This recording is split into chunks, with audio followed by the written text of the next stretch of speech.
Greetings, everyone, and welcome to Midnight's Edge in the morning on this lovely Monday. And Tom will hopefully be joining us soon here, but until he does, I am not alone, of course, as those of you watching can see. I'm also joined by Cultured Casino. How's it going, my friend? Great. I'm glad to be here. This is going to be a fun day. We got a lot to talk about. The primary subject is probably all about the thumbnail. So, hey, lots to say. Lots to say about that. And on that thumbnail, that is, of course, G4. And someone with experience in that is Mr. Chris Gore. How's it going? It's going well, Andre. Good to be with you and Script and Culture.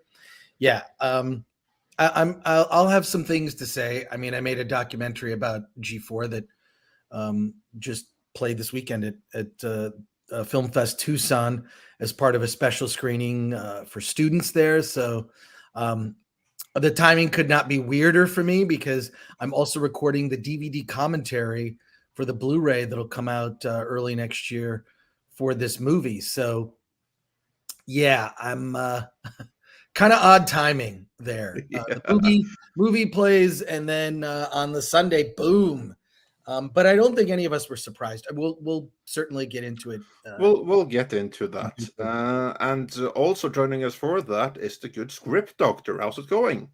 It's going well. Getting chilly, but happy to be here in the warm company of you and everyone in the chat. Fantastic. And speaking of warm company, we are also joined by one of our warmest friends, MEitM Mexican Iron Man. How's it going? Hey, boss. I saw that you're all alone on stage without Tom, so I figured I'd come in and help with the super chats while you fine gentlemen discuss the happenings of Hollywood. Oh, that's so sweet of you. Thank you. So yeah, I think we have a really packed show today. There's a lot of stuff happening. There's obviously G4. Outside of that, we have the final episodes of the Rings of Power and all the copium surrounding that. We have the final episode of She-Hulk with both the lead star and the showrunner and even some other cast members all coming out, letting everyone know that this was just an FU to all the fans, which was very nice. We'll talk about that and many, many other things. So everyone, please smash that like, help share the stream, because that really helps letting others know that we are live right now. Something this platform isn't always too keen on letting people know. But we have some people joining us already. We have Keck44 is here. We have Knut82, who's very happy to see you, Mikey. We have Pete Dankat is here. Headspace Astronaut is here. Stephanie Janicek is here. That's awesome. Glade Riven is here. Duck Nation, Isaac Lemon, Dr. Longdongler Shum, Big Raj, Sander Hammerslag, Olaf Van Ness, and many, many others. Greetings one, greetings all. Let's get into some of these super chats just to start us off.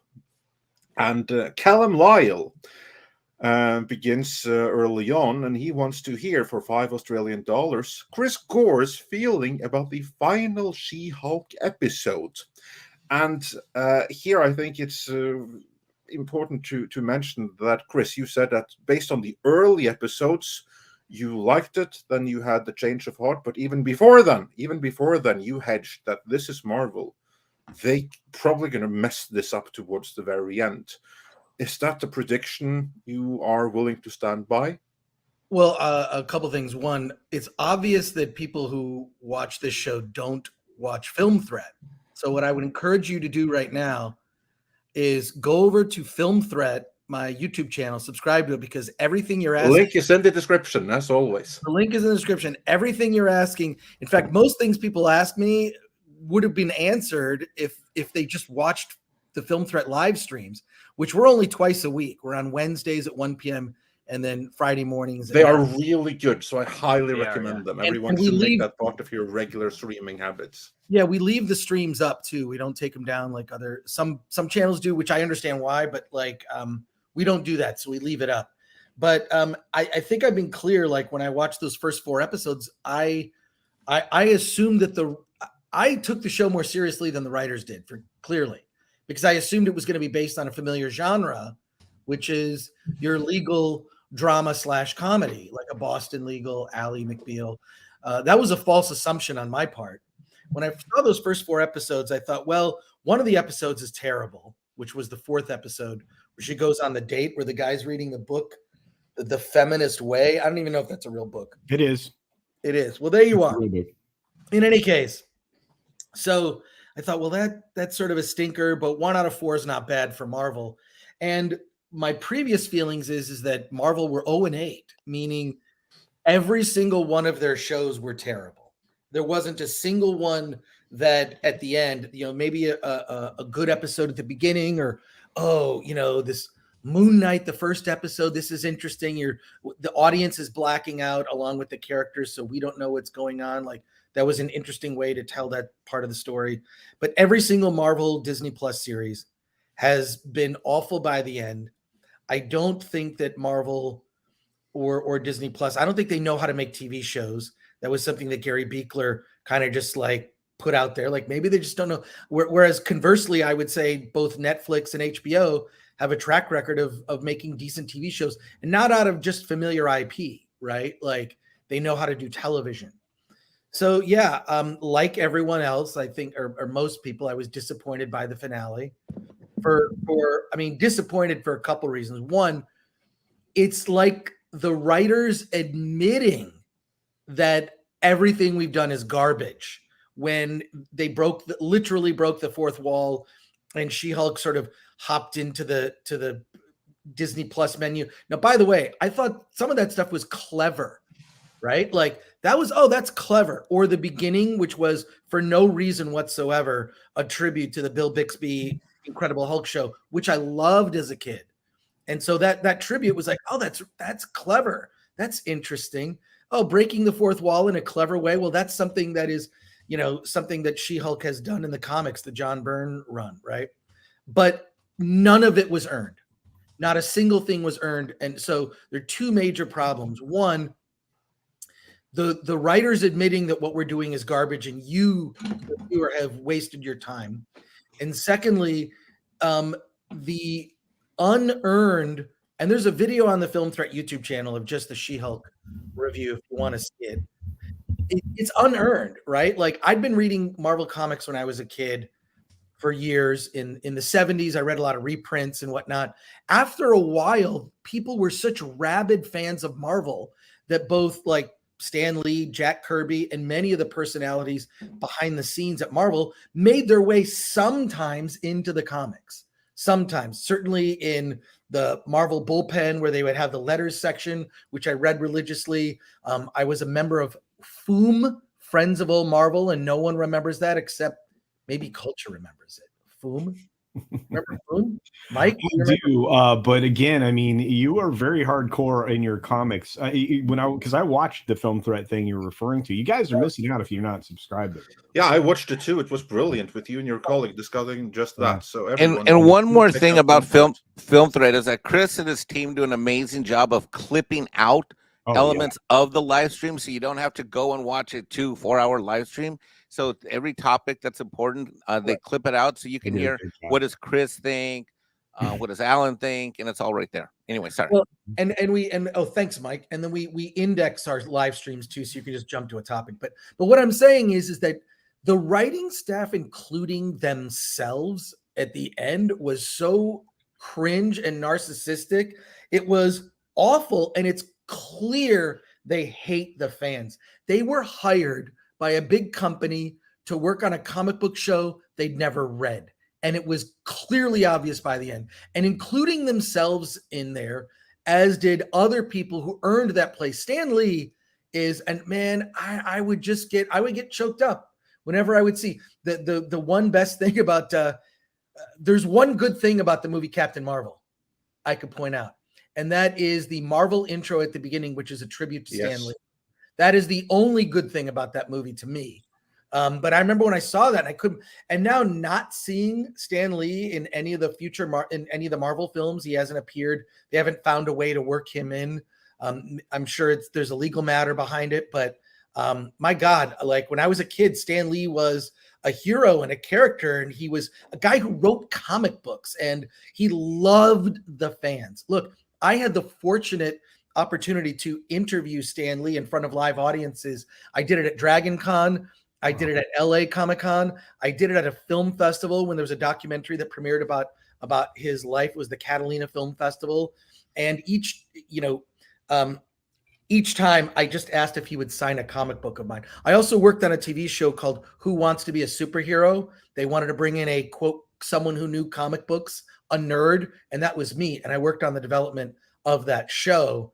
I didn't work on the version that ended up being on Sci-Fi Channel, but I was on an earlier team and kind of laid out ideas that I'm proud to say some of the ideas work their way into the final product. But so I got to work with Stan Lee there. So he's a hero, right? Like, and I've never, like, he would stop, he would say hi to any fan. He'd sit there forever and sign. I mean, he was very honest. He thought about the audience when he said things, and there was no one, it seems, on the She-Hulk show that had any care whatsoever for people who read the comics or an understanding of even like someone who would bother to go to a comic book convention, travel halfway across the country to go somewhere like San Diego Comic-Con, right? Like, which I've been doing since 1989, right? When I moved to the West Coast from Michigan. And not just San Diego Comic-Con, LA Comic-Con, and lots of other Comic-Cons I've been to, right? Like, there's a personality of someone, a type of person who goes to great lengths to seek that out and to be around other people where you can just talk. Why are we here? We all love the same thing, which is why the attempts by, mainstream media and certain, people in nerd journalism to divide and use identity politics to separate people is fucking ridiculous, because I've never seen any. Look, fans of all types, sizes, shapes, whatever, go to comic conventions, and we've all been, so you know what I'm talking about. But like, yeah, I was offended, and then when they did that story the other day, the couple days, a day or two after the premiere, I mean, it just the variety story. Because before you move on, I want to bring up a couple of quotes from that. Yeah, it was salty in the wound. It was disgusting. I can't believe they did it. Yeah, because this is a variety story where they interview both Tatiana Maslany and showrunner Jessica Gao. And first, this is what I noticed, because Variety, they set the stage by basically giving a false narrative. Because first they summarized the finale and they summarized the series and what it's about, including a cabal of toxic fanboys who troll Jennifer online about being a female superhero who doesn't deserve her powers. And then the recurring theme here is that the writing team were able to, according to Variety and themselves, accurately predict what the fan response was going to be, which they weren't, not at all. And then you have Tatiana Maslany saying that, when we saw the reactions and how it was exactly like it was written, we got a kick out of it. And we were sending it between ourselves and laughing at these horrific trolls. And that's how they're talking about the fans. And even Jessica Gao, she even told Variety that there's a troll in me that likes to troll the trolls, which is how she sees the fans. But again, their whole premise fell apart because the actual complaints against the series weren't the complaints that were leveled against She-Hulk in the series. In the series, it was basically like, she doesn't deserve her powers because she's a woman. That was never an issue among actual fans. These women don't. I mean, look, the writers' room would have benefited from being more diverse. More males in the writers' room, I think probably would have been a good thing. It's I don't know. Like, how does Marvel continue if this is how they feel about the fans? And the weird thing, and also, what sort of satisfaction does somebody get? Like, the right people hated our show, so we won. Like, how is that a win? It's disgusting. It's disgusting, and I can't imagine that that's like satisfying experience.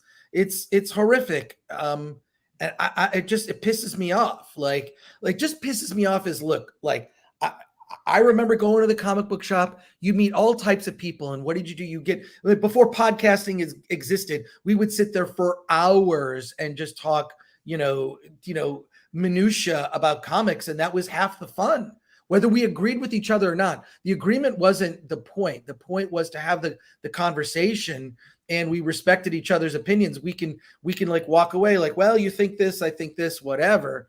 So what? We're talking about comic books, but like, God, it was, it's just to see the delight in this staff. Like they don't know people who like are obsessed with these kinds of things. What about does it signal the narcissism and the insecurity or the lack of conviction? In terms of that writer's room, I found it incredibly jarring, that scene when they were sitting there like that. And then I saw her again, I think this is the second or third time I've seen her in their own series. I mean, Script, what does that say about them and their mentality? It's just jarring. It says a great deal about them, but it also says a great deal about Marvel, because Marvel used to have a television subsidiary that worked closely with ABC Television Studios. Mm-hmm. They did the Netflix shows, and they did Agents of S.H.I.E.L.D. And well, you may have thoughts with regards to Agents of S.H.I.E.L.D., which I completely understand, that some of the Netflix shows were really out of this world. Well done, well structured, worked to benefit the overall MCU. But that got completely disbanded once Disney Plus was announced. It's not there anymore, and as a result, nobody from that I can think of from either one of those sides of the studios for television came over to the Disney Plus side of things for streaming, which means that they're using all of these cinematic levels of storytelling, and they're telling writers who some have worked in television, many of us others have got their experience in features. Oh yeah, it's just a really long feature that we break up into act structures. And that doesn't work. And now you've got the emotional insecurities of the writers that want to convey specific points of view or messages at the forefront of the show, as opposed to it being the nice little the icing on the cake at the end, or the dessert that comes at the end of your meal, where you realize, oh, that's the theme of what they were trying to get at here. It's not the dominant part of the story. So yeah, we're getting a nice little jumble of things, and as a result, they have not been able to stick the landing for any of their shows. Like, I would argue that Ms. Marvel was probably one of the better written ones, but even their climactic ending was bad. The denouement that they had between her and her father on the roof was actually probably one of the best written scenes of any of the Marvel series, because it's a daughter loving her father, and a father willing to do anything he can to show that he loves and cherishes his daughter. Like, you don't get heart like that in any of the Marvel series thus far, and it's a shame that you get those nice little tidbits in a show where everything else just kind of didn't resonate as strong as it could have. It didn't stick to its premise. It doesn't stick the landing, and that seems to be the common flaw with these shows, is their premise is far better than their execution, and they don't know how to end it, just like a J.J. Abrams Bad Robot vehicle. It's a level of quality that's so beneath what Marvel spent years building that you question how the heck they could let this slide. Yeah, I think that this is all, and to me, it's like, this is Marvel's death is going to be slow, and it's the death by 1,000 cuts. I mean, does the She-Hulk show destroy everything about Marvel? No, but it's just another thing that diminishes the brand. And God, I'm like, how many more fans have to feel burned where now you've made the audience the enemy?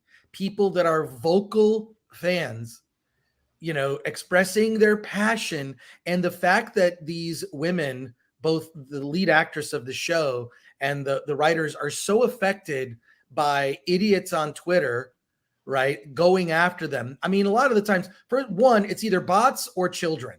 And by children, I mean teenagers. If I may add one thing to that. Please. Half the time, it's not even going after them. It's what they perceive to be arguments of people that have gone after others before. That's what this is based on, because they take the criticisms that's been directed at, for instance, Captain Marvel, and then they apply that to She-Hulk. That's obviously what was done here, because what they completely forgot in their attempted takedowns of the fans is that She-Hulk is a legacy character with a fan following, and no one said that she doesn't deserve her powers ever. That was the recurring thing in the series, right? But that never happened in reality, and yet so they were completely out of touch. And this is one thing that I wonder. So basically, they lied through their teeth in Variety. Are there anyone that will catch them in that lie, or even register that this isn't true? Or what's the industry response to the series and Marvel? We obviously see that the fan reception or the audience reception isn't what the critical reception is, but how many actually are able to recognize just how dire things are for the Marvel brand? Yeah, I'm just it's a death by a thousand cut situation. At what point do people just, I will say this: She-Hulk is the first and only Disney Plus Marvel series I actually finished watching.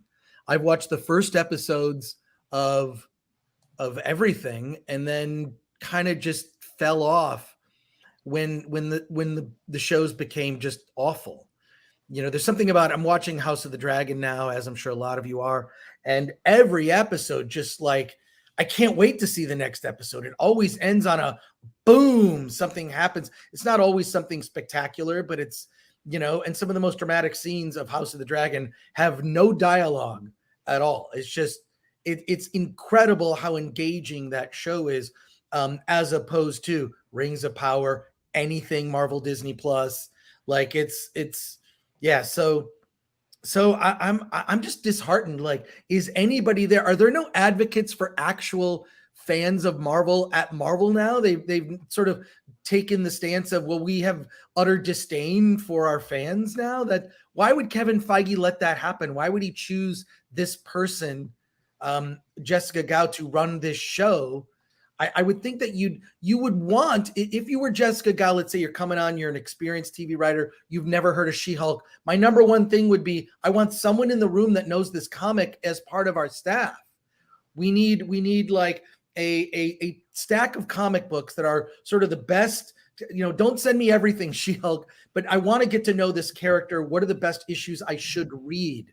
And so I'm sitting here thinking and this is why I falsely assumed that the people working on the show like the character, that they would take their job seriously. You're in that position you want to make the best show possible that appeals to the most people possible. Even people who aren't fans of She-Hulk should want to watch the She-Hulk show because they keep hearing how awesome it is. And that's not the case. And my feeling is that most of the whatever good ratings that the show has gotten has something to do with the fact that a lot of people were hate watching it because it was so stupid.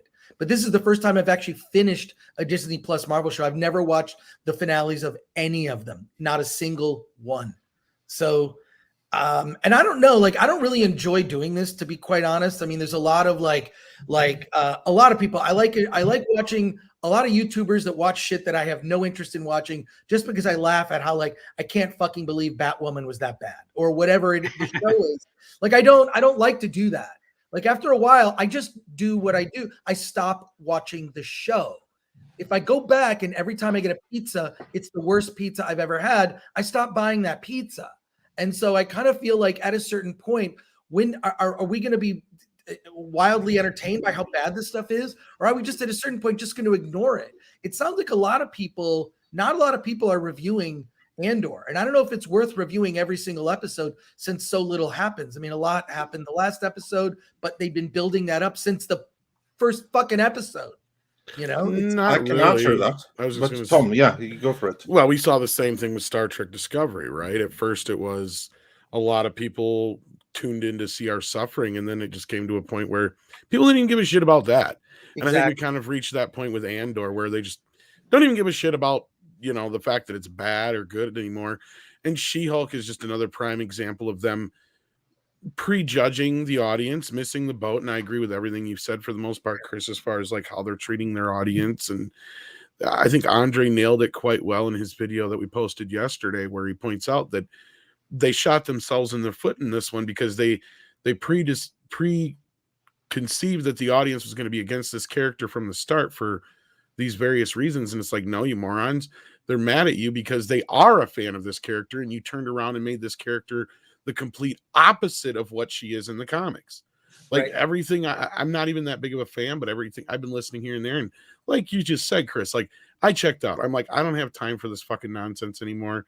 Yeah, it's been kind of shitty not being able to engage in some of the conversations. But guess what? Without even watching these shows, the conversations are still the fucking same. Yeah. That's what I've noticed. It's all the same shit. They have not learned a goddamn thing. Well, but of course, a lot of these shows and movies are from a year or two ago already. Still, we got to remember that as well. But in the case of She-Hulk, like I watched most of the last episode because of Andre's thing, and I found it pathetic. Yeah, like I found it like high school level writing shit. And I mean, I'm not going to sit here and pretend I'm some great writer, but I have sat down and written before. I've got a few scripts and stuff that I've written. I know it's not an easy feat to do, but when you have a show like this, you know, we've all sat here with you, Chris, with Paul Chato, and Script Doctor's been a part of these conversations where we've rewritten this show 12 times over, maybe even more than that, better than these writers can. That's a problem.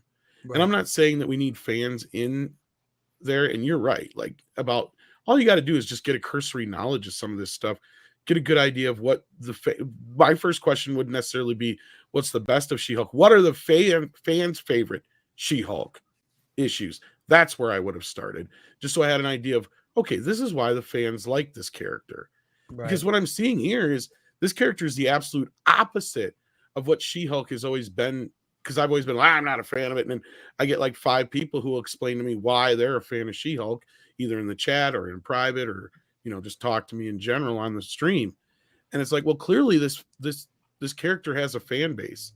In some cases, it seems like it's almost as bigger than Deadpool. I'm not going to jump to that conclusion, but like when you bring it up, a lot of people perk up because of the character. So I don't understand why they went to this route.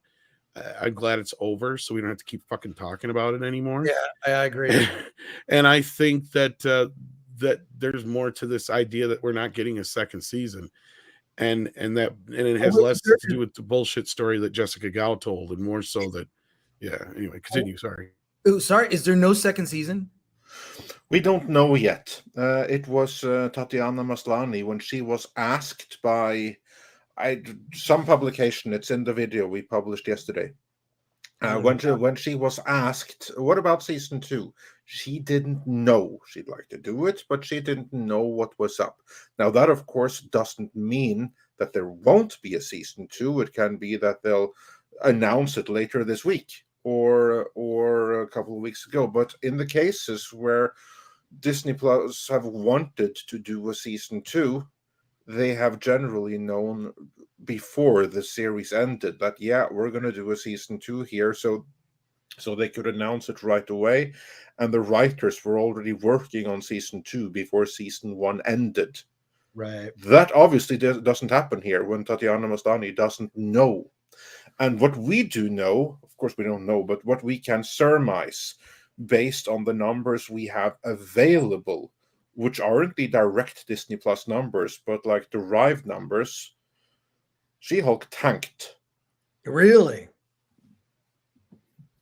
Yeah, and it lost. I think your stories this morning are an extra really link. Maybe I'm reading too much into it, but if you take a look at the way the writers are trolling, the She-Hulk writers troll its fans, and what the announcement is with G4, I'll tell you, not a wise strategy in business. Not a wise strategy. Well, we kind of had an idea or an inkling that the G4 announcement was going to come.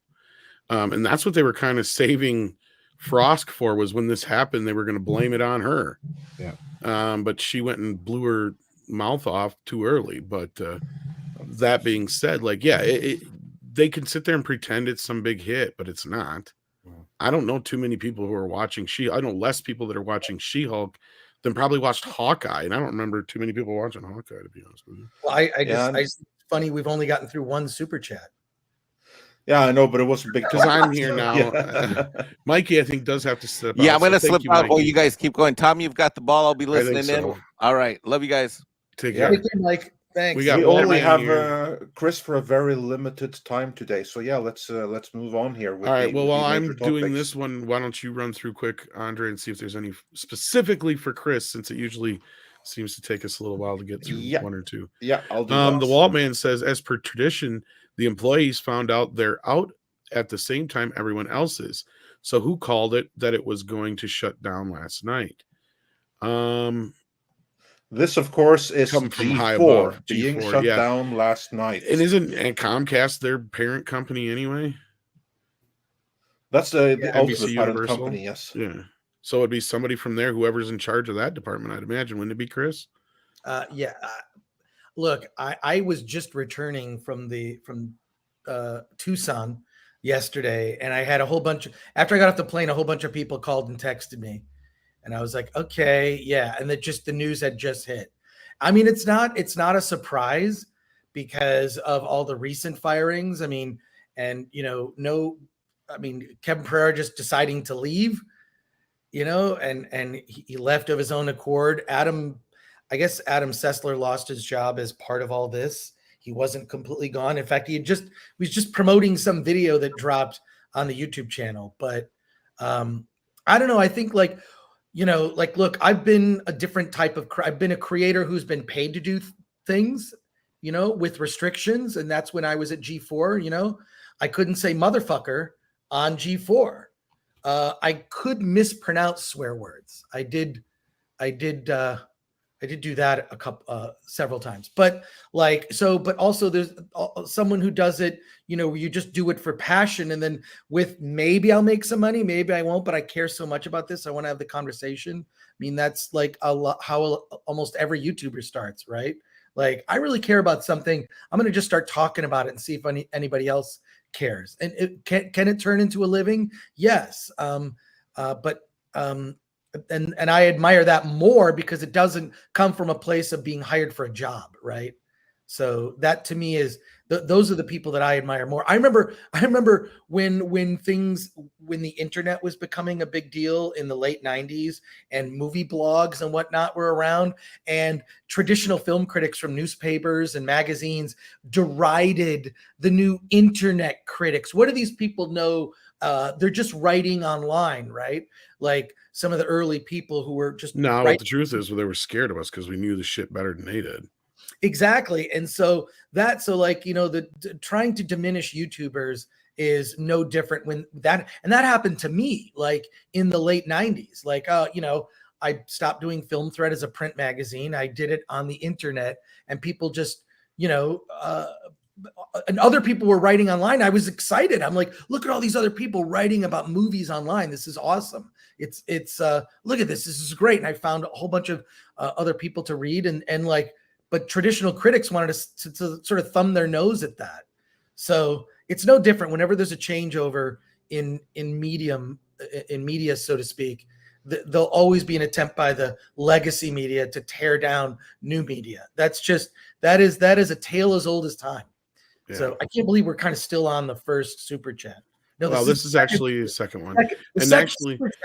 We're doing this good. Is another one here that has there's a couple that have to do with the G4 thing, but this one specifically mentions you. Colt Seaman says, pouring one out on the corpse of the impersonator that was known as G4.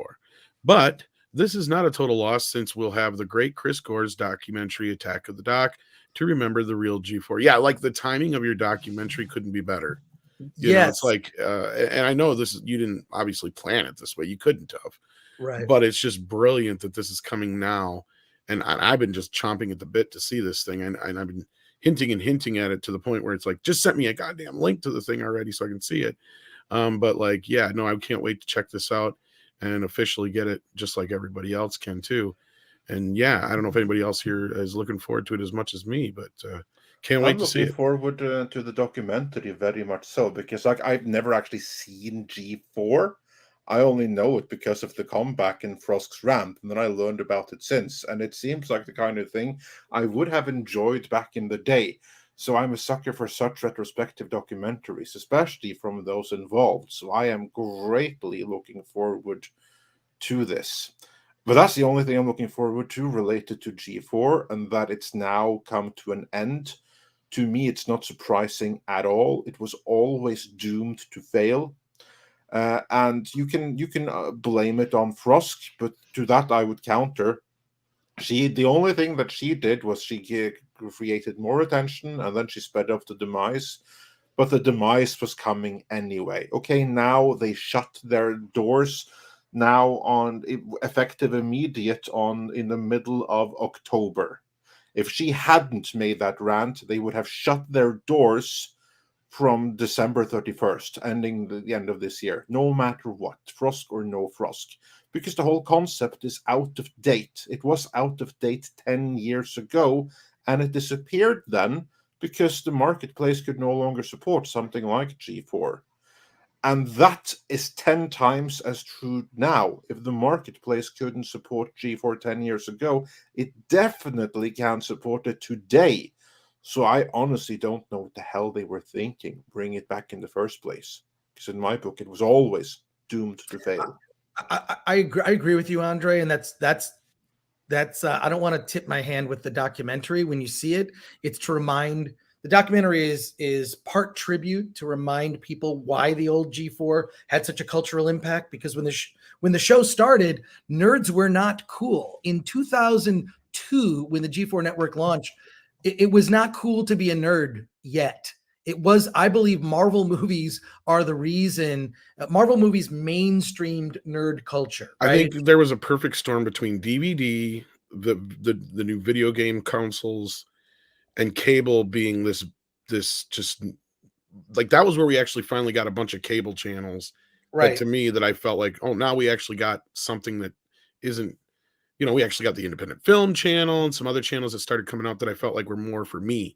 The Reels channel, G4, those were all part of a new cable thing that was like, okay, so they're actually gearing stuff towards nerds now.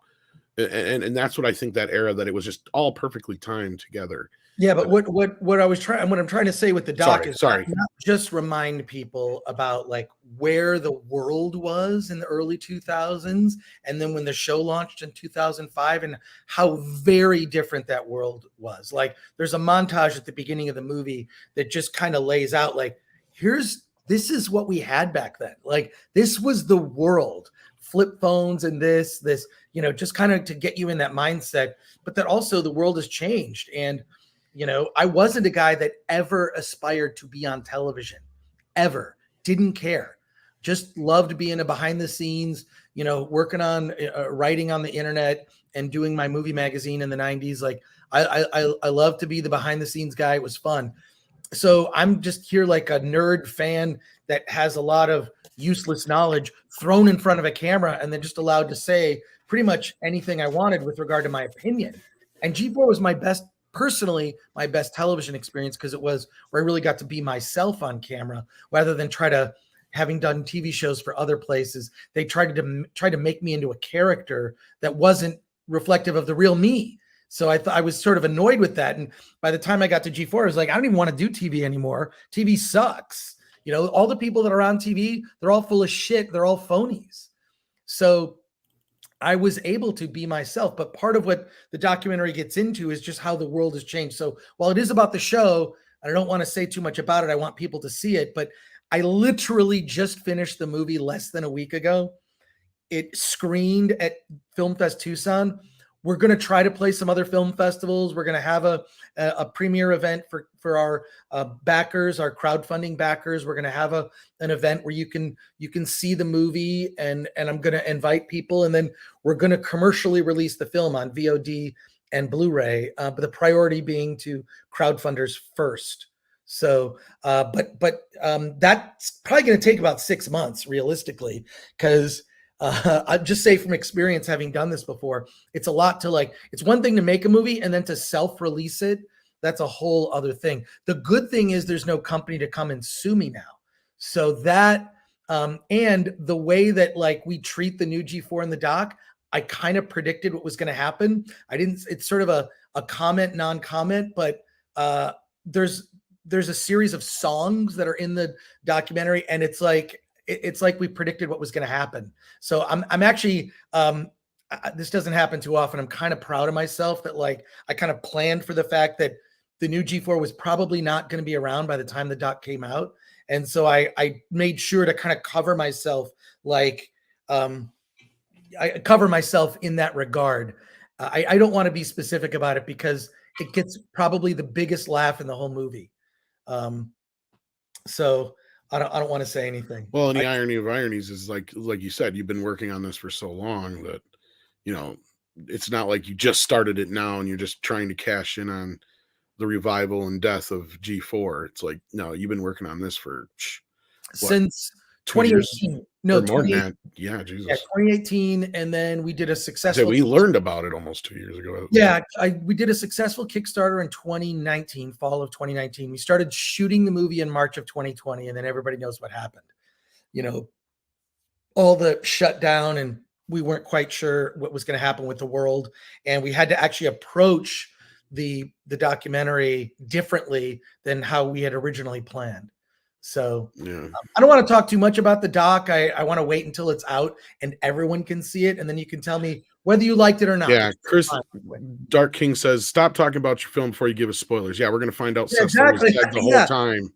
Yeah, tell everybody. We're going to be known. Yeah, there will be spoilers, but I will say this: I'm working on the Blu-ray, and you're going to be really happy. It's going to be like a whole collector's item of just like, you know, every interview we did, we kind of cut down to its core elements with like 25 people, and it's all on I've never heard of a doc ever doing that, taking all the interviews and just putting it on the disc so you can watch unedited all the interviews. It's exciting for me. So I can't wait for you all to see it. I can't wait to see it either. Cool. And yeah, so with that, we did have, let's see, was there any more, Andre, that you've seen that were specifically for Chris? Oh, he must have stepped away. I didn't see. I did not see any others. I didn't see any, but I didn't know if there was any other topics he wanted to touch on with you before you did head out. So because we only have Chris for a limited time today. But one thing I wanted to touch on briefly before you go is Mark Wahlberg has announced that he is leaving California, or he's definitely leaving Los Angeles. And instead, he is setting up a shop in Nevada, both for family reasons and also because he is hoping to help establish a Hollywood 2.0 in Nevada. And Chris, as a proud resident of California and LA and a staunch defender of the city and its policies, I say in the most ironic terms possible, I wonder what are your thoughts on this, and do you see many others who are thinking along those lines, that places like Nevada suddenly might prove an alternative to Hollywood? Well, I will say this. I live in Pasadena. Pasadena is very different than Los Angeles. Pasadena is the Orange County of LA County. Anyone in California will understand what that statement is. Basically, Pasadena is very conservative, blue collar. Reminds me of where I grew up in Michigan. Royal Oak, Michigan is where I grew up, which is just a suburb of Detroit, right? Sort of next to Detroit. And I love Pasadena. It's great. I mean, the problem is that all the crazy of California comes from two cities, San Francisco and Los Angeles. And Los Angeles has turned into, I like to say, it's like Gotham City with rampant crime, but there's no Batman to save us. It's awful. And I don't subscribe. I despise the state of California and its policies. I hope to, like an optimistic Luke Skywalker, turn California back to the good side. But I will say this: if I had young children, there is no way I would be homeschooling them in California. There's no way I'd be raising them. In fact, when my kids were young in the 90s, we moved kind of to Pasadena and further out to get away from California because I saw how terrible the parents are here. They're just awful fuck. I mean, just like sort of like what I mean, it wasn't the term woke, but they were just sort of these like very extreme liberal parents that basically had free range children that were freaking morons, that had no boundaries, that were undisciplined and were just horrible kids. And I kept my kids away from those crazy fucking kids. So yeah, if I were Mark Wahlberg, I would have done the same thing. I'm, you know, I really want to leave this state. The problem is there's too many people here I still care about. You know, there are a lot of people here I care about. And, but if I had young children, I would get up and leave. He's right. And this is, look, every month I hear about a new friend of mine that's like, well, I made a go of it. I'm getting out of here. I'm moving to Arizona. I'm moving to Texas. I'm moving to Florida. It's a mass exodus. Can California be changed from within? Yes, I think if there are free and fair elections, I think it can be changed from within. They tried to get rid of that corrupt DA from the city of Los Angeles, who's soft on crime. And they had enough signatures to put it on the ballot, but they threw it out because some of the signatures didn't pass muster. But people are pissed. There have been protests related to that. I mean, I think that there's, at least from where I sit and everyone that I talk to, there will hopefully be a sea change with this next election. People that were just completely agnostic. I never even knew what their politics were, but were friends, were saying like, this crazy on this side is pretty batshit. And I tend to, my voting is, I just vote for the side that is the least crazy because I despise them all. I think they're all just sort of in the pockets of corporations and special interests, all of them. So what is the side that's the least crazy? Well, I think we all know what that is. But I think in particular, when it comes to children, the fact that, and this happened to a friend of mine who, and I don't know how much we want to like get into this, Andre, please feel free to cut me off.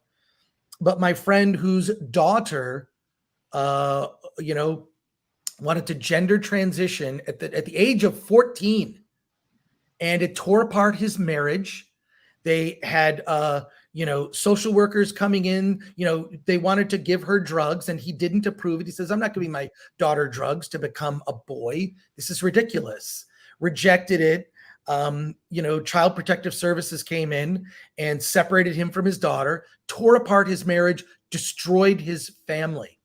Well, he was lucky because Homeland Security could have come and thrown him in jail for that, from what I understand. I mean, it changed my mind about the issue. This directly happened to a friend of mine. It's disgusting. Parental rights is a big deal. You're not going to tell me how to raise my kids, period.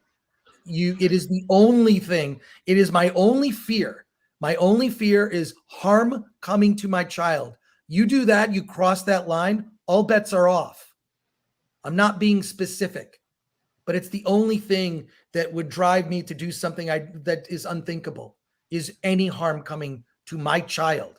And I think that any responsible parent probably thinks the same way. So yeah, Mark Wahlberg is protecting his kids. He's getting them out of there, doesn't want him influenced by a bunch of batshit narcissists, which is what this state is filled with. Not necessarily the state, but I will say definitely LA and San Francisco. A few postcodes. Yeah, it's literally two cities that define the state of California. But I can just tell you, go to Orange County, go to other parts of the state. Much more and forget conservative, put that word, more based, more common sense. That is the realm in which I lie, is being common sense about many things, having raised two normal kids, you know, that are now actually adults in their 20s. And they never got into drugs. They never got pregnant or got anyone pregnant, didn't do anything. I would always tell my kids, don't be an idiot and don't do stupid shit, you know? And I would see their friends. And luckily the friend groups that my kids were into were decent kids with decent families, right? But man, California, but that's because I was like way outside of LA, right? Like LA is a shit show. I don't know how you could raise a child in LA and have them not be influenced by nonsense being promoted by batshit narcissists. It's really the thing that just narcissism was always a thing in the entertainment industry, you know, and in Hollywood, whatever you want to call. The thing that threw gasoline on the fire was social media. That escalated everything was social media.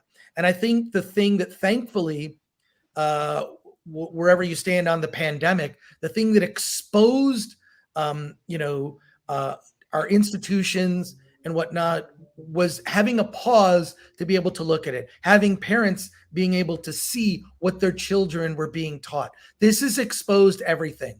You know, the veil was lifted for but a moment and woke everyone up. That was the Matrix moment for a lot of people.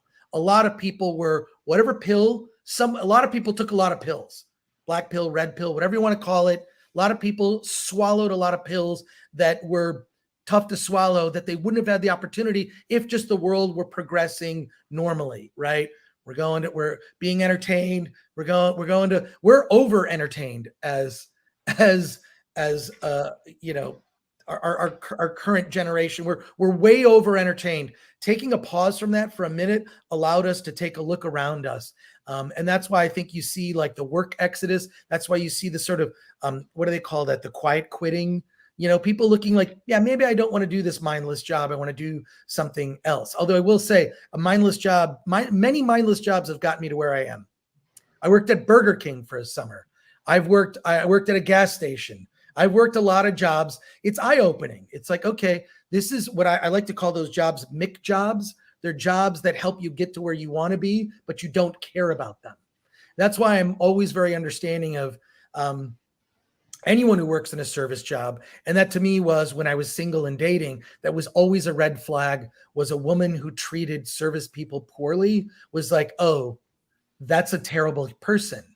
And they have no empathy whatsoever for people in those types of jobs, because I've done those jobs. I was a dishwasher at 2 different restaurants. You know, I worked all through high school so I could afford a VCR and to buy movies and to buy a car. So I could go, basically, so I could buy a car to go. Most teenagers, at least from my era, wanted to buy a car so they could go get laid. I wanted to buy a car so I could go to movies. Okay, that's my story. But I'm so, you know, I'm sorry, Andre, I'm kind of dominating the conversation here, but you've sort of hit some things that have really pissed me off. And Mark Wahlberg, more power to it. Mark Wahlberg is big. This is my point. I think that I'm sorry to intercut, but that's why I brought it up, because I think that this is something really big. And he's saying that he's moving, 1, to protect his family, 2, to set up Hollywood 0.20. And I can't think of any better person to comment on that than you. And right. That. And I do believe that you probably do reflect his mindset. Yes, no. And I also think what I'm tired of, and we've talked about this before, is I'm just tired of people who don't have kids trying to lecture me about how kids should be raised. I don't know if you saw, and first of all, I don't watch this show, but it was John Oliver talking about a lot of this. And he has no reason to be speaking on this topic. I think you need to have children. If you have children, then you have a vested interest. And there's a lot of married couples in Los Angeles entertainment, whatever, in California, that don't have kids, that feel the need to express and virtue signal how they feel about how I should raise my kids or how everyone else should raise their kids. And to those people, I say, shut the fuck up. Well, not only that, two of the main commentators for this type of thing, being Oliver and what's his dumbass over on the Daily Show, aren't even American. Yeah. So as far as I'm concerned, they don't really have any say in this shit. And you know, how would an American comedian get treated right now if they went over to some other country and started making fun of their politics? They'd get canceled quicker than shit. Wow. But yet, for some reason over here, that's just invited. And I think that's part of the problem where we've gotten where we're at, is we've allowed people to come over here and talk shit about us without any reason or rhyme to worry about it. It's like, oh, it's no big deal. It's not going to hurt anything. Yeah, it is in the end. Because look at all these people who don't listen. And as far as Wahlberg, I'm not surprised he's making this move. He had a movie come out earlier this year and nobody knew about it. Yeah.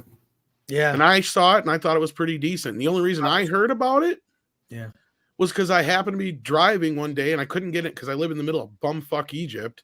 I don't get shit for goddamn radio stations. The only radio station usually comes in is the oldie station that literally plays the same 5 songs over and over on ad nauseum every day at the same time. So I was flipping through and a Catholic station comes on and it's an advertisement for the new Mark Wahlberg movie. Mm-hmm. Wow. And this movie's rated R, but yet this Catholic channel is advertising for it because nobody else is. Yeah. Yeah, I know. It's bizarre. And I'm not saying it just because it's the idea of that it's religious. It's just that it goes against everything that they're for in Hollywood right now, right? Like, I can't even believe the movie got made in the first place. But no, like you're talking about Father Stew. Yeah, Father Stew, which was I heard about that months ago. Yeah, it's a decent film, and it got no traction whatsoever. None. Well, Mel Gibson was working on that too, wasn't he? I think he's one of the executive producers, and he's in the movie. Yeah, if he's not an executive producer, I think he's just in the movie. But yeah, he's just in the movie. I mean, it was produced by Mark and his buddy Levinson, so Stephen Levinson and Jordan Foss. But based on a true story and everything. Yeah. Yeah, I mean, and it wasn't a big budget film. It was like $4 million. It made, I think, like 16 to 20 million. It didn't make that much money, and it didn't get any support. So none. However it was released, I mean, I vaguely recall it, but I didn't even get a chance to see it. I just heard about it. It's one of the things we covered. Sony distributed it, but they barely distributed it. Yeah, it's kind of a bummer. Yeah, and meanwhile, we have a couple of more super chats. Chris, specifically, you, Chris. Yeah, we had a couple come in here in the moments. Let's see, where's the one that? Do you have one handy, Andre? I know there was like 2 more, I think, for him. Yeah, I'm checking here now. Yeah, call sign Alucard says for $19.99. Thank you so much. Formerly A Night says, Chris, been listening to all of you for a long time. So when are you like-minded individuals going to actually collaborate with each other and try to create an organization to fix the industry? First of all, I want to do a shout out to A Night because I know A Night has been on the Film Threat live stream. So call sign Alucard. Okay, I love it. There is already an alternative. But here's what happens, and this would be my challenge for everyone on this live stream and others who also live stream and talk about culture. Just once a month, pick one movie that isn't from Hollywood and talk about it. That is what the Film Threat YouTube channel, what I do is, yes, we cover, the Hollywood stuff that and for the most part, it's not very good, right? So we'll discuss that. Or we'll be honest about it. If it is good, we'll let you know. But we cover indie film. Indie film is already there. And you know what? I can just tell you from experience, yes, it doesn't get as many clicks. It doesn't get as many views. But if everyone, say, for example, just talked about a movie like RRR, that kind of happened, right? I've seen channels, everything from Lorena Creole to, George the Giant Slayer, like other channels, like look up RRR, that's getting coverage. Culture did a review and it got pretty good views. Culture covering it, like that to me. So I don't know that there needs to be some formal organization, but I think at a certain point, if everything you're covering sucks, is that really like I don't find that a very satisfying experience. That's why I never finished any Disney Plus show, with the exception of She-Hulk, because I thought, because I feel like my opinion changed about it, that I felt the obligation to watch it until the end. It's the only Disney Plus Marvel show I've ever finished, the only one. And the other ones I chose to bow out because I'm like, this is terrible. It's not for me. And same thing, I did that with Boba Fett. I've done that with a lot. Kenobi, I suffered through the whole thing. I just couldn't believe it. I mean, it was just what a disgrace. But the thing is, if we all, we could collude. We could collude for good. And we could say, hey, you know what? Here's a couple of indie movies that I would recommend. Yeah, RRR mentioned. There you go. That's the middle square on the bingo card for me whenever I'm on Midnight's Edge. But I can't wait to see this is Weird, the Weird Al Yankovic story. And then formerly A Night for another $19.99. Chris, been listening to all of you for a long time. So Yeah, this is the same one. That's the same one. So I'm just saying that, like, basically indie film has already been there as an alternative to Hollywood, but there's never been indie film is, well, this is an old term, redheaded stepchild of it. Just doesn't get the traction. It doesn't get the attention, only as it comes to awards. Chad Rupnarine for 5 says, thank you, Chris Gore, for expressing your views on a lot of this woke stuff. As a New Yorker, you can feel pretty alone on a lot of this stuff. Yeah, look, I feel bad. Get out of New York, as I would say that is, especially kids. I would say get out of any major city if you have children. A city is no place to raise a child. A city is to be young, dumb, in your 20s, to make a lot of mistakes, and then get the hell out of there and buy property you can afford somewhere else. If you have kids, highly recommend The Coddling of the American Mind, written by Jonathan Haidt, H-A-I-D-T, says call sign Alucard for $9.99. Yeah, that book is amazing. Or just look up Jonathan Haidt, H-A-I-D-T. Look up any debate or podcast that he's appeared on. But The Coddling of the American Mind, this is why things like the adult Happy Meal are popular. I have a prediction. This hasn't happened yet. Adult playgrounds. This is what I think is going to happen. As soon as I saw the adult Happy Meal, I thought, what's next? They're going to make playgrounds, but they're actually the adult size versions of playground like things to do. I know that sounds like a crazy idea. We already have that. It's called a gym. A gym, true, but I'm talking about like actual playground, like colorful. No, I know what you're talking about. Yes, the same thing that kids would use, but adult size. Like actually, children couldn't use it. You actually have that already, Chris. What's it called? Meow Wolf. Meow Wolf. Oh, there you go. Yeah, Meow Wolf is that, I guess. Well, and here's the thing. There's a line here, Chris, and yes, I see this. There's an entire generation coming up that wants to recapture their childhood, or they just don't want to grow up. Right. See, and I'm caught up in the front end of that, or however you want to put it. Like, because to me, it's like, yes, I love recapturing nostalgia. I love all these movies and these properties, but I also am an adult and I know what it is to adult, right? And that's where I think there's a separation. And as far as the community, we already are part of it. That is what it is. Because even if you did a formal organization, they would treat us like they treat the NRA. They would never want to get anywhere near us. They would never listen to us. They would, if anything, we'd be doing them a favor because we'd have a platform and they'd be like, well, that's everything we're against. So one organization can be destroyed. A million voices cannot.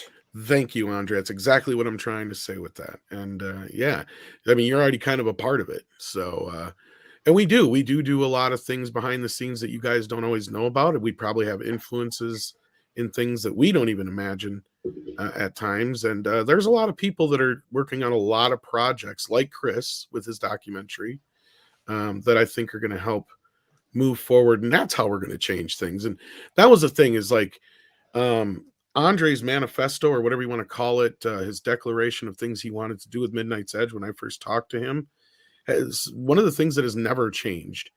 And most of them haven't changed, but there's been more things added to it. But one thing that has never changed was that Andre said he wants to influence the next generation coming into Hollywood, because he knows, and like I do, and I agreed with him, and this is why I think we're such a good team, is that we can't just change things. We can't just create an organization or, expect to go out there and gripe and bitch about it and things change. We know change requires action. And one of the main ways we can do that, besides talking to people that are in the industry now and what friends we do have and try and let them know how the fans view things, is that you guys listening out there, there's a young filmmaker right now listening to us.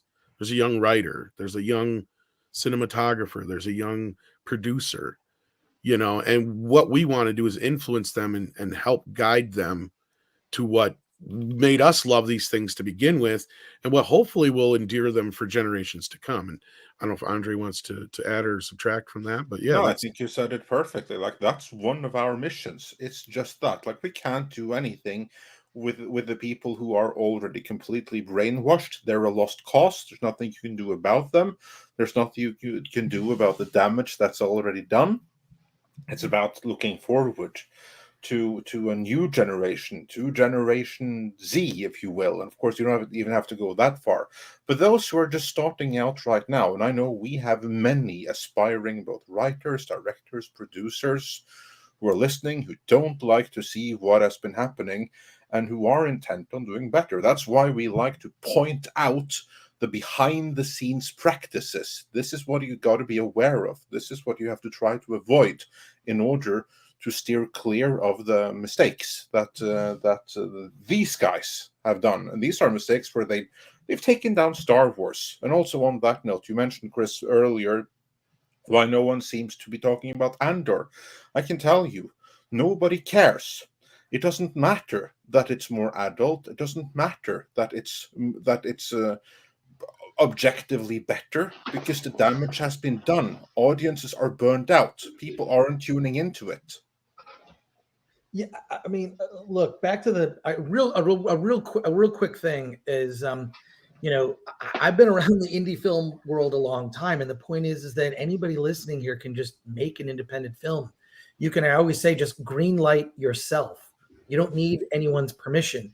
I will say this: if you are going to be responsible with money, let's say you have a budget north of an amount that you can't just pay for out of pocket, that you need to be responsible and make sure that you, if it's a doc, have a lot of people see it in advance so you can address notes. If it's a narrative film, make sure you get people to read your script. It's worth paying for a service or an expert like Script Doctor. It's worth that money to pay someone who knows what they're doing to get feedback on it. And it's worth bringing in people. I mean, filmmaking is a team sport. Bring in people who are good at the things that you're not good at. It's possible to do. And in no other area are people capable. So, for example, people who cover sports don't think they can throw touchdowns like Tom Brady, right? Or people that cover politics think like, well, I could be a politician, although technically speaking, they probably could. There's not much qualifications. But when it comes to the entertainment industry, there's no like you have to have a certain, I mean, freaking Quentin Tarantino dropped out of school in the 8th grade. Okay. He still can't spell very well, but he can write a mean script, you know? So, and he's one of our greatest American directors. So all of this is possible. All of this is within your reach. And, you know, I've been talking about this, you know, that was sort of the purpose of Film Threat, was to do that. And also we created our own award show. Someone asked me about it. You know, Film Threat should start its own award show. We've been doing it for the past 5 years. So if you go to the Film Threat YouTube channel, look up Award This. We film it and put it on YouTube. It's not like a traditional award show. We actually have a sense of humor. We don't take it all so seriously, but it's a way for you to discover like 75 different small indie movies that released over the last year, because we review them all. And I thought, well, this is a different way for us to help promote the best of them. Watch that show. First of all, I hate award shows as much as you do. I used to love the Oscars until it got like super lectury, and it's always been lectury from the beginning. I mean, God, you know, since the 70s, it's always been a Hollywood celebrity's opportunity to do something important. So,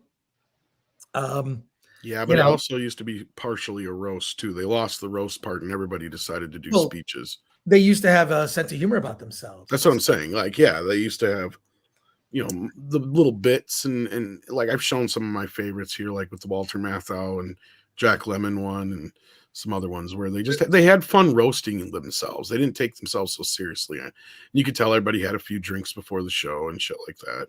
And then the Golden Globes did that. And then the speech kind of ended it, you know, like they're using the excuse of like, oh, this organization has no integrity. Like, give me a break. I mean, you can dislike the organization that puts it on. I think it was a money play. It was a power and a money play by NBC to say, why are we giving money to these idiots? We can just do a show that's like this without them. So that was just a renegotiation made in public. It's interesting when you see like what the headline of a story is and then what the actual story is, and they're often not the same. So yeah, I run into that a lot. Exactly. I got to run here shortly, but if there are any more super chats for me, let me know. I'm going to just take a quick break and grab another cup of coffee. Just one that mentions your doc here. Oh, yeah. Mecha J says, saw the In Search of Darkness Part 3 trailer on the After Dark channel, and it got me pretty hyped to check it out along with Chris's G4 documentary. There you go. Oh, that's great. Well, yeah, I can't wait for people to see it. Unfortunately, it's not an instant thing. I literally just finished the movie. So no worries, man. But yeah, I can't wait to see it myself. So Yeah. While we're waiting for you to get some coffee, we can grab this one here, I believe. Yeah, call sign Alucard said for $19.99. People also need to read more. Don't get me wrong, podcasts, YouTube are great, even the long form podcasts, but they're all synopsises of a person's total work. If you want to know a person's whole nuanced argument, read their book. And yeah, I can't agree more. Read more, everyone. We just had this conversation, I think, on Meet or something like that not too long ago, where we were talking about how nobody reads anymore. Maybe it was on the morning show. Nobody has been reading for like over 25 years. Yeah. I learned that in high school, in earlier years of high school. Yeah. Nobody reads. You ever work at a store, like a video store or a convenience store or something, and someone asks you a question and literally the answer is right over your shoulder behind you in big bold text? It's like you don't read. It's right there.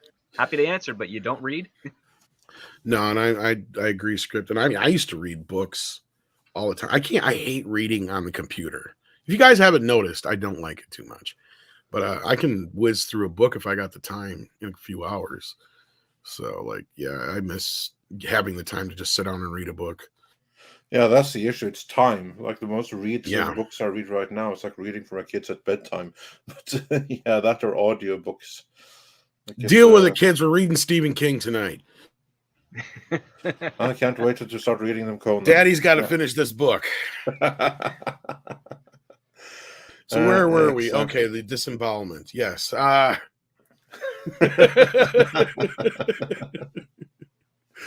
Indeed. So yes, moving back to the top here real quick while we're waiting for Chris to get back here. Actually, this is kind of on topic. Callum Lyle says John Oliver's white guilt and hypocrisy is showing. It was a trans right episode, and this guy did he see Pride Month. He even agreed with activists. I don't know the specific one you're talking about, but knowing John Oliver, I'm sure it was some bad takes. And was this the same gay pride parade where Bill Maher was joking that where's all the gay men at your gay pride parade? Probably. Yeah, that's what I'd imagine. And then Callum sends in another one, says, I'm not on Twitter anymore, so I can't send you any more Evil Lynn porn anymore, Tom. Oh, well, that's too bad. But you know what? It's probably the best for your mental health to be off of Twitter. I avoid it as much as possible. If you guys haven't noticed, when I do get a few minutes and I'm on Twitter, it never ends well.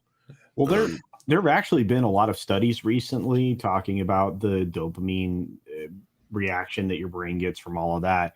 There's actually suggestions out there, and you're going to start seeing more videos about it, that you go on a dopamine fast to try to fix your brain. I seen a thing or read about where, I don't know, culture, if this is kind of what you're talking about, but like where there's a lot of the similarities between what they use as far as like, and you would know about this maybe, in slot machines that they use in a lot of these social media apps. And I've tested some of these things. I'm not going to get into the whole nuance of it, but yeah, I think there's something to that. And you're right. That kind of goes along with the feeding you that the dopamine hit. Yeah. It's you know, it's the same kind of, I mean, a lot of people will put it akin to certain kind of drug addictions and things like that. And I'm starting to really believe the science, because you guys have been talking about something. We've been overexposed to entertainment for a long time. And I know this goes back in the conversation about 20 minutes, but the fact that you can take a break from these brain breaking chemicals, you know, that you will actually feel better. Your mental health will improve if you can stay out of the reward center of your brain for a period of time. And a lot, like I said, there's a lot of science now coming out about taking a break from that fasting, you know, from dopamine. So it's something to consider or look at or research, you know, in my opinion. I know a lot of people who take breaks from social media sometimes, and they say it's always the best thing for them. Yeah. Yeah, and it's And I will also say from personal experience, I suck at Twitter. I do too. My life is better for it. that's Yeah, right. Andre really doesn't know how to Twitter. Like I joke about not knowing how to Twitter. I kind of know how to a few things, but he doesn't. I don't even know if he knows how to turn it on. Vaguely. But here's like, the thing. where's the on switch? But I don't want to know. I don't No, want to know. That's the thing. It also speaks to overstimulation, right? I mean, right now, consider how often you are fed information from any source at this point in time. And the fact much that of that information is bullcrap. Exactly. And it's presented to you, from the authoritative sources more often than not. But set that aside. Even in entertainment, the whole purpose of entertainment was a type of escape. And that's been taken away from most people in most. Well, there's always been a level of propaganda, but sure. But like I said, the escapism is the whole reason that people would dive into entertainment. Is to escape their daily lives, whether it's humdrum or over engaging or whatever. It was the way to pull out of that, and then now that's taken away from you. So you're just constantly bombarded, and being bombarded by stimulus causes lots of problems for your brain. So just consider that. And when you go to sleep, turn off your radio, television, computer, phone, whatever. Especially phone with blue light, because that blue light is going to mess up your sleep patterns. It does. And now when Mr. Gore is back, yes, Gabriel Quiroga says for $5. Hey, Gabe. Everyone that has come through Midnight's Edge has inspired me to understand and pursue filmmaking, including Chris, Kamran, and Chato. You guys are all amazing. Thanks, Gabriel. That's great. Gabriel hangs in the Film Threat live stream. So that's awesome. Yeah, that's awesome. Thank you, Gabriel. Well, and I just want to say, like, when it comes to like guys like Paul and Cameron, and of course Chris, who I have my little like hero crush on, because he's one of the guys who helped inspire me here. But we love finding people like Chris and Cameron and Paul who are within the industry, or even Script Doctor for that matter, since he's on the panel especially, who are in the industry, around the industry, know the industry, but are still willing to talk to little schlubs like us. So we have all the questions, but we just want the answers, and you guys have the answers to a lot of this stuff. So we're happy to be able to have you be a part of it. It's amazing. Hell yeah. To be honest, you're part of the reason I drug myself out of bed this morning. We were talking about books. I listen to audiobooks all the time. I do listen to it while I'm driving, and it's made me miss a lot of exits on the freeway. But no, I love audiobooks. So that's how I kind of pre-COVID, I used to listen to them all the time when I was driving everywhere. But now, I think Andre had the same experience, because you were going to be doing your Dune reviews, and you kind of stopped. Yeah, and the whole plan was that I'll be doing this when I'm on the bus. So that's that way I get to listen to like an hour and a half every single day. And then you started working from home, and that was the end of that. Yeah. But no, audiobooks are the best. There are a lot of great ones. A lot of audiobooks about filmmaking too, for that matter. So there you go. Yes, and then Dark King says Literature Devil has a great video on Rings of Power. Galadriel is and how she's a Mary Sue, well argued and presented, and he nailed the issues with girl power writers.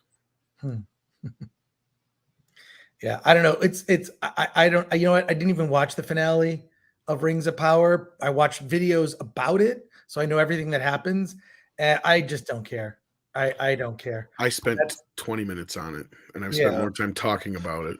But Chris, what have you heard from your peers in the industry? Is everyone so impressed with the Rings of Power as the showrunner seems to suggest that we all should be? No, I heard from someone who has a connect at Amazon that if you want to know, yes, please.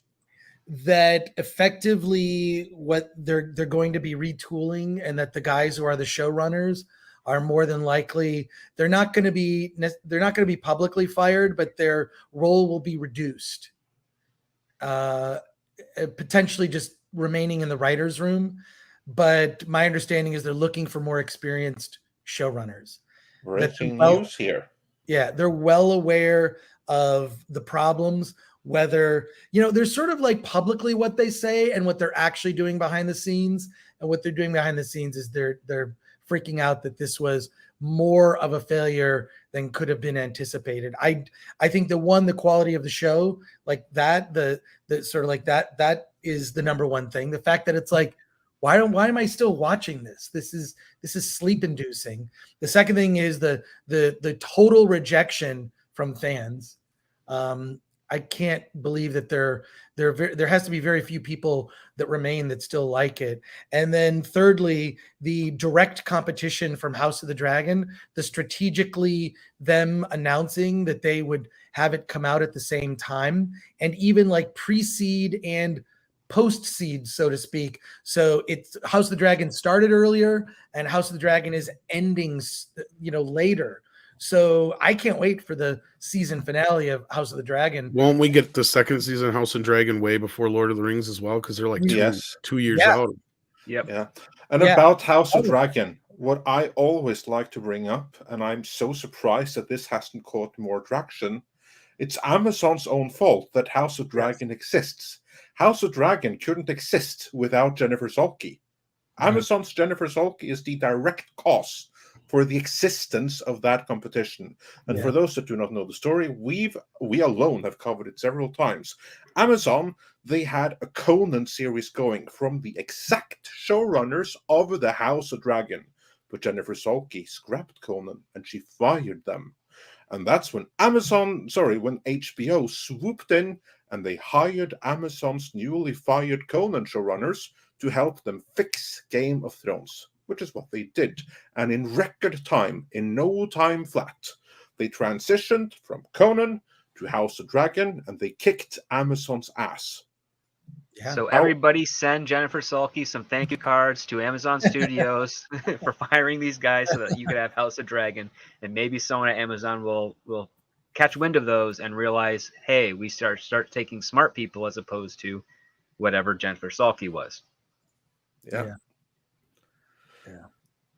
Yeah, so nice going there. Nice going there, Jennifer. You really did Amazon a favor.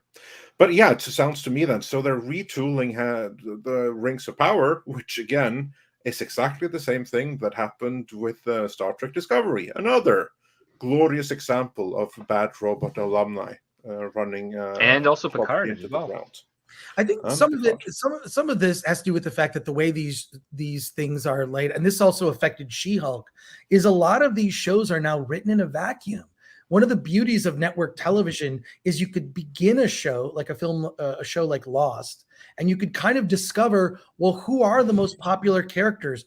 Who has chemistry? What are the storylines we're going to explore? So they would begin a season without the rest of the season like existing. So they would, hey, here we've got like the 4 episodes in the bag. We're still writing. And so the audience reaction, that feedback loop actually helped make shows better. Now the feedback loop does not exist.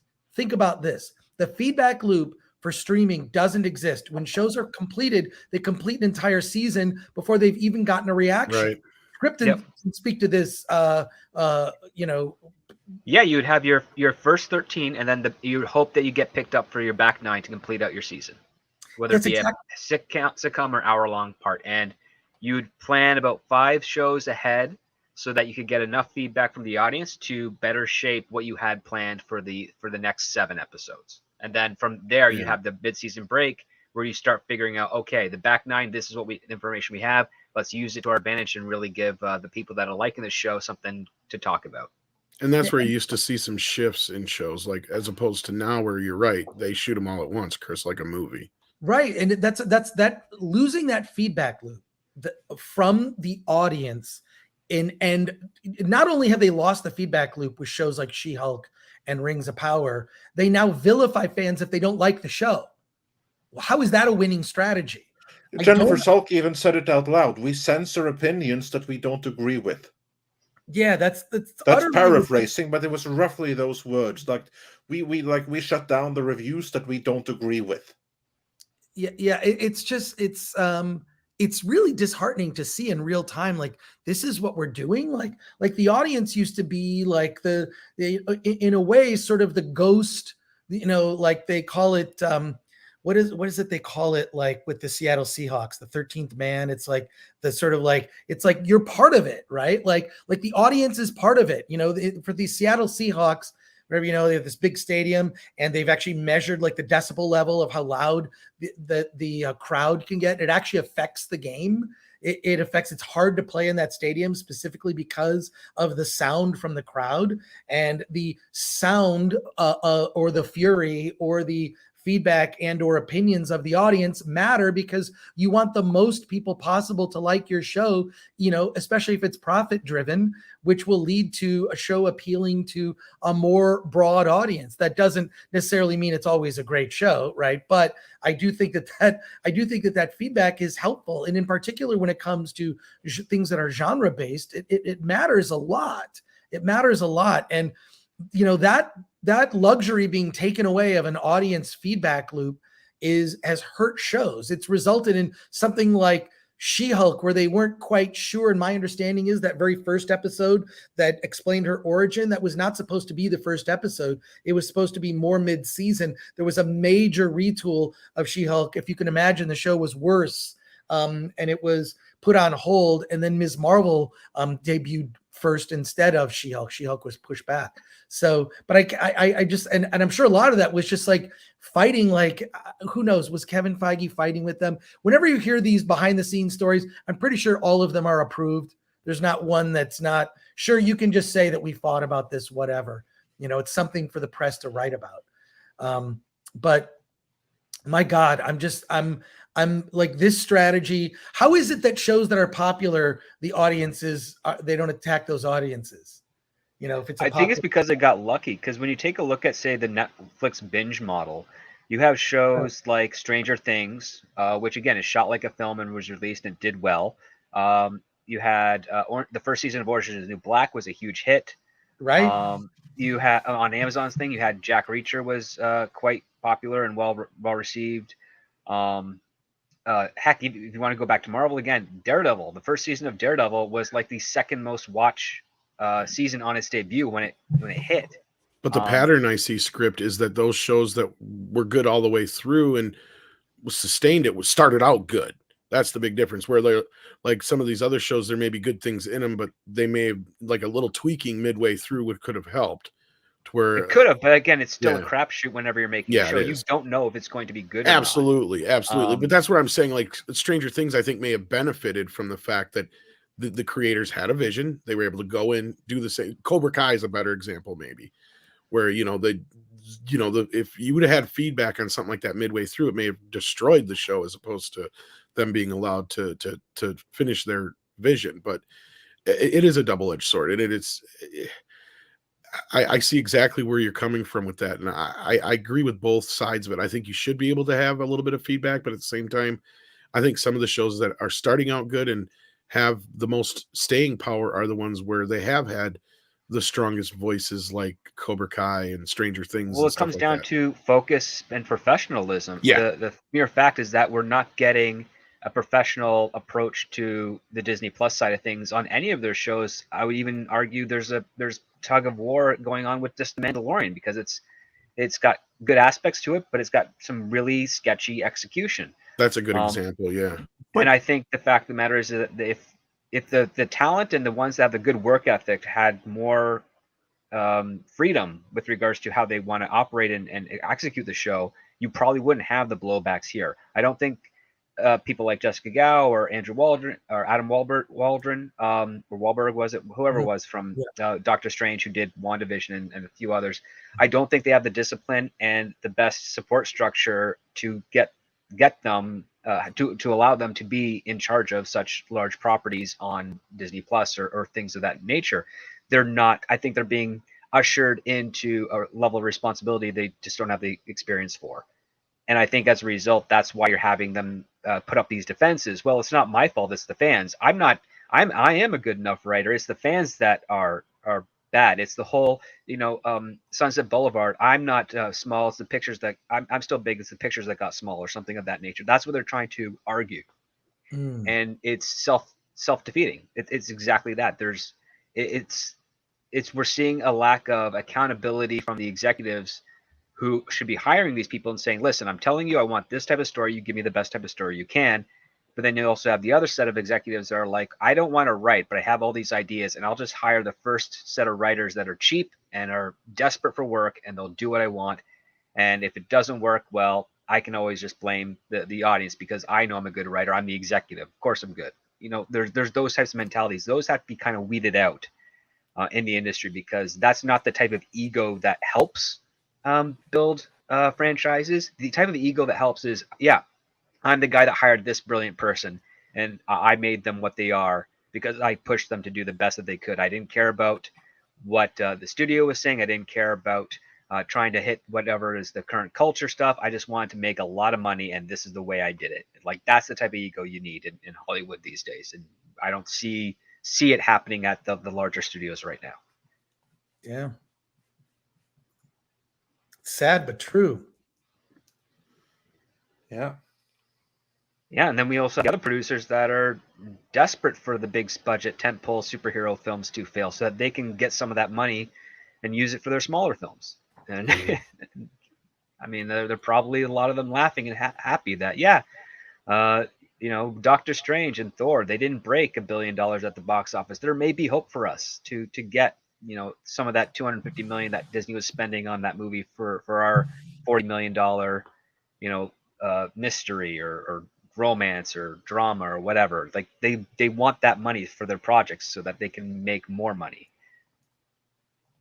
That's kind of the goal usually. Yeah, I you know, it's just, I really think that in general, in particular with Disney, it's a profound lack of experience, a profound lack of experience and humility. And you know, some of the biggest people I've ever met in this industry, the most successful ones, are the most humble people I've ever met, that are so filled with gratitude for the fact that they're in the position that they're in. And some of the biggest egos I've ever met are people at the lower and mid level who think they're hot shit, who act entitled. And a lot of that is newer folks entering the industry.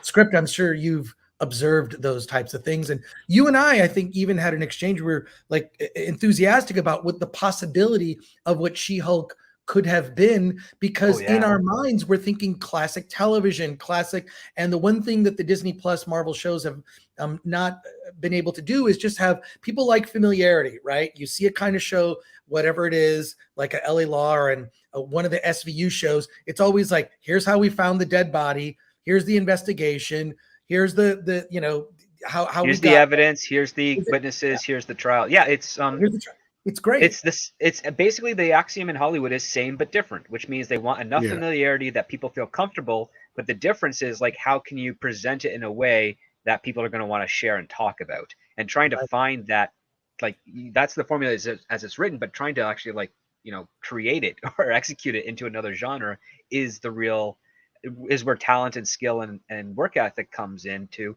And I don't know what She-Hulk was, because I like the character a lot.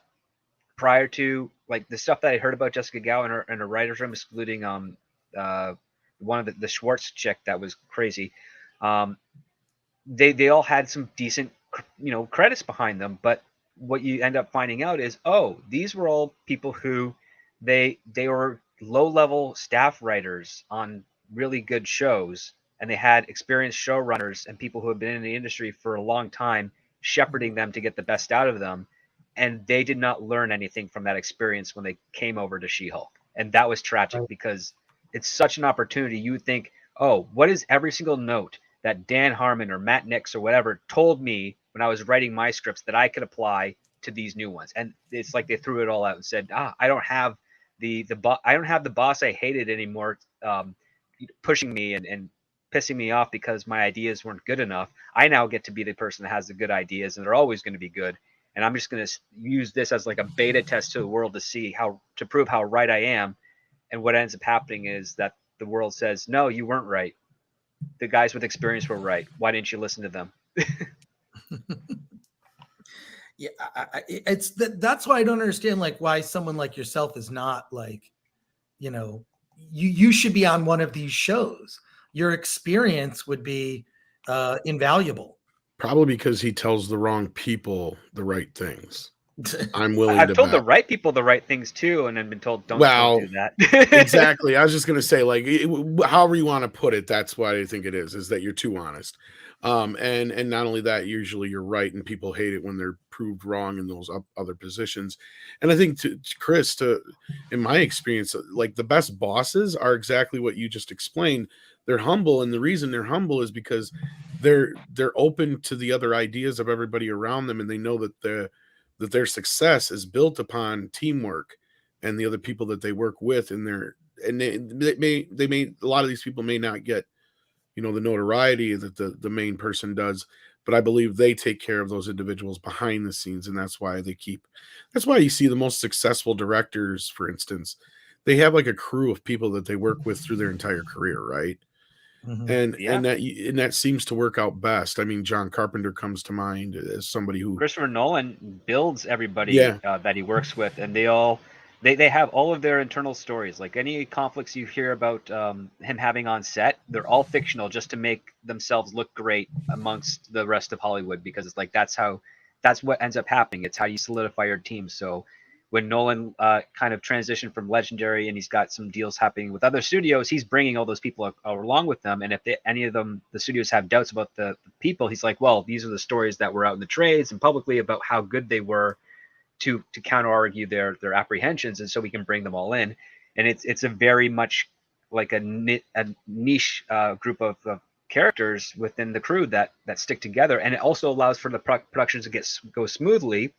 And every once in a while, they'll bring in one or two new people, teach them the trade, and then others will go off to do their own thing. I mean, one of Christopher Nolan's cinematographers has left to become a director.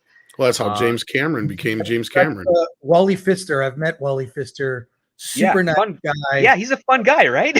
Really cool. Good, you've met him and you know him. What a great guy. And I met him right before they were starting to know that name. Dark Knight, and he didn't give me any spoilers, but he talked about kind of like Chris's process, and he makes movies like an indie filmmaker.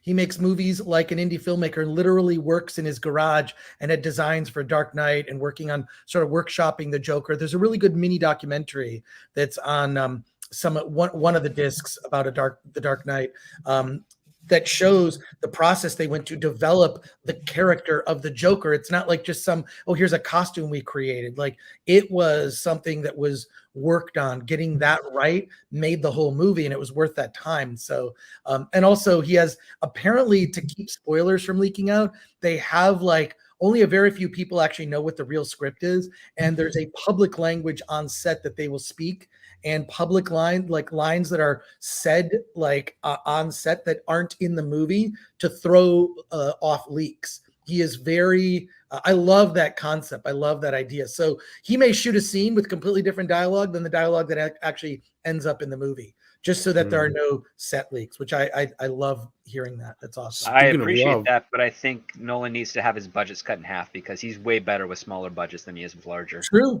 I would. Well, yeah, because his last movie was his most pretentious. But I like what Pete Dencat put here. This is a T-shirt in making. Teamwork makes the dream work. I like that. Yeah. Yeah. And Jarlax, if I'm saying that right, says, I just realized it's the same Chris Gore from G4 back in the day. I smoked too much weed. Yeah, just now you're just realizing that. Jesus. Oh my God! All right, well, it's all good. It's all good. Yeah. That's funny, but no, that's very interesting, and I think that's a main point. And Tarantino's another one that's been brought up, and stuff like that. And yeah, I think that's a big part of it, is that a lot of those people allow the creative people in their team to be creative, right? And that's a big part of it too, and not shutting off the idea machine. And that actually kind of takes us to one of the points of the She-Hulk stuff that came out in those articles. And I think we may be working on a video about it too, with the whole Jessica Gal thing, where she tells this elaborate story about the writer's room and how she damn near walked off the show. Do you guys buy any of that bullshit at all in that story? Because I mean, there may be some truth to certain aspects of it, but I don't think it went down the way it went down, because To me, it sounds like a story that's being told in a way that she's like, nah, I'm a woman and I got one up on Kevin Feige. For those that aren't familiar with it, Tom, very briefly recap the story. Maybe Culture could tell it better than I could. But, no, it's up to you, dude. I ain't going to recap. All right. Well, the short version is they got into an argument, supposedly, allegedly. I'm going to say this, allegedly, because I don't buy this story. Well, it comes straight from Jessica Gao herself. She's the one who said there's this, more to this, but I'm going to save that for the video. There's a little bit more to it, but I'm saving that bit for the video. But anyway, the main bit is this. She claims that during the writing session for the finale, they have to run everything pretty much through Kevin Feige, which we already know. And according to her, they approved he approved all the crazy shit they wanted to do up to the point of the finale, where in the finale they have Kevin as a robot, and she wanted a hat on the robot. And according to the story, Kevin thought that was stupid and didn't make any sense. And she felt so passionate about it that she put her job on the line for that one specific joke. And through some mediation after the fact, because she said, if Kevin doesn't get the hat in the show, then I'm walking. And he's like, according to her, well, it was nice working with you. We're glad, we're so proud of all the work you have done. We're so sad to see you go, kind of thing. So according to me, I don't know who went, but yeah, that's exactly what I felt. Thank you, Chris. I'm so glad it was you. I do not believe that happened. I thought it was Culture for a second, but I'm glad it was you because I want to hear your take right away. No. But there's a little bit more to it. So there was a little bit of mediation, and I can't remember who did it, but according to somebody came up with the idea. Well, why don't we make it part of the machine? A man came up with the idea. Yeah, anyway, I can't remember who it was specifically, but that, of course, was enough to get Kevin to supposedly go, oh, well, that makes sense. And to me, the whole story makes Kevin sound like a complete moron. So anyway, Chris, like right off the bat. Really? It makes Jessica Gao sound like a complete both moron. of them sound like morons. Yeah, anyway, the whole thing sounds moronic to me. But anyway, Chris, go ahead, your reaction, because I love the... I think a version of that story did actually happen, but most of this was done in jest. She didn't actually leave the show over like putting a hat on the robot. That's stupid. But they did. It's subtle in the actual show because I didn't even notice it till it was pointed out on social media. Right. That it sort of like the cover, the shade that goes over the lens, which is an actual thing. It looks kind of like a TV camera is what the robot looks like. The face of the robot. And it, yeah, okay, fine. It looks like a hat, or you could say it kind of looks like a hat. But no way was this as dramatic as she makes it out to be. I'm sure it was all in jest. I worked at big companies and people joke to kind of like let off steam. But I think a version of that exists, but she over dramatized it for that story for sure. Well, it kind of brings me back to the whole no second season thing. Right. I mean, this supposedly happened at the 0 hour of the show. Like she was really putting herself on the fucking train tracks. She was like literally after the last car passed. Right. Then she threw herself on the train track. But if this story's true, but Script, you as somebody who's been in the writer's room before, do you buy this story?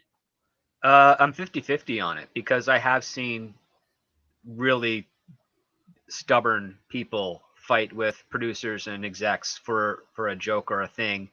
However, when the producer exec doesn't get it, usually their first instinct is to understand why they don't get it and then bridge away or compromise to achieve the outcome, which means that if you're a really good showrunner, writer, or creator, and they say, oh, I don't buy a baseball hat on top of a robot, it would be, but the joke is like, oh, we're making fun of this affectation with the person we're parodying, then a good writer would be like, okay, well, what if the first thing they'd say is, well, what if we incorporate the hat into the physical design of the thing?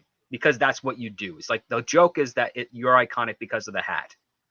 And we want to bridge that together. Because Jessica Gao didn't come up with that idea, and she tells the story, which basically humiliates her, saying, I'm not smart enough to come up with the idea to have gotten this joke done. I had to have this other guy in the room do it. That's part of the reason why I think there's some truth to it. Because only an arrogant person would not see that would make them look incredibly idiotic and unqualified for the job. I've also seen writers where they have literally fought against a joke and did threaten to quit and were fired because of it.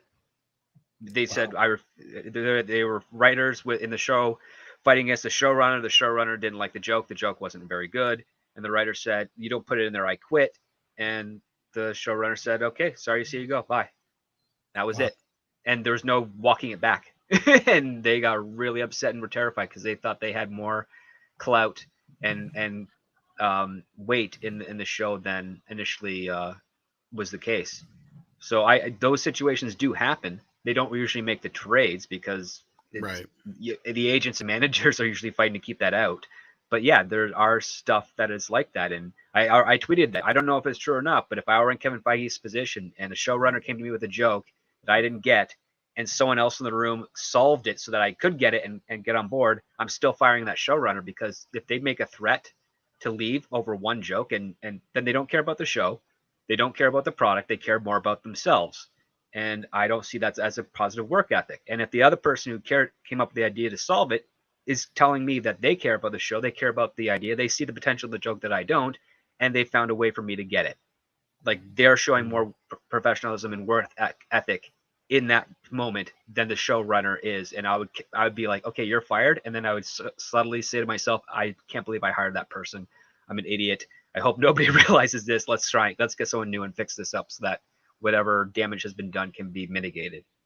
Yeah, that's what I got from this story. I was gonna say, it's interesting you say that, because there is a stinger to that, but I'm saving that for the video. Yeah. But anyway, Andre and then culture. Yeah, like that was my whole take with it. Like, why would she share this? Because what she said is that basically I threatened to have this in there, and then you would think that Kevin Feige will, no, please, I need you, we'll do it. But no, it's like, okay, there's the door, and she would have been sent out that door packing unless this other person had been able to come up with like a medium ground that they could all agree on. I still think it's all she just said that Jessica Gao was about to be fired there. I just think it's all convenient that it's on the last episode of the season too. That's the thing that I think is hilarious to me. I'm on board with you there, Tom. I think it's also the only funny thing of the entire show. I think the idea of a Kevin robot is clever, and I think using the lens hood as his iconic hat is clever. It's far too clever for everything else that has happened in this show. And the idea and concept, I think, would have been fantastic. As I mentioned before, an unstoppable force versus an immovable object. She-Hulk figures out in the midst of the series that there's all these random events happening that are forcing her to turn into She-Hulk when she doesn't want to, and she realizes, oh my God, the head of the studio of Marvel is manipulating my show so that I'm more She-Hulk than I am Jen, and I don't like that, and now I'm trying to take it back from him. And that would have made a great show. And that idea happened.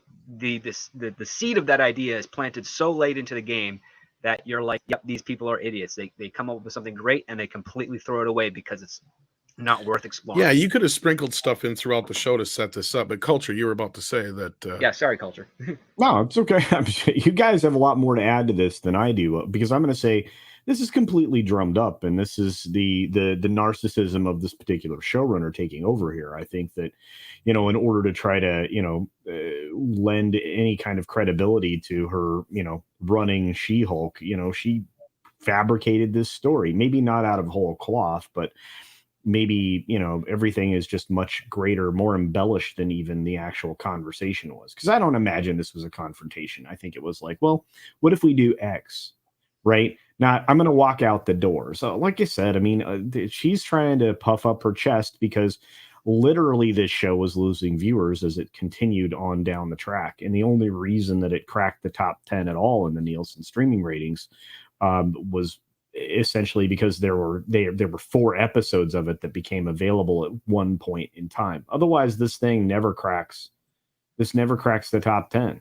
If this were standalone, yeah. And I'm sorry. Nobody is interested in this show, and the interest fell off. It's the same with all of this stuff we've been talking about. But I don't believe the story for a minute. And that's, I guess, the whole summation of what I was going to say. No, I agree with you there, Culture. That's pretty much what I was going to get to. And I think we may have a video on this coming soon. And I think that I don't think there is a season 2 for this show. I don't think it was ever really in the cards to begin with, unless this show was a huge fucking hit, because all we know from here on out is she's got a buttload of cameos. And I think that's really kind of the plan, is so they have her in all these other cameos and other things coming up here to fill in, and because Mark Ruffalo's expensive. Well, I think the cameos saved the show, right? If it was only her, would we care? I don't know. Like, if they had a decent show, yes. Right. But we haven't seen that. Like I say, I feel like they're 0-9 now. There isn't one single Disney Plus Marvel show that is worthwhile. I think the only one I liked personally, and I liked it all the way up until the last episode, Chris. It was Hawkeye. Oh, okay. It was surprisingly better than I thought it was going to be. And then that last episode completely screwed the pooch and became everything that everybody accused the show or thought the show was going to be. Exactly. But up to that point, they had managed to make her not obnoxious and not like she was going to just try and take over. She actually admired him.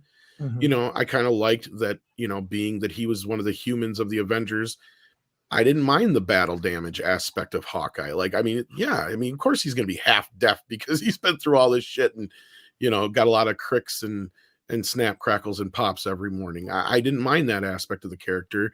And they made what's her face's character more likable than she was in the comics, I guess, from what I've heard too. And I wasn't familiar with the comics as much, so I didn't really have that attachment, or I had a disassociation with it, whatever you want to call it. But yeah, that last episode, it just completely fucked it up for me. And every other show, like you, Chris, I have fallen out. I've watched one episode of Loki, none of the Winter Soldier show, half of WandaVision, and what other shows was there so far? Moon Knight. Did you see Moon Knight? I watched like 2 or 3 episodes of Moon Knight and fell out. Like I say, the only show I finished is She-Hulk out of morbid curiosity. And 3 episodes of She-Hulk, or 3.5 if you count this last episode. Anyway, I mean, I think the Daredevil episode being on the second to last is probably what they were hoping on, because people wanted to see that. And aside from that last shot of Daredevil, they actually did him kind of justice with his character. He wasn't humiliated or second fiddle to anything. He actually kind of mocked Jen more than you'd expect. Right. I like what Bev Bourne says here. Hawkeye was super okay. Yeah. Yeah. It wasn't even great. It was just super okay. Well, but see, that's funny because, you know, when we're all laughing at it, that comment, because it's true.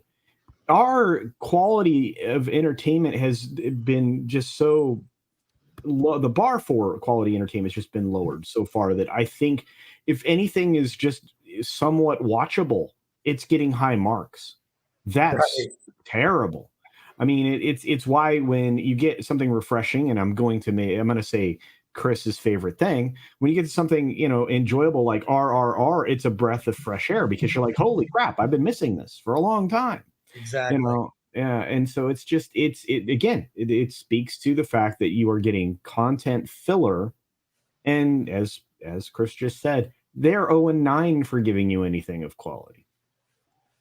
Just they suck at it. Yeah, and before we lose Chris here, we have at least one thumbnail, I say. We have at least one super chat referencing him. Alf says for $10, Chris, Andre, and Tom, how many 19-year-olds can say thank you for giving me the idea of becoming a filmmaker? Now my dream is to one day direct or write a Godzilla movie. Oh, wow. Well, I guess every single 19-year-old who's going to see your future Godzilla movie would be the answer to that. Learn to be an editor as well, because those are hard to find on the indie circuit, especially ones that will stick to the very end of the production. And then coming from somebody who was forced into becoming an editor, I enjoy it when something comes out the way I love to see the final product. So yeah, the world needs better editors. That's for sure. For sure. Because there's a lot of movies that if they had a decent editor to get in there, and then so, but let's keep moving on here. Was there any more for Chris, Andre, that you saw? I didn't see any more specific. I don't know, Chris, do you have any more minutes, or are you on overtime already? If there's any more super chats or things that you feel, I don't know, but Yellow Flash is here and he says, ever been downriver by the Chattahoochee? I haven't, Yellow Flash, but I hear it gets hotter than a hoochie coochie. Shout out to Yellow Flash. How's it going, man? Hey, how you doing, brother? But yeah, other than that, was there any of the other news that you wanted to comment on real quick? Well, there was only one thing, because right before you left last week, Chris, we spoke about the Twitchcon incident in which a number of streamers had hurt themselves in this this little pit of TwitchCon or whatever it was fumes. called. TwitchCon. TwitchCon, yeah. One of whom was streamer, formerly adult model Adriana Cecic, who had hurt herself relatively badly, jumping down, landing on her butt, and then it was reported that she had broken her spine in 2 places following that. Remember that story, is it, Chris? Oh yeah. Yeah, well, I don't know if you've heard any more updates, but we have an update from her. Actually, we have multiple updates. What's the update? The update is that this is going to be incredibly expensive for Twitch and all their sponsors because she's going to have life-altering injuries. She was in surgery for more than 5 hours to have these rods inserted to fuse the spine back together because she shattered like two columns of the spine, and she suffered.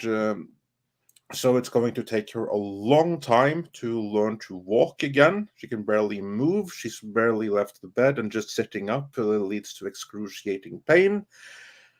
And she also is having bladder issues, and it's a question to how much she will ever be able to recover. Oh my God! So yeah, it's pretty horrible. And yeah, she tweeted a few days ago on the 14th. So yeah, here on Friday, that she was able to walk again with a walker, and it was excruciating pain, and she was basically knocked out after that. So pretty horrible story, really. And then I wonder, like, we don't have any legal experts here on this panel, but this is then someone who, from something that should be relatively nice, easy, and fun, is now suffering what looks like life-altering injuries. What are the repercussions going to be from this? Do you think there's going to be like any kind of changes? Obviously going to be like huge payouts here, and that's not going to help from someone that's probably going to be suffering neuropathic pain for the rest of their lives. Obviously, there's going to be repercussions, and she'll be compensated in some way. There are a lot of people to sue. I think the production company that was responsible for setting up this so-called game, I think they're out of business. I mean, it's just, who thought this was a good idea? And it's going to be argued because she did, of her own accord, just choose to jump in. Like, she didn't necessarily need to do that, but was she fully informed of the risks? What waivers did she sign before she engaged? Well, that doesn't matter in this case. No, but Chris is right. But yeah. I think the point will be made that she wasn't the only one that got hurt. I think that's the main thing, because I think that's what I said the day that we found out about it. It's like, yeah, one person, it's their own goddamn fault. 2 people, it's coincidence. 3 people, you got a fucking lawsuit on your hands. Exactly. So who thought this was a good idea? That's kind of shocking to me. But yeah, I don't know. Like, what are the, I don't know what could be the, hopefully she will be compensated, but a young woman's life has been completely ruined. Those injuries are not quick to come back from. You're looking at years of physical therapy if she's even able to regain the ability to walk normally. So that's horrific. Yeah. And she might even have to have that device Jerry Lewis had to kill the spinal pain he was suffering from for years in his later years. Yeah.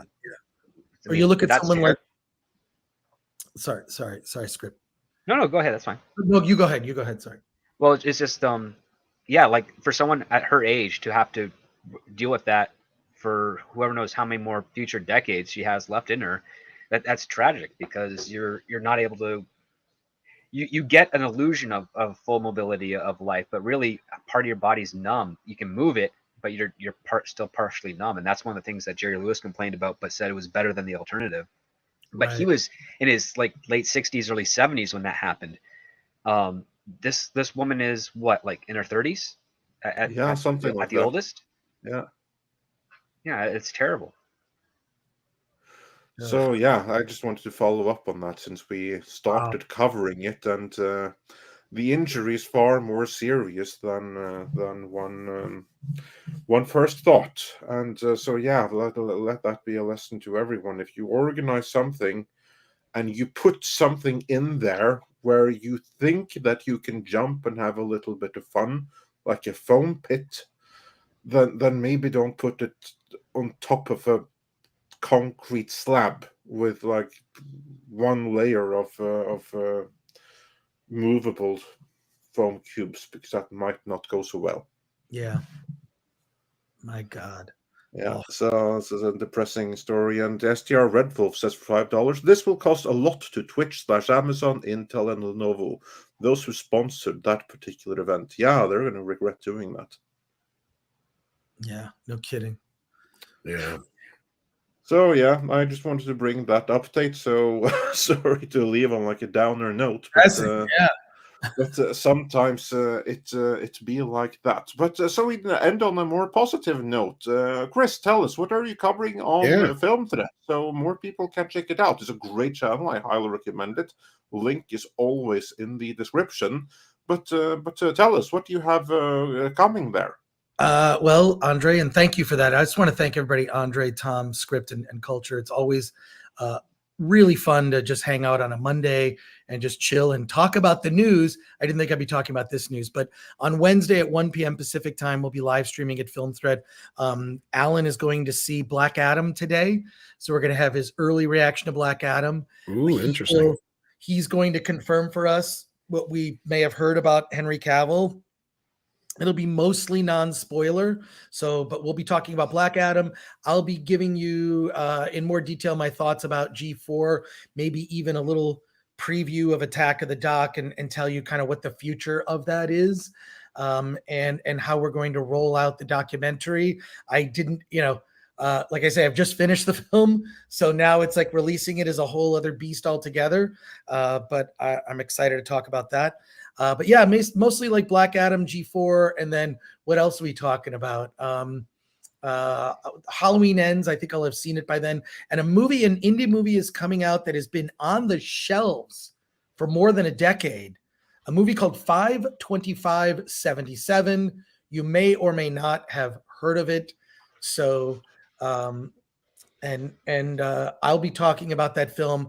Very excited. If you don't know what that is, it's Patrick Reed Johnson made this film years ago. This was like around when the prequels were coming out, and he kind of told his personal story of being inspired by seeing Star Wars on the day that it was released. That's the release date of Star Wars 52577. There you can find footage and trailer for this. Actually pre-ordered it. Yeah, I've turned a few people onto it. I hope it's good. It's finally coming out. I'll have seen it by then, and I can't wait to talk about it. It's a movie I've been looking forward to for years. It has to have been caught up in some legal drama. I know initially, before Gary Kurtz passed away, he was involved in producing that movie.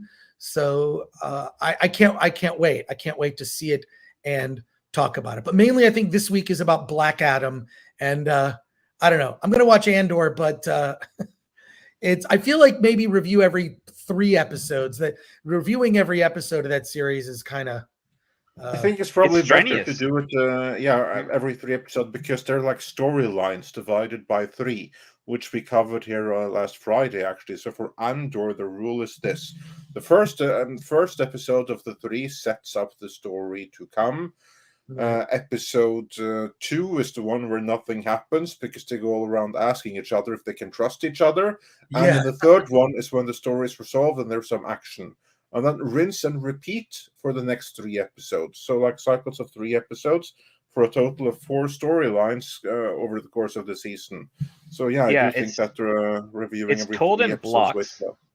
It's told in blocks, and the idea of that formula can be sound, but I don't like the execution because you're wasting your entire middle act on nothing. Like it's just there. You should be breaking it down so every episode does. Oh, you have your introduction, your setup, your conflict, your climax, your denouement, which leads into your next episode, and it should always be like that. Your larger plots, your schemes, so to speak, can be broken up into sections. But yeah, as beautiful as Andor is with regards to its practicality of sets and whatnot, it is really it's Gilroy masturbating to Star Wars. I mean, that's the best way I can do it. He's edging himself all the time, and we're going to see 2 more of these before the season's over, which is unfortunate. Yikes! And before I leave, Script Doctor, did your avatar grow a beard? Yes, It does that sometimes. it's getting cold in Canada, so I need to keep my face warm. I'm looking at your avatar. I'm like, wait, did the avatar? So it did. Okay, good. I'm not imagining that. That's great. That's awesome. All right. Hey, take care, everybody. Have a great rest of your week, and I'll see you next Monday. Always great to chat with you. Take care, Chris. Later, Chris. Have a good one. All right. Thanks for joining us. And we have some super chats to catch up on. You guys have been so patient. Callum Lyle sends in another $2 and says, lastly, Rachel Zegler should go to military school. Is it Ziegler? Am I saying it wrong? Who's Rachel Ziegler? I don't know. She is she is the person that's supposed to be the new Snow White, which I guess. Oh, that's okay. That's right. Okay. She's more like mocha latte, I guess. I don't know, but anyway. Yeah. I think that's like cancellation. It's like the speech most right racist there, thing you've ever said, Kelsey. Maybe. But okay, yeah. What does she do now that she needs to go to military school? Well, she doesn't need no man, That's true. Well, yeah, the new Snow White is like they're taking out all the things that make Snow White, or at least her motivation in the stories, her dreams and aspirations. But yeah. She don't need no man. Yeah. The only twist I would ever be happy of with a Snow White with this type of casting, and the abandonment of not needing a man and not needing the 7 dwarfs, is if it's basically a thing about cocaine smuggling. Like that's why That'd be a totally different movie. We already have. Yeah, that would be one contemporary take on Snow White. Yeah. And Sander asked about the news on Bill Murray. I told you guys there was going to be a cancel campaign coming after him. I don't want to add too much oxygen to it right now. I'm hoping it just kind of dies off and goes away because I don't buy most of it. It's in full force, though. I mean, it is in full force. You got 5 or 6 people like trying to take him down, and I mean, this is all stuff that would have been out in the world. Like, I think it might be something to save Keke Palmer's future. Reputation. Who cares? I think so. But anyway, because I'm kind of pissy most of all with Puck because they're the ones who are the front runners on this stupid thing, and they posted a very salacious story with no fucking proof whatsoever. And it's convenient that nobody will answer anything about it because supposedly this, that, and the other. So yeah, it's like it sounds completely against Bill Murray's character. I mean, he's been accused of a lot of things, but this goes way against that. So I'm not so sure on that until I see some actual proof. I'm going to just kind of chalk it up to another cancel campaign for now. I don't know about you guys, but I haven't followed the story, so I know nothing. Yeah, honestly, Seth Green probably deserved it. So, well, he was a kid, and you don't know the context. I mean, all you got was that's the thing is all these stories about Bill, they're all from one angle. Bill won't comment on them. Yeah. And the only one he ever commented about was the movie getting shut down. And his comments were something I thought that was funny when I was a kid. I found out is no longer funny anymore. Right. And that's what he said. Those allegations do not match what he says. I'm sorry, but like, anyway, I'm without some kind of proof or this actual person that supposedly made these accusations coming out and speaking on it, which they won't because supposedly they got a payoff of $100,000. And Gina Davis, I'm sorry, is the worst of them all. Oh yeah, I mean, you had 30 fucking years to say something, and not only that, she worked on the goddamn movie he directed. If she felt so goddamn uncomfortable, why didn't she say something then? No. What movie was Gina Davis and Bill Murray in together? Quick Change. Oh, I never saw that. It's actually one of Bill's best movies. Yeah. Unfortunately, gentlemen, I have to scoot out. I wish I could hang out for the rest of these, but Anyway, I hope everybody enjoys enjoys She-Hulk season 2, because I'm certain we're going to get that. Yeah, well, we'll be covering the detailed development of it as time Okay, sounds progresses. good. So, Bye, everyone, do check out Cultured Casino's channel. Check out his daily news reports, which are excellent, and some amazing videos. Highly recommend the channel. Link is in the description. Thank you. Have a great day. All right, take care. And before we move on with other super chats, we actually missed 2 super chats on Friday. These were super chats that came before the show, and for some weird reason they didn't show up in our end, which of course we apologize for. So on Friday, super chats we missed was Memetic Eye, who said for £5, Harry Lime was right. Hollywood has created a safe space in the culture war that can only produce the entertainment equivalent of cuckoo clocks. And yeah, that sounds about right, because much of what we're seeing is pretty cuckoo, if I dare say so myself. And then the other one was from Tim Scorpion, who said for $5, did the writers seriously compare Feige to a mindless robot in the finale? Isn't attacking a company head like that grounds for getting fired? Yeah, it would have been if he hadn't been in on it. Which only goes to show that he's the cuckoo one right now, because he agreed to it, to everything that they did in that series. So yeah, Tim Scorpion and Memetic Eye, thanks for the super chats from Friday, and apologies that they came this late, but better late than never, I always say, and we never leave any super chats behind. And with that, Tom, let's continue with the ones from today.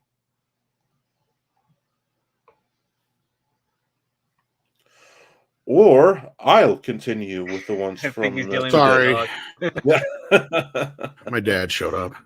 Oh, okay. Yeah. Then SDR Red Wolf says for $2, G4, good riddance. Again, only good for Robot Wars. And I like yeah, the tack of the show and the stuff that Chris did on there. Yeah. Well, but yeah, that was probably good. But again, that was back in the day. But for this modern day reboot, I mean, really, there was nothing there. I checked the YouTube channel, and there was nothing, not one thing worth watching there. Now, listen, my book again. I'm Sega Mega, and I'm not Drive, so even maybe hamming it up when I but- say that Chris, because like he was my, because I was like the other guys that were at the ISP that we watched that all the time. They were into the video game stuff. I would always perk up when I'd hear Chris's voice, because then I knew they'd be talking about movies. So like, I'm not kidding when I when I say that about him. I'm not just blowing smoke or being hyperbolic or any of that at all. So I mean, I used to watch that 12, 13 hours a day every day. So yeah. Yeah. So. And then we have a couple of super stickers from Dr. Longdongler, who sends in £1.99, and we Quite have the picture there. Holy cow. yeah, that's one for the ladies, and then we have Raj, who also sent us Probably a Canadian thumbs up. $1.99. They're all thumbs up, yeah. I was gonna say, I'm assuming so they're yeah. all thumbs up. I can't see from here because I was late. And Sorry about that. then we have Liam John Smith, who says for $1.99, I feel sad for Frosk, since she isn't fully liable. Well, she's pretty liable. I will argue that they could have. Demise, yeah, I was going to say they would eventually fell apart, but I bet you they would have been able to limp along for another 3 months. More than that, maybe. Nah, no. Well, I mean, that's the thing, is they get the upper hand of the algorithm with YouTube. Their demise was sped up because of her stupidity. Yeah, that's what I mean. She sped up their way demise by faster 3 than months. you could ever imagine. Like that was like a bullet to the head. Maybe she sped it up by 6 months. But that demise was coming. G4 wasn't lasting 2 years. Basically, my guess is it would have went like Collider did. Remember how that whole thing went down? No, Collider already had an audience. Well, so did G4. That was my...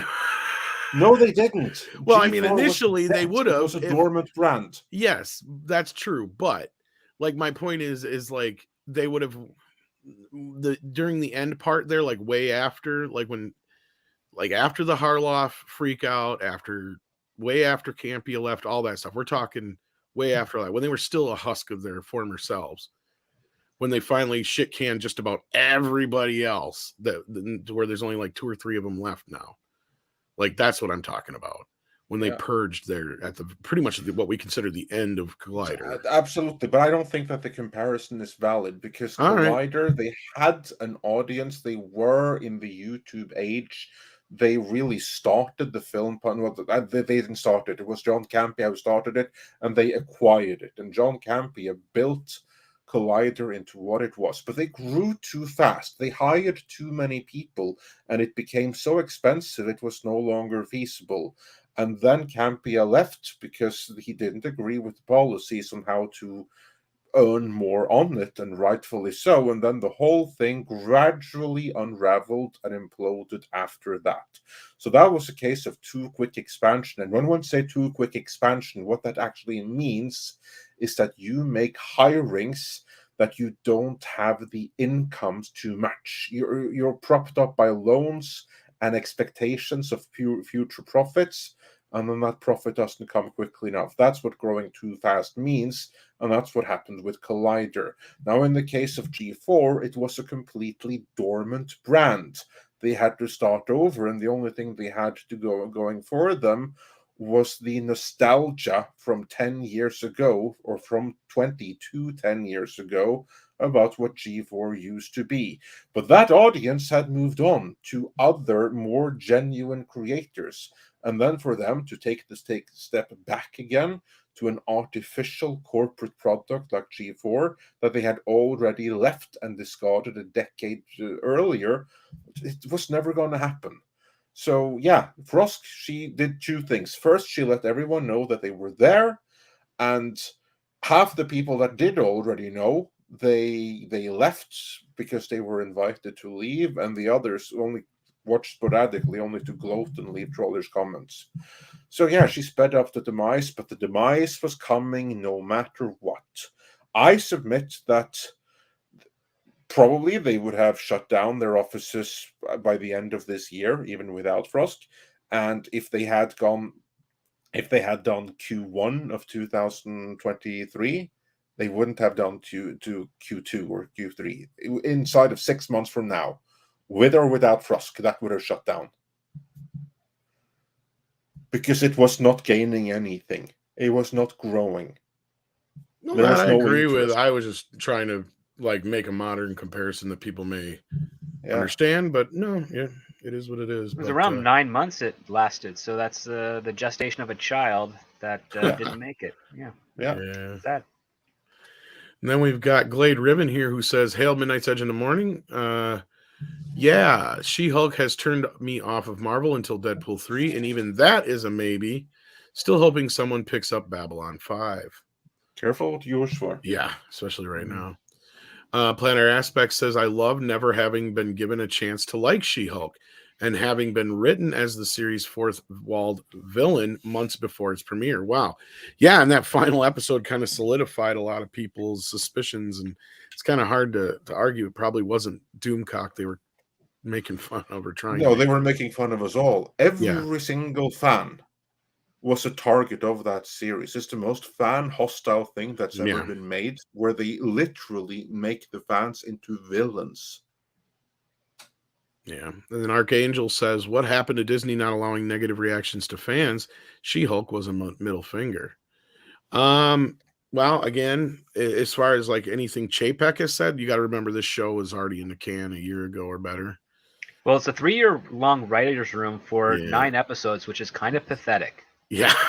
When you think about it, you're right.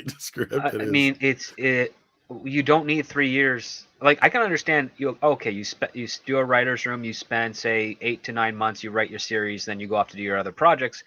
But the way that it's being toted in the trades, it sounds like they've been in the writer's room up to just a few weeks before the debut of the show, which is weird, because why would you need them in there that long if you're so confident about your show, right? It's lots of red flags are thrown up with those types of recounts that I've been reading about.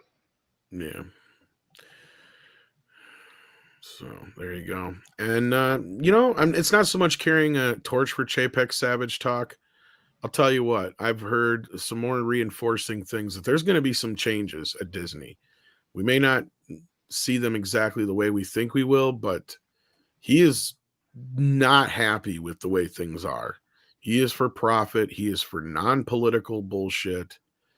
And a lot of this stuff, I'm getting to the point where I kind of agree with Cameron on, and others have posited about him just allowing them to fail on their own merit, so he can have them as ammunition or example, exactly, evidence, whatever, what have you. So, no, it's we here at Midnight's Edge hold nobody up on any pedestal, even somebody like Zaslav. We still know is not above fucking up big time. We've been holding this weekend's going to be very interesting. We've been holding Zaslav's feet to the flames a little bit with the whole idea of bringing Alan Horn in. It was like, that was a dumb move. Like we've been very vocal about that. I mean, yeah, sorry. Absolutely. The biggest mistake he ever made so far. But yeah, Archangel, like, as far as the middle finger to the fans, maybe this was Chapek again. Just he's kind of allowing Feige to fall flat on his face again and again and again and again. Because it's really what it boils down to. This all falls on Feige's lap, really. So there you go. And he says, I would like to believe that, but after his words on the Don't Say Gay bill, I find it hard to believe. Well, he said some things publicly, but behind the scenes, they're scrambling right now to try and figure out how to save their tax breaks, it sounds like. So he did what he had to do in the situation that got rapidly out of his control. But many of the instigators behind that has been quietly let go from the company since, with the exception of Peter Rice, who was publicly humiliated in a way which utterly destroyed his career. I don't think that anyone's going to hire him again, even though he's popular and well-liked, but just a stigma. Yeah, that was a personal thing. just a stigma of how he was humiliated by the industry in a way where everyone would know this guy was fired. There was no saving face, none of that, just purely you are gone. And everyone was to know that he was let go in the most brutal, humiliating manner in Disney history. I think the more important part of that, Andre, was how it publicly sent a message. Exactly, that's what I mean. It sent a message that despite what the trades are saying, the Disney board is behind him. That's the message it sent to me personally, especially if I was somebody in the financial section. That's the way I'd see it anyway. But, yeah. And I think Mikey and others had agreed with that. Sean Cullen says, hey guys, great work overall. Like the guest you bring in, you should talk to have on Seth Kersley. I'm not familiar with Seth, at least not offhand, who directed multiple animated shows like Looney Tunes, Lost Kingdom, Hearts. Pilot, he's on YouTube. Well, we do try to reach out to people when we can. This is somebody I will keep in my purview. If you want to send me a link to his work, Sean, on like a DM on Twitter or something like that, I'll gladly check it out. But yeah, we also, the other thing is as far as interviews and stuff like that, like we have a backlog of stuff we're working on yet. So trust me, as soon as we get that backlog caught up, the floodgates will reopen.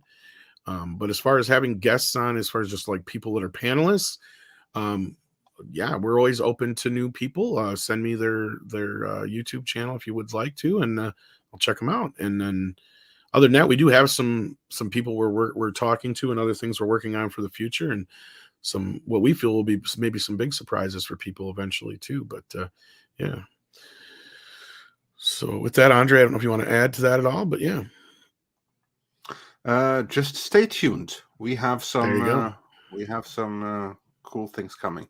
Maybe even some exciting revelations. Exactly. You can read between the lines. Hyper Guyver 2 says, at least Werewolf by Night didn't completely suck. That's what I've hearing. heard that. I might have to check that out. Of course, that was a movie, right? That was just a movie. It wasn't a series. Made-for-TV movie on a made-for-TV budget, but yes. Sometimes creativity can come out of that. That's what I remind people. We have War Monkey, who's become a new member. Thank you so much for that. And while we're at it, we have Neil, who's also become a new member now. Neil is a mod on our Facebook, or used to be a mod on our Facebook group, and is, I believe, still a mod here in the chat. But thank you for that. Also, you guys, we appreciate all the support you guys give us. You guys truly do a lot more than you could ever imagine. Vincent Leon, says it's not a coincidence that Wolverine Logan was handled so poorly from and then conveniently was killed off, arguably the alpha of the old Marvel. I'm not saying you're not onto something there, Vincent. I have pointed out before that I wouldn't be surprised if Disney pushes for an X-23 Logan type Wolverine, or whatever you call her, his daughter, but X-23 basically instead of Logan, because I'm thinking that Deadpool 3 will probably be the last time we see Hugh Jackman play Wolverine. I could be wrong. Well, are they going to bring back the actress from the Logan movie, you think? I don't know about that specifically. I just see it as that's the how often have they not used the opportunity that, well, we have the female version in the comics. It's in the comics. We can use that as an excuse. You know, they do that all the time. And X-23 is actually one of the few female versions, in quotations, of one of these characters that most people don't hate. But they also love the fact that she's basically Logan's daughter. So unless you have that aspect of her, I don't know if that's going to pay off or not. But I just wouldn't put it past Disney. And not only that, I don't envy anybody who's got to take on that role. And that's why I've posited way back years ago that when this Fox deal first happened, that's about the only way you can do this and not have to worry about the comparisons to Hugh Jackman right away, you know, is do the female version instead. And at that time, I would totally see Disney doing it, and still do. Because that was when I was hearing about the whole, we can't use X-Men, it's too problematic. Yeah, they used the word in the She-Hulk thing. She says X-Men. Yeah, they'll use it. And I'm still not convinced that they won't call the movie X-Men in the end, but don't think they won't comment on it like they did in the last X-Men movie. Oh, yeah. That was terrible. Yeah, exactly. It'll be cringe-inducing, but most we can hope for is by the time they actually get to X-Men that Chapek will have worked out most of the kinks in the company, but that all depends on whether or not he gets a chance to do that. Because that's the thing is, you guys got to remember that the media is going to paint a lot of gloom and doom about. That's the best part you got to remember is if they're painting gloom and doom about people, especially like Chapek and Zaslav, that means they're on the right track. Because they don't want them to win. They don't want them to do what they're doing. And that's why I think this, like, they're calling out all they can on Zaslav. And the beauty of it is Zaslav is practically so squeaky clean that they can't really come up with anything. So they're trying at every angle. That's why they tried painting him as a racist istophobe for canceling Batwoman. But then turn conservative around, and a Trump supporter. all that shit. I just saw an article, I think it was yesterday or Saturday, that was talking about how there was a bunch of the board that said that was the right move. Zaslav saved him a bunch of money in the something to that effect. I wish Culture was here because he probably knows the article I'm talking about. But yeah. But yeah, I would not be surprised, Vincent, if Deadpool 3 is the Logan swan song in the end. Watch them reenact the Logan death scene. I wouldn't put it past them. Only with Deadpool instead of Deadpool comes in to finish the job. Yeah. I mean, also though, I've heard some wacky rumors a while back around the same time when I heard they were trying to get Hugh Jackman in, and when they were doing the whole thing where I was like, I'm not so convinced that, you know, Deadpool's going to be in Doctor Strange. I think these might be some preconceived cameos they're filming for Deadpool 3. Because I heard a rumbling rumor they might do a Deadpool kills the Marvel Universe, or at least a version of it. So we'll see. I don't know. Maybe in the end credits, if not the whole movie. So it'll be interesting to see what they pull off with that. Does this dress make my ass look big? Says Rip Rings of Power. Yeah, I don't think it ever had. Did it ever live? Go back to sleep, you Frankensteinian abomination, I think is a better way of putting it. Yeah. The Guardian just called Rings of Power a stinker. Wow, says T-Man 70. I see. This is what I was saying the whole time. But everyone who is giving these positive reviews, and I do believe Guardian were among those, they're going to tacitly walk those back again, because Rings of Power is such a creative failure across the board that can't really be defended. And same with like certain high-profile YouTubers who were so high up on it, and like how amazing it is. It's yeah, their credibility is gonna take something of a nosedive because of it. Unless everyone has to throw this under the bus. It was so bad, there's no defending it, and that's what we're seeing now. Yeah.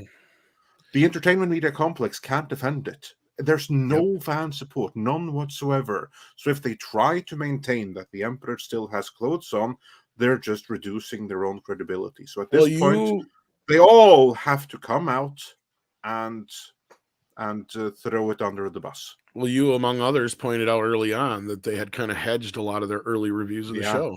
Yeah. So and I don't know if it's a coincidence or not, but Keith, the movie geek of Pop Culture Minefield, just showed up in the chat. How you doing, Keith? And then some sex box showed up. I think Keith, they followed him in. They followed that sexy man over. Yes, they did. Yes, they did. And then JRC says, based on She-Hulk, I'm skipping Wakanda forever. Well, I don't blame you. I would have skipped it before She-Hulk. I'm very curious about how that one is doing, because if it does what it looks to do, which is to replace the big, strong male Black Panther with a female counterpart, I don't know how well that's going to go down with those that really dig Chadwick Boseman as the Black Panther. I don't know how popular that movie is going to be. Well, was it you that said it on Friday that you think that the biggest critics are going to be black men? I think it was you. Yes, I said that. I think you're right. Same thing, yeah. And the otherwise, at this point, they're boasting like $180 million opening weekend. I don't see that happening. Was it not 200 they were boasting? They were originally boasting 200. Now it's down to 180. You watch by by the time the movie comes out, they'll get it down. Yeah, by the time it comes out, opens to 80 million. Huge success.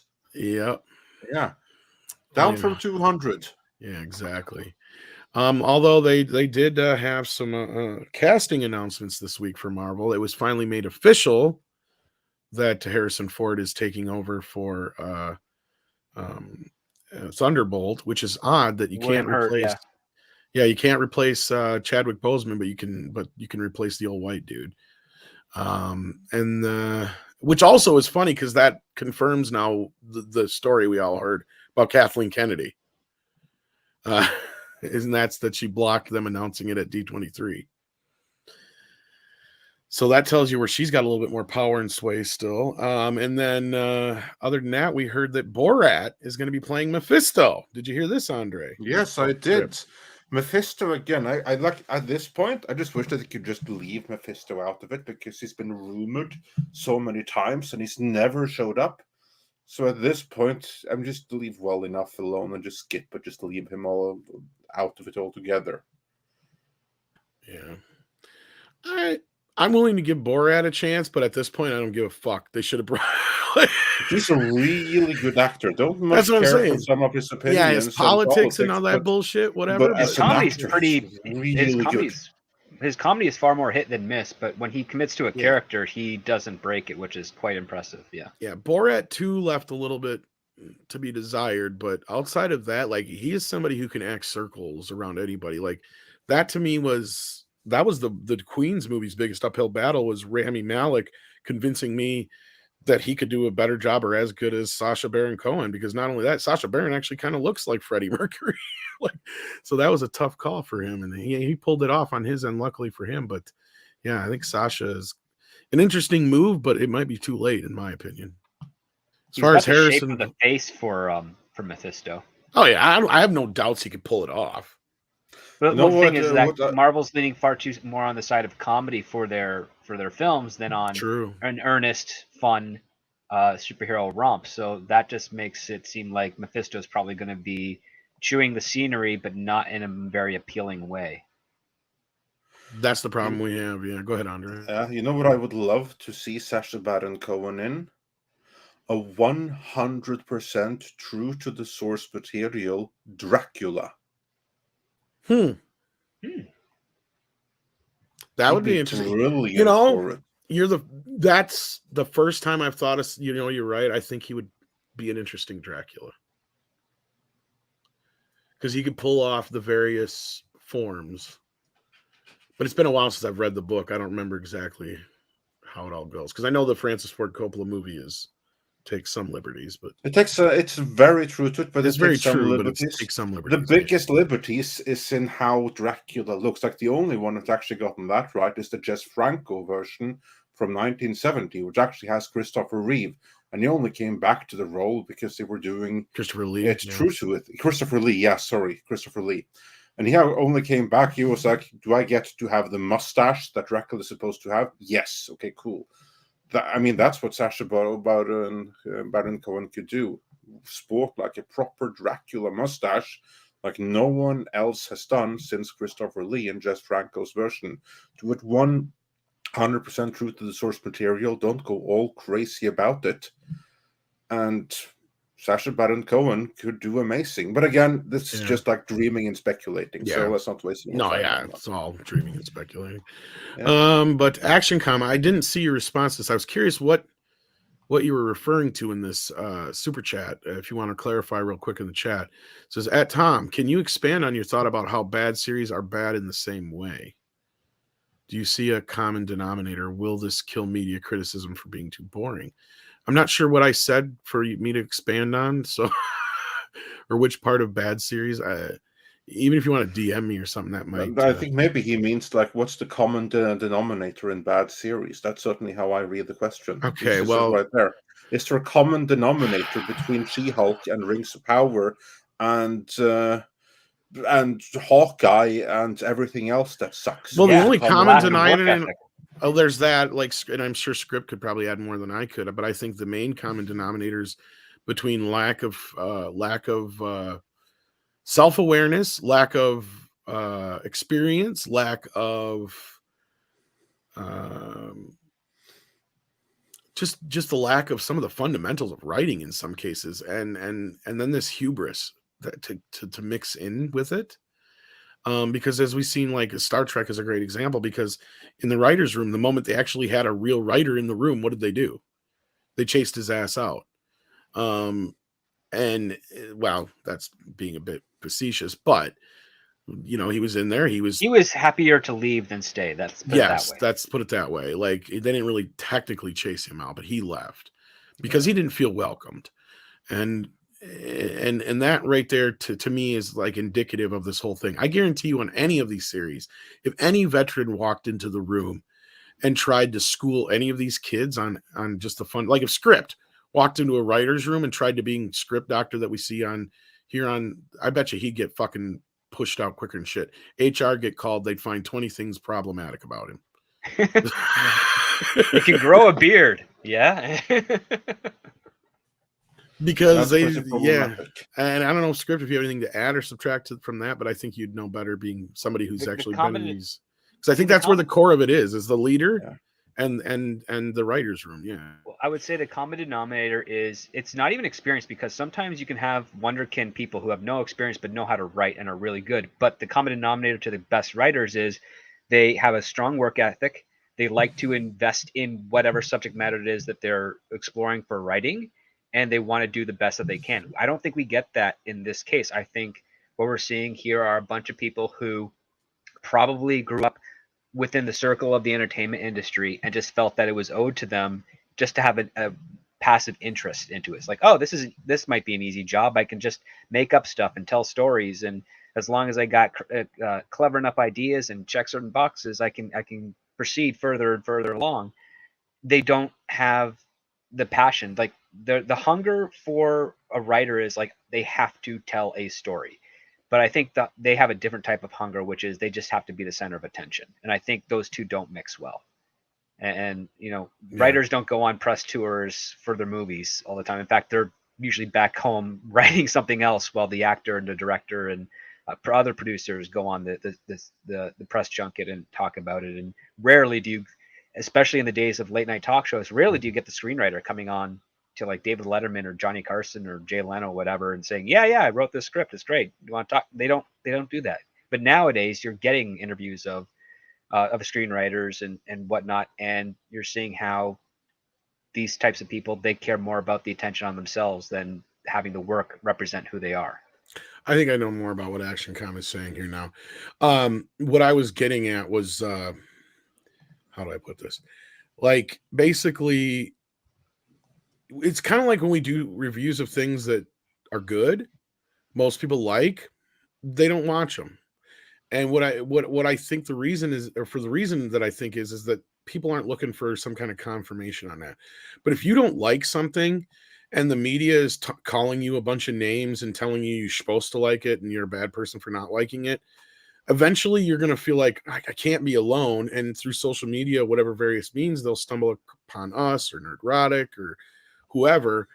And I don't want to call it confirmation bias, but what I do find it as is people finding common ground that, oh, I'm not alone, right? It's this idea of, you know, and so for a while, it's kind of like a group. Like we used to joke when it came to Discovery about it being like therapy every week, right? Like, and it kind of is in a way. But then after a while, you apathy sets in and other things set into where it's just like, it's not anything you need in your life, unlike a drug addiction or something like that, where you feel the necessity to have it in your life and you've got to break that bond. A TV show or a movie isn't the same thing. So it's a lot easier for people to check out quicker, if that makes sense. And if I can expand on please. that, it's exactly as you're saying, Tom, and I can even give an example of it. Star Trek Discovery. You all know Jim. Well, that's what I said. Yeah, a friend of us, great YouTuber in his own right. How did he get started? He started just that way, and he said this before, so I'm not breaking any new ground here. But one of the reasons why he, the future ruler of the Earth, decided I'm going to get a YouTube channel was actually Star Trek Discovery, and one of the impetus was that he saw this series and he loved Star Trek, and here's a new iteration that the media is screaming is so incredibly good. It's the best Star Trek ever. Then how come it's so bad? Is he the only one thinking this way? Is there no sanity? Everyone is praising it. And there was Midnight's Edge saying, no, this is awful, and we know why it's awful. And we've been saying exactly how it's awful, and then we break down the business case for why it's awful. And that is something that he latched onto and many, many others. And it even, he said, was one of the reasons that inspired him to get on YouTube in the first place. So that is something that when we are being gaslit, and people need to latch onto this thing of normalcy. If there's something that's universally shit and everyone hates it, you can have fun with it, and when something is really amazing, you don't need the validation. But when you're being gaslit and told something that is shit is amazing, you need the validation that you're really not crazy. You're being gaslit here. And that's a service that we provide. And that's one of the reasons why taking down these things that should be good but aren't, and why, is something that draws a lot of people. Sometimes I don't look at it as taking something down either. I just looking at it as critique. Like, that's the funny thing is this is when I say taking down, I mean going through. This is right. I knew what you meant, but I'm glad you brought it up because it made me think of this, because this is what reminds me of like how how criticism has changed in the last couple of years. Because when I was in the video store and doing like blogs and other things like that, and just doing my semi-professional criticism, let's talk about, because I have done, been published in like newspapers and stuff like that, but I've never done anything where I've been, full-time work until now. even then, though, I never got the blowback that I got all of a sudden when we were on here, and this new version of this idea that the critic is, we're the bad critics, right? The good critics are these guys over here who are going to agree with all the shit we want, you know. And I never had that before, where if you didn't like something somebody else liked, and not only that, just on a personal level, right? Where if you didn't like something somebody else liked, they took it fucking personally. I never experienced that before outside of major fandom. And that's just like, even then you could get into just like minor squabbles with friends. Like it was kind of like, you know, whether Star Trek 2 or Star Trek 4 was the better movie, let's say, was an argument, for instance, just to pull something out of my ass or something like that. You know, that's not what I'm talking about here. I'm talking about, you know, actually critiquing a movie or a television show, being 100% honest about it from a technical aspect and a, you know, critically subjective level, or whatever you want to call it. And where somebody would get so upset with you, and where, you know, I've gotten little death threats and shit. I don't take them that seriously, but the point is I've never experienced that in my entire fucking life. And I swear it's this whole movement that's pushed that. So that's, again, another reason why I feel like we exist and still are here and we're important. But I know that's not answering Action Con's main question, but the first part it does, as far as like what we were saying before. But like, yeah, it's to me, it's crazy that we have this kind of thing going on right now. But speaking of crazy, we have a lot of super chats, and it's driving me crazy because I want to get to them, and you guys have been very patient. Exactly. Yeah. And thank you, Action Com, because that's a very great question. And I would love to go into it more, but we don't have the time right now. Then call sign Dracula. I got your code there, buddy. Says, if you have kids, highly recommend The Coddling of American Mind. We did get this earlier, but just wanted to thank you again for that. And then we got Mega Wing Zero says, the woke are going to make Dune a reality. Well, not the space travel part of it. That's for sure. No, the other part, yeah. So the worst parts of Dune only set right here. Yeah, they're making that happen. Haiti and Felidoro says Father Stu did 21.6 million on a box office on a 4 million budget, made way more money than Bros, especially with zero marketing push it had. And yes, it had zero marketing push. Like the only people that got behind it, I don't think it was like paid advertising either. That's my point that I was getting to earlier. Was I would have not even have been aware of this movie had it not just been for accidentally stumbling upon it. And I'm glad I did. It was a very moving film. And the best part is even if you're not a religious person, the movie managed to be not preachy, and it's about a preacher. Like, it doesn't make you as the audience feel bad one way or the other. It's about the characters and about their experience and what they're going through, their struggles, their drama, their accomplishments. And probably, I'm not going to say it's like anything like Oscar caliber or anything like that, so don't get that kind of thing out of it. And it was like, you know, maybe a 7 or 8 at best, and 8's probably pushing it. But it, you know what? You can tell Mark Wahlberg's heart is in it, and he gives a great performance. So take that as you will. And I guess it's on Netflix right now. So if you have Netflix, I guess check it out if you're interested. Yeah, absolutely. Help Netflix see in their own algorithms that, hey, this is what people gravitate towards, because that matters. The fact that it made that much money without having any push, though, just goes to show you that there are movements out there in places that, you know, like I'm sure the only reason it got that much money is because a lot of the religious channels and stuff like that got behind it. But I'm surprised because it's hard R movie. It's not like it's not like a pro-faith movie or anything like that in any way. Like, it is not like your Kirk Cameron Saves Christmas movie. So don't get that kind of idea from it. It has more in common with that other, what was that football movie that Mark Wahlberg made, Invincible or something like that it was called? I don't recall right now. I can't remember the name of it, but if the tone of it is more in that kind of a line, if you want to, it is what I'm trying to get to, but yeah. So, but there you go. And then we've got your Muslim uncle who says, Michiganders rock, God save California. Wish we had gotten that when Chris was here. Sorry I missed that, but thank you. And then we got Waldemar Perez, or Waldemar. Is that how you say it? Waldemar? Or Waldemar? Perez Jr. So that's one of the W's. It sounds like a V. Gotcha. Check out a video on a day at LinkedIn. Modern corporate ENV. Environment. Environment, okay, have turned into adult daycare by all the new HR ladies. It's a Gundam has been covering this for a while now. You know, I'm not surprised. Not surprised. Oh God, that's kind of funny. Yeah, they go to work, they eat, they play games, and then they We have need meetings, watch activities. movies, and then go home. Can we call the work activities? It will help. I will say it does look like a very awesome job, but you don't do anything. Speaking So of it's burning money. infantilization, wow. Yeah. We're the ones who are suffering from that, though, right? Yeah. Camelbot Killer. Oh crap! I was gonna go grab that. He sent me a package that had the Sotheby's Roger Rabbit art book in it. Thank you for that. And he sent me another surprise that I'm gonna save for the end of the show. But remind me again, real quick, guys, before we get to the very, very end of the show. It's very pertinent to that. So I'll have to have like a minute or two to go run and grab it. I should have grabbed it when I went down to greet my dad, but I totally spaced it out, Camelbot Killer. Sorry about that. I was just trying to stop Sadie from eating my dad.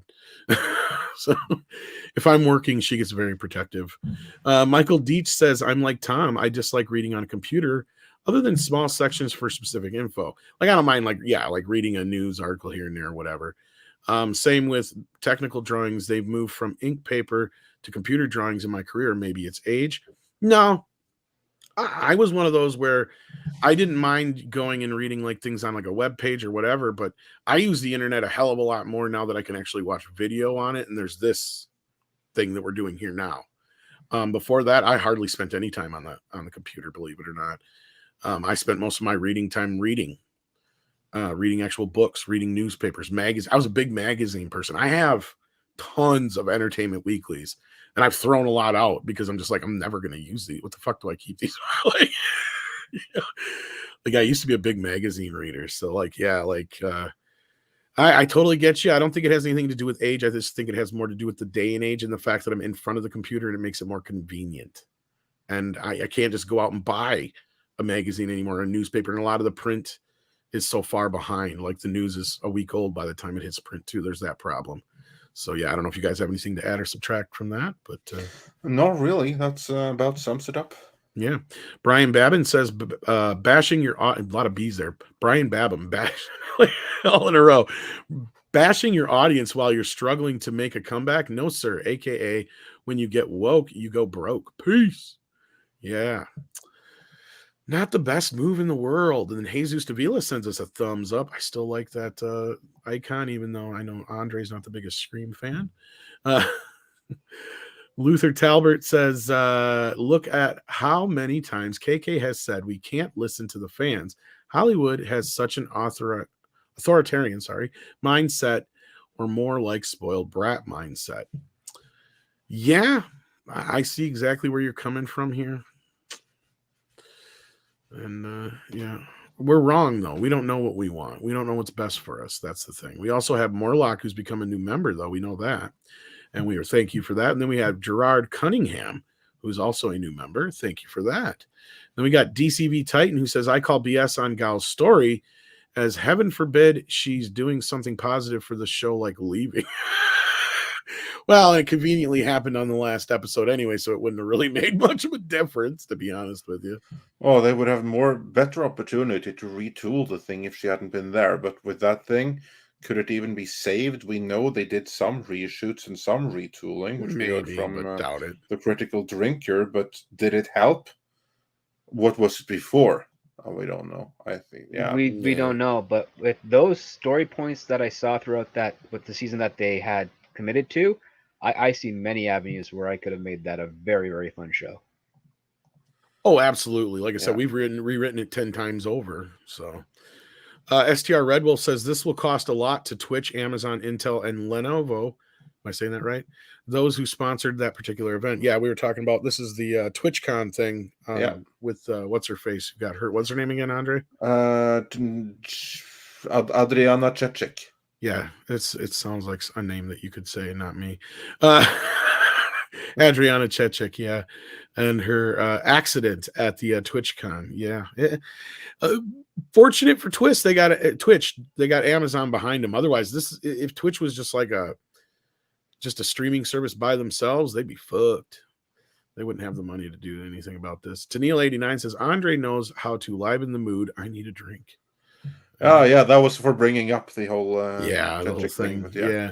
And then Tennille says, script, take Gilroy, superimpose him onto a reaction video of Rich Evans jacking into R2-D2, and the visual is complete.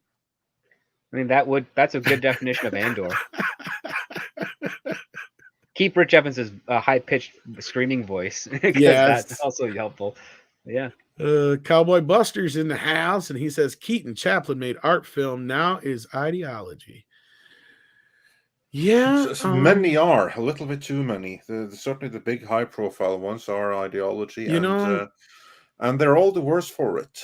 The sad part is, Cowboy, we as the fans see a lot of this film as more art than they do, especially the corporate studios section of it all. Yep. And that's the sad truth of it all, especially when we get into like restoration and preservation and all that kind of stuff we've talked about in the past several times over, and I'm sure will become a bigger issue into the future going forward. They really don't give a shit about that. So that's where we're going to have to make a difference, I think. But no, I think that's the biggest problem right there is some of the creatives. And for every few Tarantinos and Scorseses and whatnot, they're a dying breed.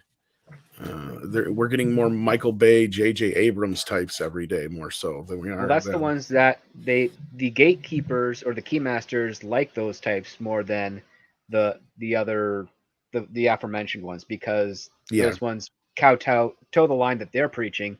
Whereas I guarantee you, there's probably 1,000 filmmakers that are as good as if not better than the aforementioned now that are being shuttered by the larger studios because they don't meet the other qualifications of what it is there, and they're working on the independent side of things with really small budgets and very limited distribution. So who knows what will happen the next few years, but I'm pretty sure 2024 is the year where we'll see a dramatic change in what is being greenlit and what is being debuted in theaters.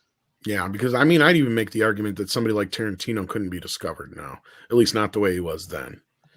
The fact that the internet, it's both a blessing and a curse, because Tarantino probably would have just made something like Reservoir Dogs with his phone, and just doing that and putting it up on like YouTube or something like that would have, nobody would have noticed, at least not from Hollywood. No, that's true. Like there are so many artists, both in terms of film, but especially in terms of music, that came in the 80s, 90s, early 2000s. Oh, the music industry's dead, dude.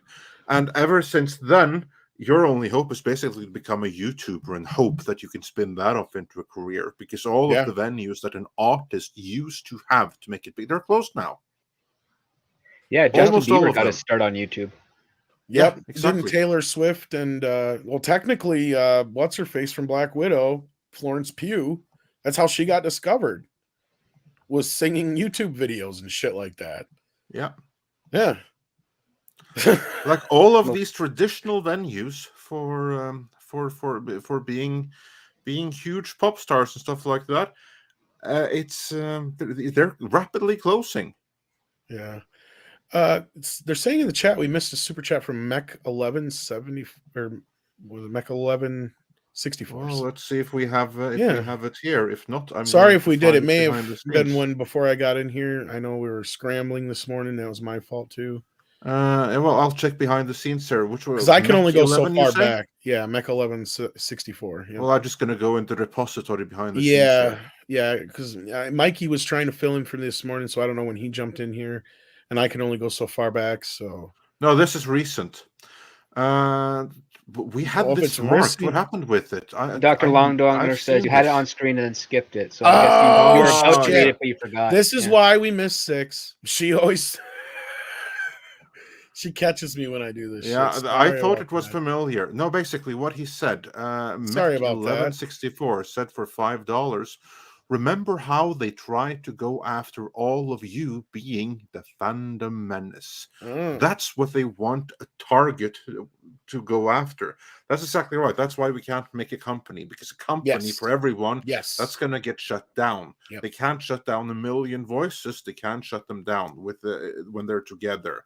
And the closest thing they had to a company was this long discarded, outdated fandom menace larger umbrella, which is something that that most have gone away from for a number of different reasons.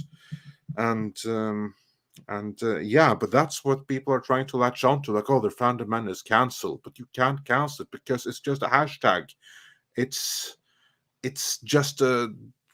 just something you can call yourself. Don't really mean anything. You're still a number of independent voices, independent from each other. Take down one, that one is probably going to come back, and 3 more is going to take its place. That's the beauty with being unaffiliated.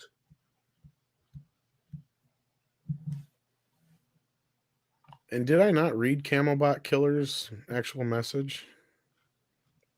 Was that the blue super chat?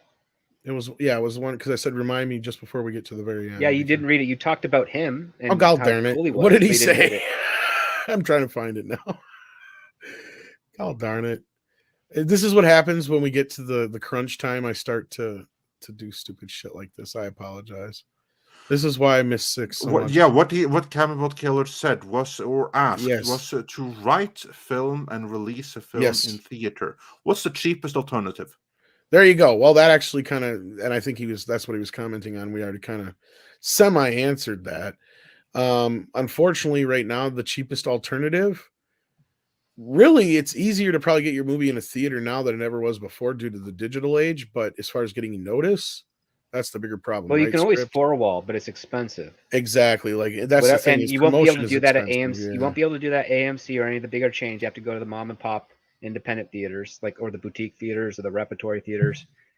The cheapest I've ever seen it in the United States was $1,200 for one night. Yeah. And then on top of that, like just to write, direct, and again, I have to stress this: you need an editor, or you need to be an editor, because so many people will be excited to work on your film at the start, but it's a very long and difficult process to complete, and so many will end up dropping out towards the end. So you need people that are going to be there to the very end, or else you are not making a movie. That's just the matter, the name of the game. I mean, I'm all for, grab your iPhone, go out, shoot something. But if you want to make it look good, if you want to make it as professional as you possibly can on your micro budget, you have to make sure that the people that you are working with stay there to the end. And guess what? Even in Hollywood, a lot of them to jump ship if there's a better deal around the corner, or they just lose interest. It's the nature of the game. So if you're going to do it yourself, you better be the writer, the director, and the editor, the sound mixer, the colorist, all of those things, because you're going to be the only one that will see it to the end. And as far as the actual cost, it all depends on what you want to shoot, my friend.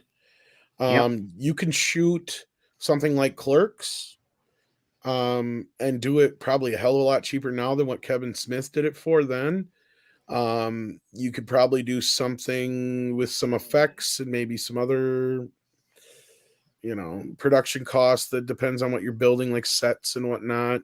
But your main cost right away, I can think what you're talking about is you're going to want, as far as you're going to have to either write it yourself or hire somebody to write it. Script, how much does it cost to hire you for a service? To write it depends on idea? what it is you want, but I'm like for consulting stuff, kind of I'm rough pretty cheap. If you want to hire me to write you a screenplay based off of your own stuff, I'm kind of expensive. Okay, well, let's just say a ballpark. Let's just to give him a ballpark. If you hire me to write a script for them, you're looking between 25-30 grand US. Okay, so right there you got 25-30 grand. Yeah. As far as film, it depends on what you want to use. If you're going to do digitally, probably 5-10 grand would buy you all the equipment you need easy. If not, that'd be plenty more. 5 would be more than enough, I bet. But if you want a really good camera that looks really good, you're probably going to want to spend around 10. Otherwise, you're going to have to rent the equipment, which that'll save you some money. But right there's another whatever. then as far as editing, well, the beauty of that is editing is all done on computers now. As long as you do it digital, everything's done digitally. It only costs you probably, you could do that for a couple $100 or cheaper, as long as you already have the computer. Otherwise, you got to buy the computer plus the software, and you're good to go. And then, like Script said, you could 4-wall a theater, but then you'd have to promote it. Advertising all costs money. I mean, at the end of the day, as far as like doing a full-fledged movie and doing what you're kind of talking about here, I'd imagine anywhere from $30,000 to $50,000 at least to get started. And that could probably cover most of your expenses by the end of the day. But that's being very, very lenient.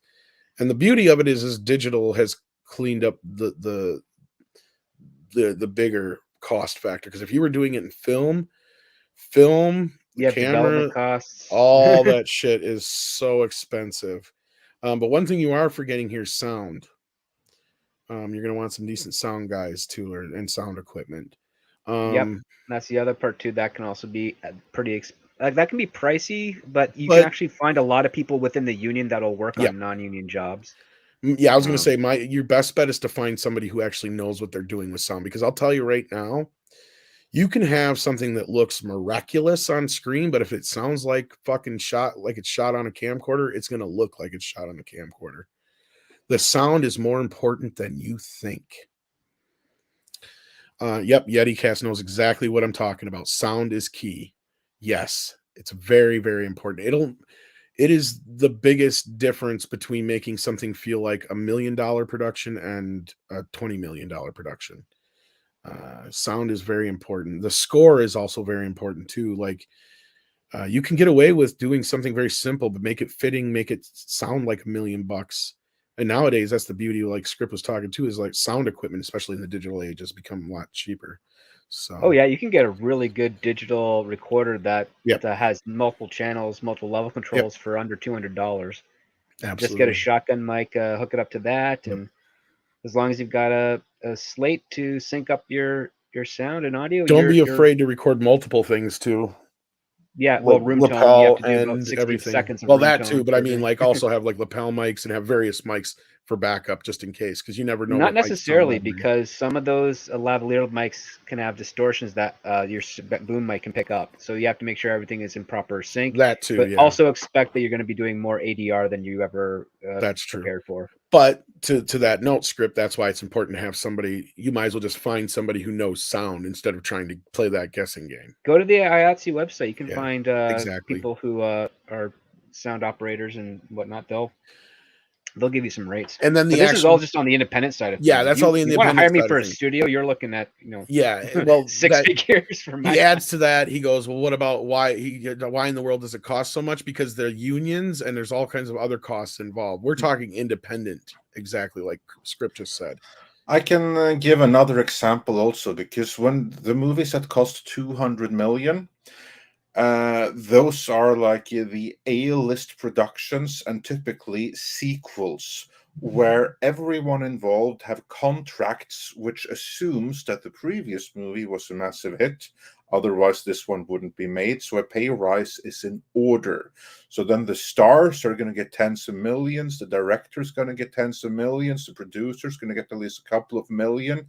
Like, for instance, we did the numbers on this Star Trek 4 that never ended up getting made. One of the reasons why Paramount went back to Chris Pine and Chris Hemsworth and asked them to cut the contract was because if they didn't, that movie, before there was a script, before anything was cast, before they had put two twigs together, that movie was going to cost like almost 100 million in cast salaries alone. Well, an example of one that actually happened is Infinity War, right? Like almost like half the budget is just paying the actors. Yeah. So like, for instance, a movie that costs 200 million, how much of those 200 million actually go into the technical aspects of making the movie if you take the cast and all those salaries out of it?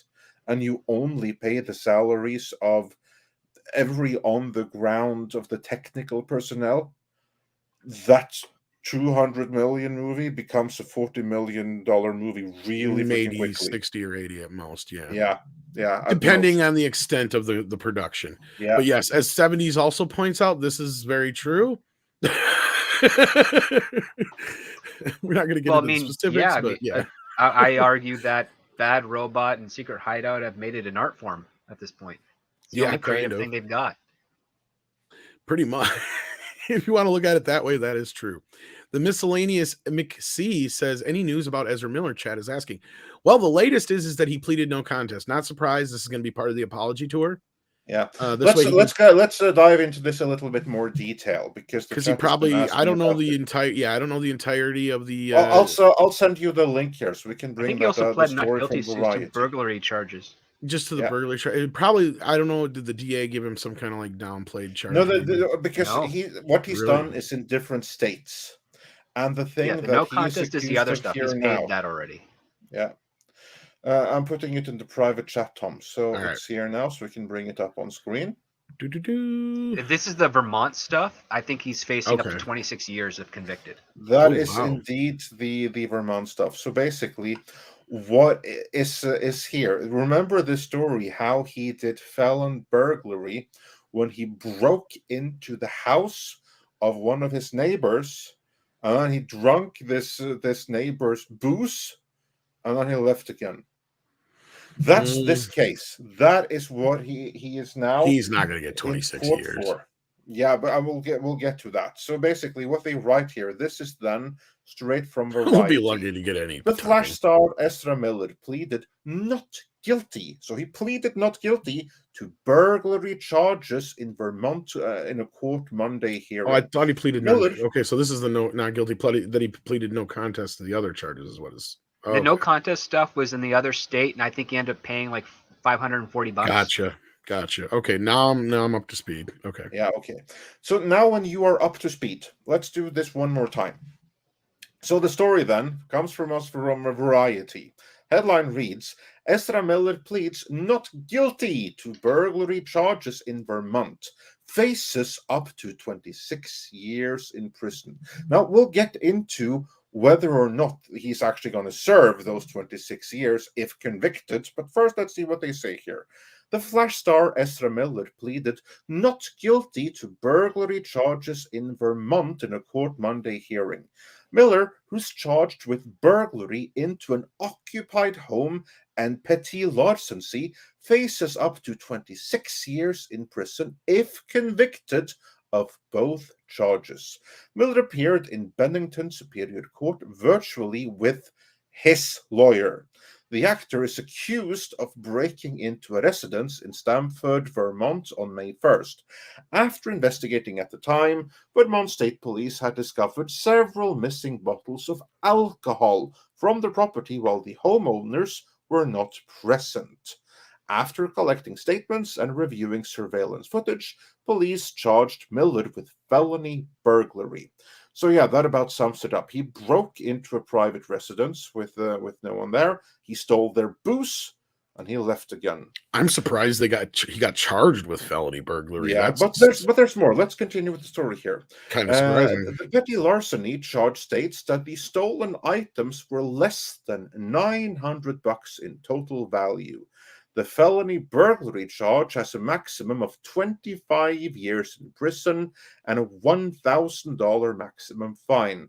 The larceny charge is a maximum of 1 year and has a similar $1,000 fine. Miller also agreed to not have any contact with the homeowner or return to their residence. And yeah, so this is what he pled not guilty to. And if this moves forward, he then risks worst case scenario, theoretically, a total of 26 years in prison plus a $2,000 fine, which seems kind of redundant next to 26 years in prison. So, what do you think is the chance that first this moves forward and then he's found guilty and then he is sentenced to a maximum of 26 years in prison? Script Doctor, let's hear from you first on this one. I'd be shocked. I mean, I would I would not be surprised if later this week the lawyer says, as a plea deal offer, how about $26,000 and 2 years in prison? Because they're going to do everything they can to keep him out, and because of his celebrity status, I don't see him. I can easily see Vermont rolling over on that and giving him the bare minimum of sentences if convicted. I do know that Warner Brothers has pretty much severed their support of him publicly in this part. He's there as the Flash only, and just to save them money. But I don't think they're spending any money with regards to his publicist or his legal fees or anything of that nature. I'm pretty sure they've completely severed all those ties. So he is ostensibly on his own at this point. Well, but surely they would want him to not be in jail when the movie opens. That is true, but I don't see Warner Brothers wanting to spend that type of money, because that could have huge blowback, whether he's convicted or not. Especially within Hollywood, that's just the weirdest. It's just the weirdest position to put a studio in, because let's say he gets convicted, then you've got people who finally decide to turn on Ezra Miller and say, well, Warner Brothers spent X amount of dollars trying to support him and do all this stuff. They're a bad company. This is the ammunition we need to go after Zaslav because he's supporting a criminal. I can see those arguments being made. If he's not guilty, I can still see the narrative of his celebrity status bought his freedom, and it was funded by Warner Brothers. And there's no win situation for Warner Brothers at this point. I mean, we are, I guess, a couple weeks overdue for an Ezra news story. So this and the timing of this is quite interesting, because it is 5 days before the DC's latest big tentpole film is set to debut. So yeah, I think there's probably a lot of people at Warner Brothers who saw this coming and are like, son of a gun, what are we going to do now? Does the article state when this goes beyond arraignment and into trial? Let's see here. Have to flick through this here. The Vermont charges were just a couple of the controversies, legal issues, yada yada yada. No one cares. He pled no contest to the assault charge and paid a $500 fine and 30 in court costs. Harassment. This was something else in Berlin. Having recently, and then I don't think they say. So yeah, there's the other part. I don't think we're going to get any sort of move or response from Warner Brothers until a court date is set. And if that court here date it is. Here it is. Oh, Found it. Sorry. Miller appeared in Bennington Superior Court virtually with his lawyer. The actor is accused of breaking. Oh no. So that was that's for the arraignment part. Yeah. Yeah, exactly. No, there's no date. So yeah, I think when a date is announced, that's when Warner Brothers will probably make a far more definitive statement. Because if the date is announced anywhere near the current release date of The Flash, that's going to be bad for Warner Brothers. And if it's done after it, then Warner Brothers isn't going to care. And if it's done before it, Warner Brothers might end up moving The Flash again, just to give it some more distance. So if it's say done in February or March of this coming year, I predict that The Flash will be pushed back a few more months. According to what Six just sent me here in the background, his next hearing is set for January 13th, 2023. Ooh. Even when she's not here, Six is still here and correcting us all, keeping us all in check. But yeah, my response to that, first of all, I've heard a few updates on the Ezra Miller situation. I'm sure Andre wants me to save most of it for a future video. But let's just say, from what I had heard, Script is kind of right on Warner Brothers somewhat washing their hands of him.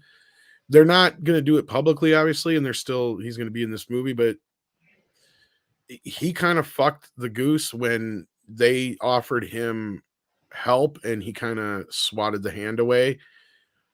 And from what I kind of heard was like, yeah, his people got involved with, and Warner's like, yeah, we got to get something done here. So they did meet up with him or whatever after that.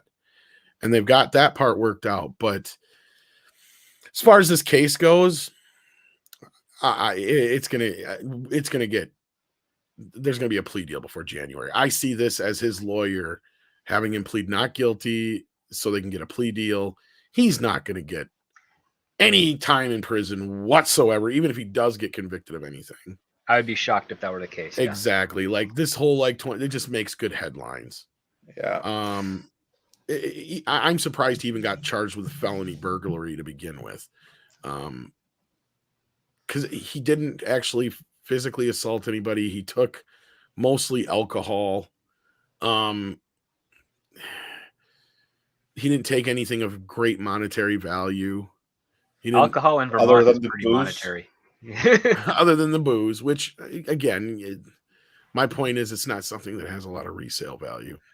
Yeah, basically it was the damage he did upon breaking and entering, and then he took the booze. Right. Which kind of like makes the breaking and entering just kind of like an insult in a way. Like I want wine, so I'm going to break your house down. That's just, yeah. But I agree with you guys. I don't think that he's going to see 1 day in jail. Like Script, when you suggested, how about we pay $2,600 and 2 years in jail? I was like, I don't think they're going to volunteer for 2 years in jail. They're going to say like, hey, how about we pay $4,000 and we make this whole thing go away? And then Vermont is going to like roll over. That's kind of like what I'm thinking here. If he sees even 1 day in jail, I'll be surprised. Well, the fact that this is in Vermont, I'll be positively shocked. But if he does, that's going to be just like when they caught Capone on tax evasion. I was just going to say, the fact that this is Vermont, his lawyer might be playing the long game. He might be figuring that this is going to be an easy win. They're going to take down the charges or something like that. They're going to fight for reduced charges to the point of basically just probation and mental counseling and things of that nature. And according to what Six is sending me here, Winokur, is that like the DA, I'm assuming, has previously sympathized with what he broadly categorized as Miller's mental health issues. Exactly. Like I guarantee you Miller's lawyers are in talks with all that's what I'm saying. Like this is never, I guarantee he never goes back to court on January. Sorry, I'm starting to stutter. But yeah. If they sympathize with his mental issues, they're not sending him to prison to be butt raped for the next 26 years. And if I'm reading what Six sent me here, he might get out of it too because he's actually the house owner. So was he renting it to this individual? Is that what it is? Oh no, Winker. No, sorry. That guy's the house owner. That's what I was saying. I'm surprised. Winker's the house owner? Yeah. That's what you meant. I'm sorry. Okay, so yeah.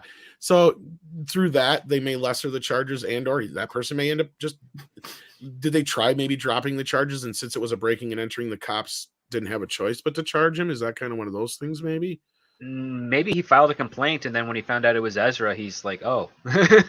Well, I'm just saying, like, it might have been one of those things where he tried to drop the charges, but the cops were like, you can't in this case because X. Like, I know there's certain situations where there is that kind of a thing, but that could be too. Because of all the things that he's done, this is to me is like the least of them. This is like the most movie star thing he did. Right, like this is straight out of the John Belushi and Chris Farley playbook almost. Therefore, it would be the irony that this is what they caught him on, considering all the other grooming and stuff like that. This is where they nail him. Yeah, that's the Al Capone thing. Like, this is like the closest thing he's done to an actual movie star. Like, this is right, like, or not Chris Farley, but better yet, Robert Downey Jr. playbook, let's say. Because this whole like walking into a family's home or whatever and just making yourself at home. In one way or another, and he clearly shares at women and assaulting them and stuff like that. But that's not what this is about, right? Like this is just about, that's what I'm saying. This is the most movie star, like problematic movie star thing he's done to this point that I can consider like the least of the problems. And as far as I'm concerned, I don't think he'll see any time on this. I think his lawyer knows the long game. I think he knows he can get him out of this. So why else would you plead not guilty? Because don't they have video evidence? Isn't that the whole reason he got charged in the first place? I don't think that the question of guilt is really in doubt here. So it's obviously just setting the stage for a plea deal. That's what I'm saying. That's what I'm saying. Exactly. Thank you. Because I could have swore from the original thing that like that's the whole thing is they had video of him breaking in or whatever. So yeah, there you go. So yeah, that's much the more to say than latest that, to be honest with you. from Ezra, and we'll keep you up to date as we learn Yeah. more. I think that's the least of his problems right now. Actually, I think it's one of his biggest, because that's where the courts are involved. All the other worse stuff is gotten away with scot-free. This is the one that has like legal repercussions. Which is funny. You're right about that. Like, it's kind of hilarious. So this actually is his biggest headache. And maybe that's what it is. Maybe because they have the video evidence from, because I think it was a doorbell camera or something like that. I think this was done on U.S. soil. That's also a difference. That's another point too. Like a lot of the things that he's been in trouble for have not been in this country. And some people not even consider Hawaii America, but that was supposed to be a joke and it didn't. Let's put it this then. Most of the stuff this is something that happened in the continental United States, which is something Hawaii is not. No, but I was just trying to make a joke there. That didn't work. Canada is more American than Hawaii is. Let's be real. You just made all the Hawaiians watching cry, but I'm sure. Well, we did invent the Hawaiian pizza. You probably did. I wouldn't be surprised. No, we did. Because of the ham thing, yeah. Ham and pineapple, Yeah. That's why I said I wouldn't be surprised. But thank you for that, miscellaneous McSee. You got your $2.79 Canadian worth. And then we got Alex Kurtzman is an unemployed little bitch, according to this individual. Paramount Apocalypse. It's getting started soon. Well, they are video is coming. Video they is did coming. get downgraded too, I heard on the market or whatever. So yeah.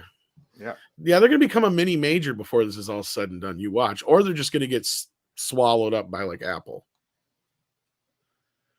Or whoever wants to buy whoever wants them. Yeah. I'm still surprised Amazon didn't make a play for Paramount instead of MGM. Like MGM was dumb. Because none of their properties are going to be around much longer. It would appear they have some stupid people working there right now. Well, we already knew that. Rings of Power is clearly evidence of that. Exactly. Then we got John Miller here who says Bezos froze audience reviews, only let 5+ show. Well, I don't know how much Bezos had to do with that specifically. Then I think that was Jennifer Salke, because that's what I meant. Said in public that they froze the reviews that they disagreed with and the opinions they disagreed with, and they apparently disagreed with anything less than 5 stars. Pretty much. I mean, we've gone through this how many times now between, the review bombing this and a review bombing that. And it's kind of ironic when something actually, gets good ratings that it's not being review bombed. But hey, Yeah. It's like funny, the mind says like, no, you can't possibly have meant to give us like a 4-star review. That's not good enough. You must have meant a 5-star. And since you only wrote 4 stars, away it goes. Bless your heart. You didn't understand that this and that and the other. You're too stupid to understand the show. Yeah, exactly. Yeah. So we're going to ignore your review. Mm-hmm. Magnus Ori sends in, what is that, Andre? That's not one I've seen before. That's Icelandic krona. Krona. You see it in the name, even Magnus. You can tell because of the sheep haircut too. Yeah, I see that now. You say that. Says, is it me or is Gandalf in the Rings of Power just 1999 Iron Giant? Well, I haven't watched it, so I don't know the exact direct link. I couldn't say either, because I've seen Rings of Power, but I haven't seen the Iron Giant. I have seen Iron Giant, but I haven't seen Rings of Power. So, there we go. I would say can you break the tie here? Yeah, it does echo a little bit, because the Iron Giant doesn't want to be a weapon. He wants to be good, and there's literally that type of scene occurring in the last episode between the Feminem and their 2 cohorts, and maybe Gandalf, whatever. Oh, it's Gandalf. Gandalf the Filthy. Ain't no maybe about it. That's Gandalf. It's because I said something on Twitter, I think to Gary of Nerdrotic. I said, so did that rumor I heard about Amazon writing Warner Brothers a new line, some big fat checks to get some characters true? And he's like, yep. Yeah, I think it's been compromised, kids. I think it's over. Like that sinking feeling you get when something went bad and wrong. Yeah. Does this dress make my ass look big? It says went Sunday in the heat of the night. No CGI, no Dolby Atmos, just a great film with great actors. One more chance on Wednesday at theaters nationwide through Fathom Events, 7 p.m. 50. Oh, did they actually show it in mono? I didn't mind the 5.1 mix they did for the movie. I thought it was actually pretty good. But that's kind of surprising that they showed it in mono because they didn't. None of the revivals have I ever seen have they used the original soundtrack. It's always the remastered one. So I'm kind of surprised.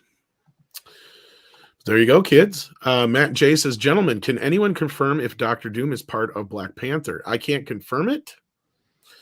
I've heard the rumors like most people, but that's about it. And I don't know if Andre's heard anything lately, but we can confirm that is rumored. But we cannot confirm the accuracy of the rumor.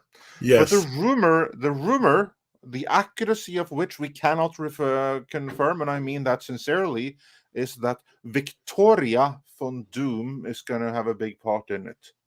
Or not a big part, but it's going to be like vital for the plot, but be like a surprise reveal towards the end. Like, oh, this is who we were fighting the whole time, and now let's Atlantis and Wakanda unite against this common threat or something. That is the Hydra. rumor. Yeah, she might be Madam Hydra because that's the one character we haven't seen in the MCU. Yeah. So, it fits the narrative of a female supervillain that's very powerful and influential. Well, like I always said, that was always kind of a joke on my part, but like I always said, the one thing that might save Dr. Doom from being a woman is that it's Dr. Doom and it's a villain. So being a white male is actually a good thing here for once. So we'll see on that. But I did posit early on that, yeah, that like they make it like the beginning of the movie, because I had heard also rumors that they do have Chadwick Boseman in their CGI. I think the movie's going to start off with one big fight between Namor and Black Panther. It's going to look like Namor killed him when actually it'll be Dr. Doom behind the whole thing the whole time. And that'll be the big reveal at the end. But I did joke that it was going to be Victoria Von Doom, but we'll see. You weren't joking. I mean, that's something that you picked up from other rumors we've heard before. Yeah. The Victoria part, yeah. But I mean, at this point, with as many people as they have, then again, But here's the thing that we don't know. We don't know if the Victoria Von Doom or Dr. Doom period, is that an actual leak or is that a misdirect? It very easily could be. That we don't know. Yeah. That has yet to be seen, as they say. Mario Trillo says, what would you guys think about Solomon Kane crossed with Judge Dredd? Do you want to give Andre an orgasm right here on the show? Jesus. Said in Western Ronin World. Well, I'm almost finished with that chapter, my series Tobias Morn. Sorry for the shameless plug. Well, it sounds like what Tobias Morn is about, Andre. So that may be something you might want to look into. Yeah, well, thanks for that tip. As for Solomon Kane crossed with Judge Dredd, I think I'll pass on it. I like my heroes to be sufficiently separate in space and time. I see no reason to bring Judge Dredd into I think he was giving you the pitch there, Andre, is what that was. Yeah. I'd love to see that with completely original characters. That you have like the pitch I like. If it's a Judge Dredd-esque character and a Solomon Kane-esque character, then yeah, I'd love to see them go against each other. But if that's what Fredrik Malmberg has in store for us in the new Titan comic books, I'll be a tiny little bit disappointed. No, I think he's just pitching you his original story there. But no worries on the self. It wasn't really a selfless plug in any way. I think you did. Yeah, no, that's cool. Don't worry about it. We've got member chat from WD is this from you? 70s rock fan, I'm assuming. Did you see WWD Pro's rumor on Valiant stream yesterday? The toy companies don't sound happy about Black Panther. Yeah, I think I checked in around this time. If I remember right, the conversation was heading down the road of, You know, the Yeah. boys. And it's Adrian Blades. It's Adrian Blades member chat. Oh, And well, again, thank with you. apologies to everyone, Arden but Blade. member chats don't show up in this software. Yes.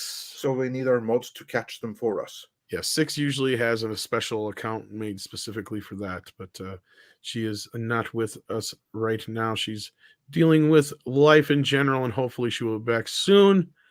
But until then, we miss her terribly. But yes, I did hear a little bit about this conversation, and I'm not surprised. That's kind of where Ike Perlmutter comes into this equation, right? Because he used to say, like, they used to call him a racist for this, but he would just say the numbers show that black characters, and then he would be called a sexist for saying this, and female characters don't sell as well. Well, the first part I can argue, well, Ike, there's not very many black characters, so that's probably that reason. But the second one, there's not much I can argue with, because the Marvel Universe is painted with women characters. Yeah. And that's why I don't understand why they're swapping so many when they have plenty to use already.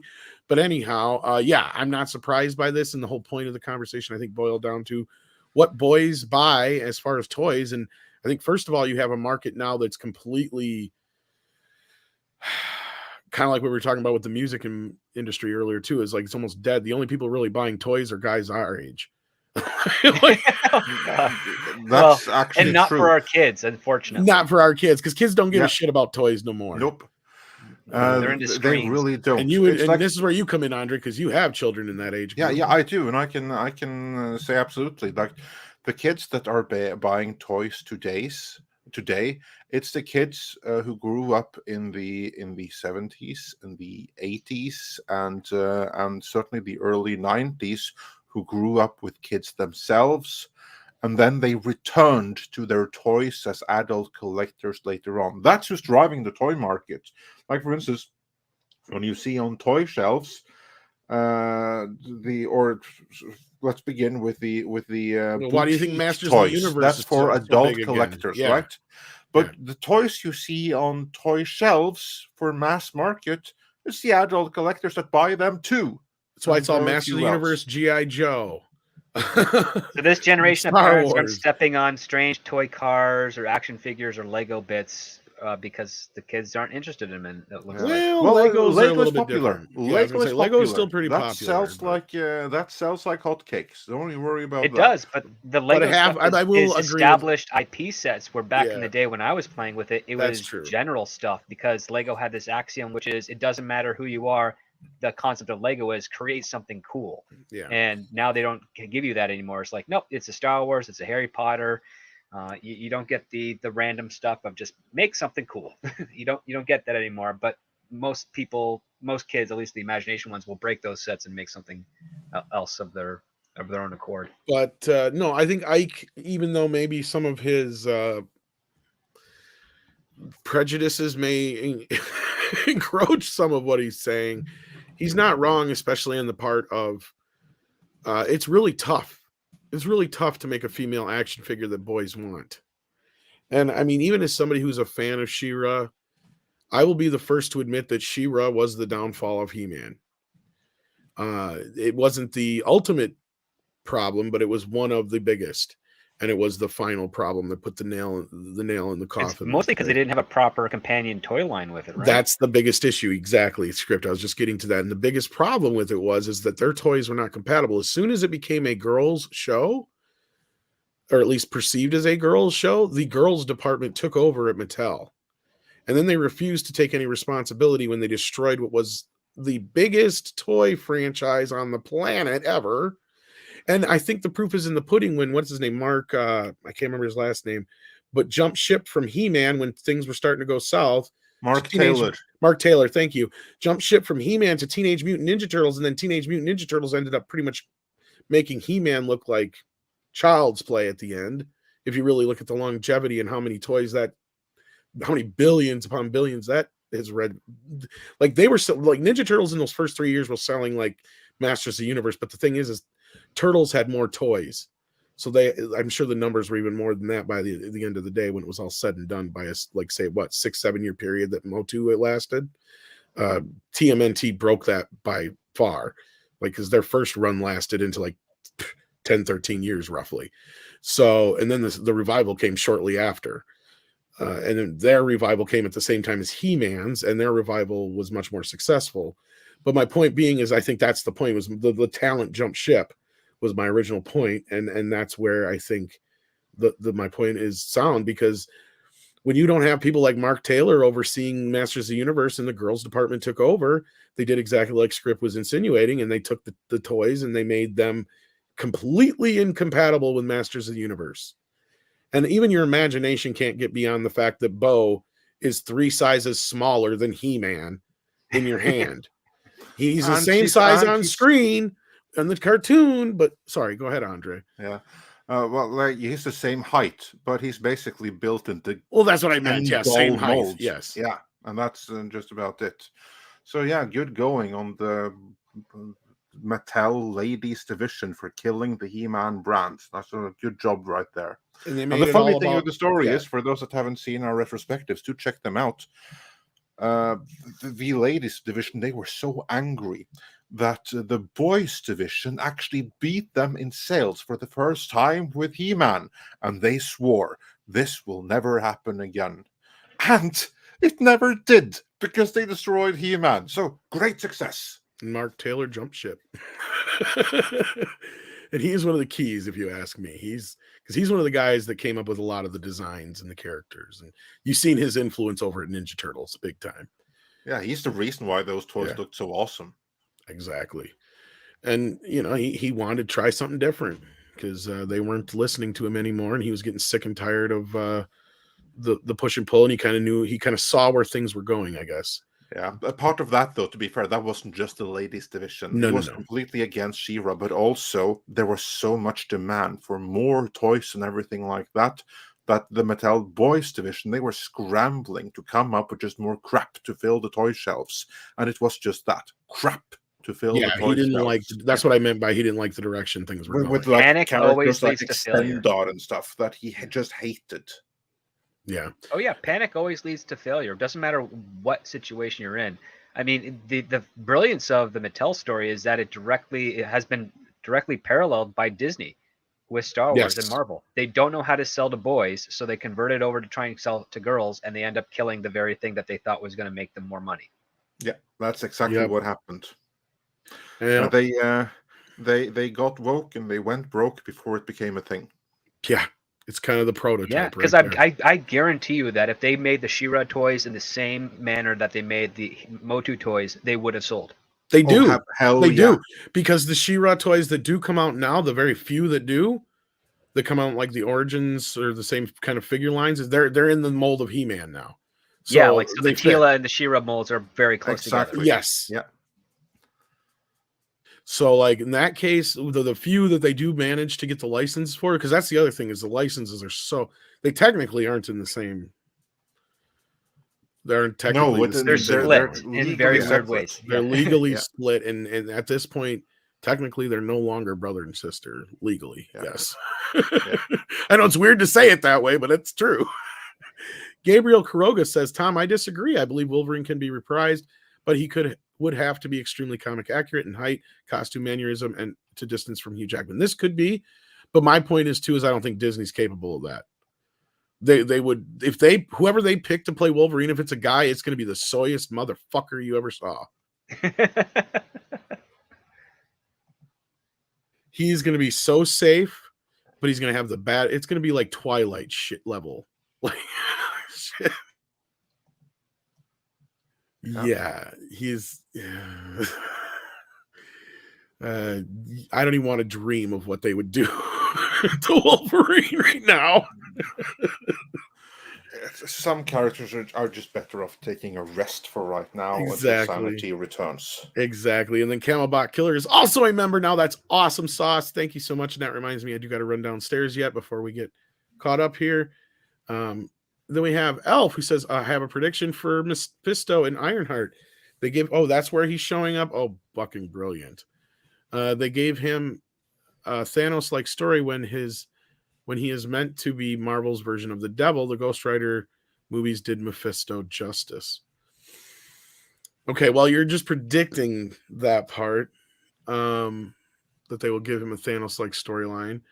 I have a feeling that the character will probably be treated as a joke, as everybody was positing here earlier. And I think, sadly, that comes from the casting, because they don't see I guarantee you right now, the way the Marvel Universe is, they casted him because he's a comedian, not because he's a good actor. Yeah, and he's a great dramatic actor. You know what I think they're going to do? I think that Alf is probably not too far off on the Thanos-like thing. I think Might that be they're right. going to retroactively make him have caused events ever since WandaVision, You could which be is right. which is when he was first rumored to have a presence, but it never happened. Apart from one thing. There was one thing, like those, I don't know what they're called, those like stupid blow up figures, like air powered with like the waving arms and shit, right? Oh, yeah. There was one of those of Mephisto in WandaVision. There was also something in the his, like, wasn't his face showing up in like the wallpaper and shit like that too? Yeah, maybe. So I would not be surprised if now they suddenly see or maybe they planted it the whole time, that they're going to do like a big reveal that it wasn't Agatha all along, it was really Mephisto all along. Yeah, because they'll probably try and turn Agatha into an anti-hero. You watch. You're probably right. Yeah. That Agatha was just being manipulated by Mephisto. So really, it was Mephisto all along. I'm going to clip this because I bet you that we're going to get the song. It was Mephisto all along. It'll be a musical number sung by Mephisto. And if it wasn't him influencing her, they'll just find some convoluted way to like Maleficent her. Like her showing Wanda this in the first place was the impetus for everything, and she was doing it for her better, not to fuck with her. Yeah, they're going to do this thing to basically salvage Wanda and show that, no, she's really likable after all. Yeah, exactly. It was Mephisto all along. Oh, there you go. I think we cracked it. Yeah. And like I said, they'll also try to retroactively in some way make Agatha an anti-hero of some type, because they think people liked her.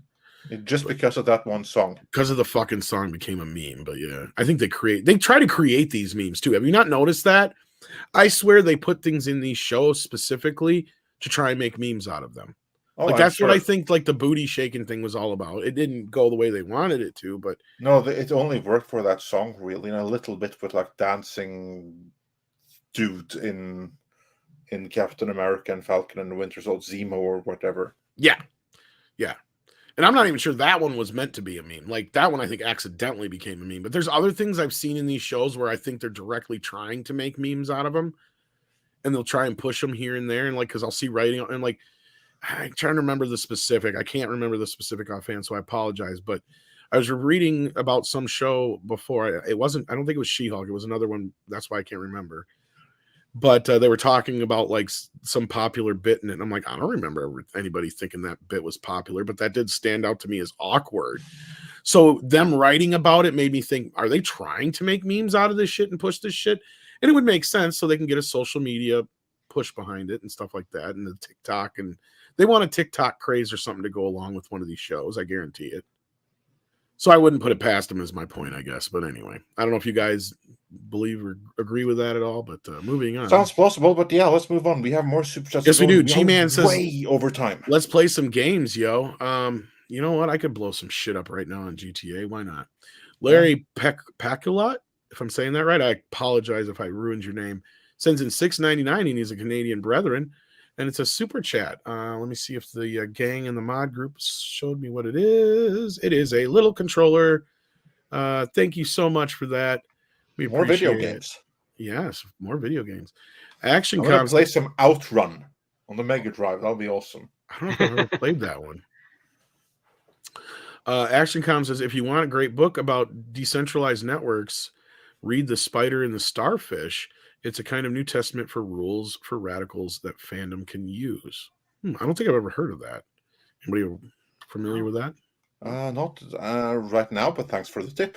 Yeah, Spider and the Starfish, a decentralized networks. Okay, all right. I kind of vaguely I know of rules for radicals. I've never read it, but I can see where you're coming from there. All right, cool. And then we've got Robert here who says, everything Script said about indie filmmaking is true. I am a one-man filmmaker. You have to wear a lot of hats. Tom, I sent you my film on Blu-ray a while ago called One Step Ahead, also on Tubi. I'm trying to remember if Congrats on finishing your film, sir. You sent that a while ago? I'll have to go through my stuff. I got like a box of stuff. Yeah, do check that. One Step Ahead. We have to look for that. Also on Tubi. I'm trying to remember if I got that or not. I'm curious. You send it to the P.O. box, then I should have gotten it. So, but it is also on Tubi. Go check it and let Robert know how it was. I will. I will do that, Robert, and thank you. I'm trying to remember though. Did it? Because I'm trying to did it come in like a case or like a blank case, like a copy, or yeah, I'm trying to my brain's bouncing around right now. But then we got Sean Cullen here who says, Tom tried to send you a link with Seth Kersley. I did find his channel when you sent this earlier through Super Chat. It's not letting me send it to you guys. Hope this will help. I do not have it on Twitter. And through finding that, he looks like he's the director of 8 Crazy Nights as well. I will see what we can come up with there. Rico Zorro says, cheers, guys. What does Amazon do after the failure of Rings of Power? Are we looking forward to 4 more seasons? Does the studio continue to produce content from other productions? This is a great lot question. to unpack. Go ahead, Andre, while I go grab, and as we heard from Chris Gore earlier today, he had heard that they're going to change direction and probably change showrunners and not outright fire the current ones. Maybe they'll keep on as showrunners in name only, but someone else is going to come in and do the actual job for them because this failed worse than they had imagined that it ever could fail. What is going to happen? Does the studio continue to produce content from other productions? I think that everything that is currently in production is going to continue, but I think that all the people that were responsible for this decision, Jennifer Salk and everything like that, if I were them, I would start brushing up my resume. Script, what say you? I concur, and it also goes into further support. As I said many times before, Payne and McKay will never be distanced enough from this show to be outright fired. Given that they're acolytes of J.J. Abrams, I am certain that in their contract they have made it to the point where they can never be fired from this show, and they'll always get a very lucrative paycheck as a result. But that doesn't mean that they can't be pushed aside for more talented people to come in and do the hard work and allow them publicly to mislead the audience and take credit for the success of the show, which may eventually happen if they keep on changing gears. I don't really expect as much success from this show, but we're going to get the remaining of those seasons. I'm pretty sure Amazon is 100% committed to finishing this off, and I think those 4 seasons are going to stretch out to the end of the decade. I don't think they're going to be coming 1 year apart. I think we're going to have 2, maybe 2.5 years separated between each season, because they have to find a way to right this ship and make it something people want to watch again, and it's going to be a heck of an uphill climb to achieve that. Are you saying that we're going to suffer with this for 10 more years? I mean, if it's I think the worst case scenario each season for 5 seasons, so basically 8 more years then.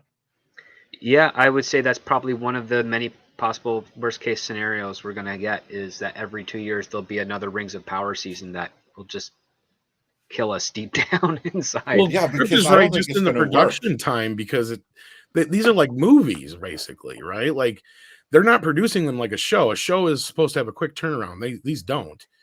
The only thing I can see with that script could be wrong on is unless they have a stipulation on when this 50 hours has to be done by. Yeah. And if it's a 50 hours, if it's a 50-hour contract, they've only done 8 hours. So that's it's 42 left to go. No, actually, well, it would be, because each episode is more than a 1 hour. Each episode is like 1 hour 10 minutes, so they would have done 10 hours. The runtime is 1 hour 10 minutes, but it's really an hour and then 10 minutes of credits. Yeah, this is true. It depends on how they actually figure it, but basically the contract though is for 50 hours of content and has to be X amount of content released every season. That part we know. Yeah. Yeah. We don't know the other parts. Well, let's save some for a longer extended episodes in the final season or See, something. because there's nothing really. 8 years hence. Well, this is the one thing we did point out before is there's nothing. I said we don't think that there's anything stopping them necessarily. Like, yeah, they only did eight episodes this season or whatever, 9 episodes or 8 episodes, whatever it was. But then there's nothing that as far as I know, as long as they produce more than, I think it's, how many episodes? I think it's 4. 6 would know because she was probably more dived into this stuff when we talked about the rights thing. But I think it's 4 episodes it has to be because it's more than a mini series. Basically, it has to be because there's stipulations on how all this shit has to be that they got around this because the Saul Zaentz company actually owns almost all the rights originally, and then now the Embracer Group or whatever.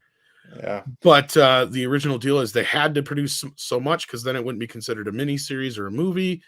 But then like they signed on for 50 hours worth of content.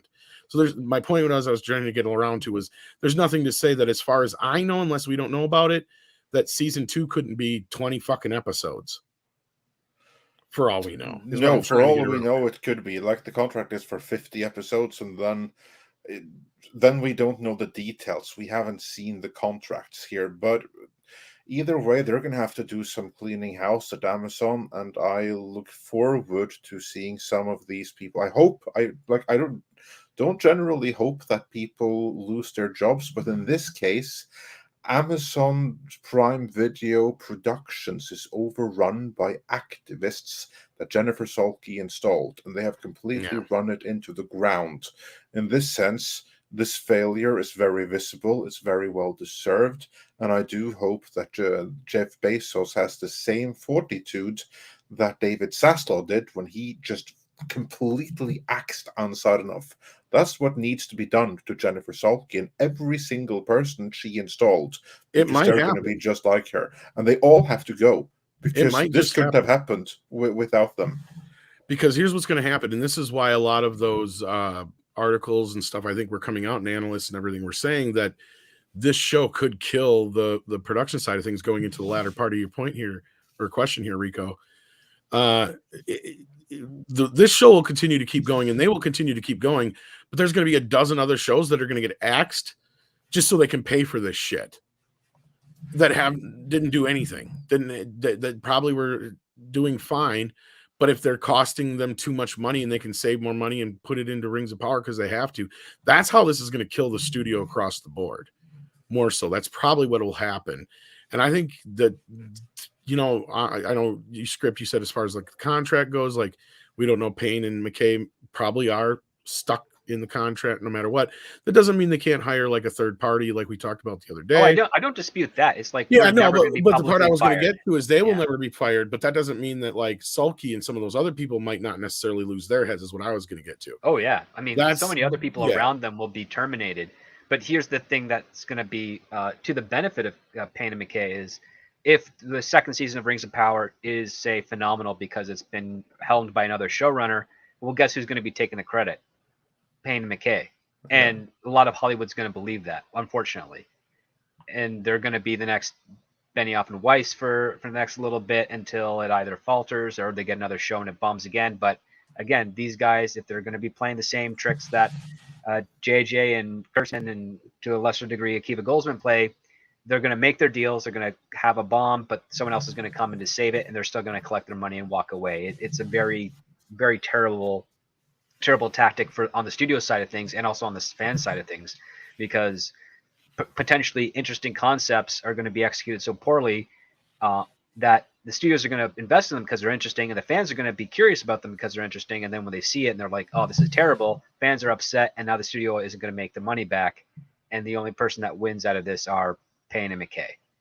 Yeah. And we've been seeing that formula in tenfold across the major franchises for the last decade.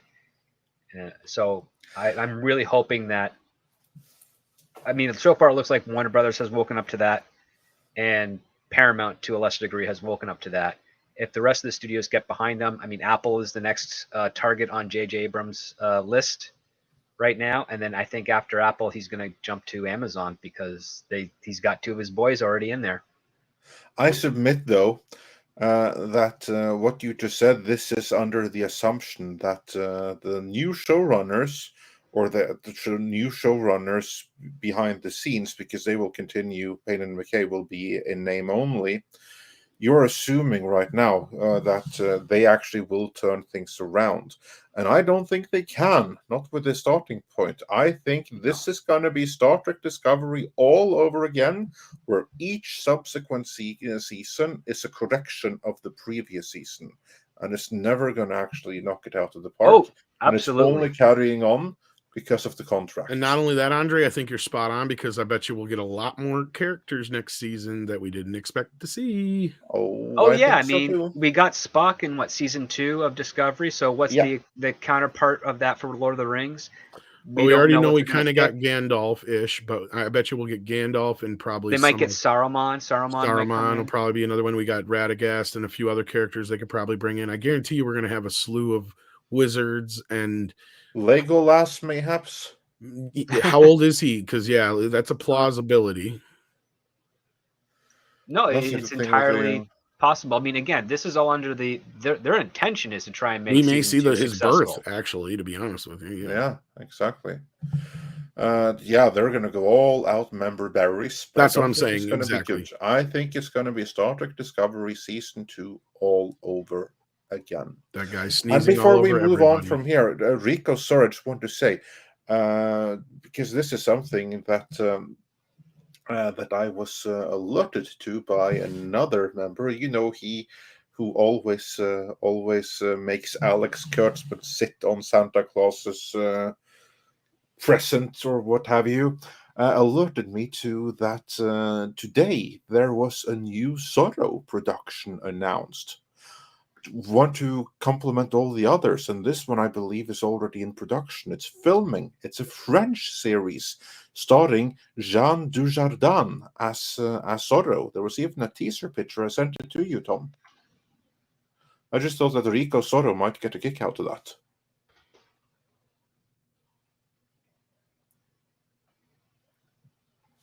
Sent it to you on Messenger earlier here. And that's funny because Jean Dujardin, he has previously played Lucky Luke in another French production, and he was really good at that, better than the movie itself was, and now he's Zorro. So, yeah, that's. I just saw a thing of that. He looks great. Yeah. I mean, he's. I guess he's playing an older Zorro, but that looks. I mean, I like the shots here. It looks really good. Where the hell was this? I sent it in Messenger. Yeah, I got that. I've just got too many windows open. It keeps trying to go me. It won't let me open it because of the ad blocker. Do you want me to share the other picture then? Well, I'll find it again here then. Just give me a second here, and I'll share it here in my end. I'm just gonna. I got the other picture here you wanted me to share though. What of Zorro? No, Jean Dujardin. Jean Dujardin. Yeah, that's the one. That's the one. Yeah, that's it. Jean Dujardin. There we have the new French Zorro, the first French Zorro since Alain Delon back in 19. I am Zorro. Who the fuck are you? Yeah. I will fuck up your shirt with my sword. So another Zorro that actually has gone pretty far ahead. So that's feet pretty on cool. Your criminality. Yeah, and with that, let us move on to the rest of the super couple chats. more super chats here. We got Pirate Queen, who's a new member. Thank you for that. Thank you, Pirate Queen. We appreciate it. Cranberry Crunch says, G.I. Joe, dinosaurs and Legos in my house. Ninja Turtles as well. Video games trump all. Yeah, that's the thing. Video games are the number one thing with kids now.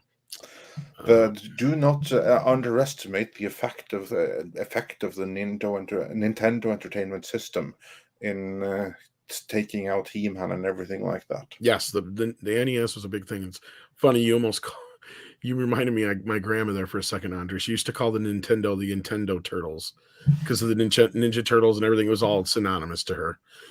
Yeah. You kids and your damn Nintendo Turtles, she'd say. Caffeinated Me says Outrun was good, but Outrun 2019 was better. Fighting words there, I guess, for Outrun fans. Not familiar. Not a big fan. No. Yeah, I like the first one, especially the beauty is that right now, when you have like the fan modding scene, you have like fans that go back and they fix the games with ROM hacking. And that's something that I'm actually a huge fan of, because it's not like you remake it, you just take the original game, which frequently was an arcade port, and you make it more like the arcade. So my preferred version of Outrun is actually it's the original ROM from Outrun that has been visually changed by a guy called, or a coder called Pyron. And he has then gone and tweaked the colors so that they are identical to the colors, or at least as close as you possibly can, to the colors of the original arcade. And then you have someone else that have taken the CD music from the PlayStation 2 release of Outrun 2 Coast to Coast in 2006. Which is literally exactly the same music. It's just played in modern instruments and in CD quality. And then they've taken this back then into the original Outrun on the Mega Drive. And this is something that you actually can make a physical copy of, and it's going to play on the original hardware or an emulator of your choice. And it is glorious, and it's better than the than the future version of it. But were it not for that, I would agree with you. While you were going on that nerdscape, I was just laughing at French Zorro in my head.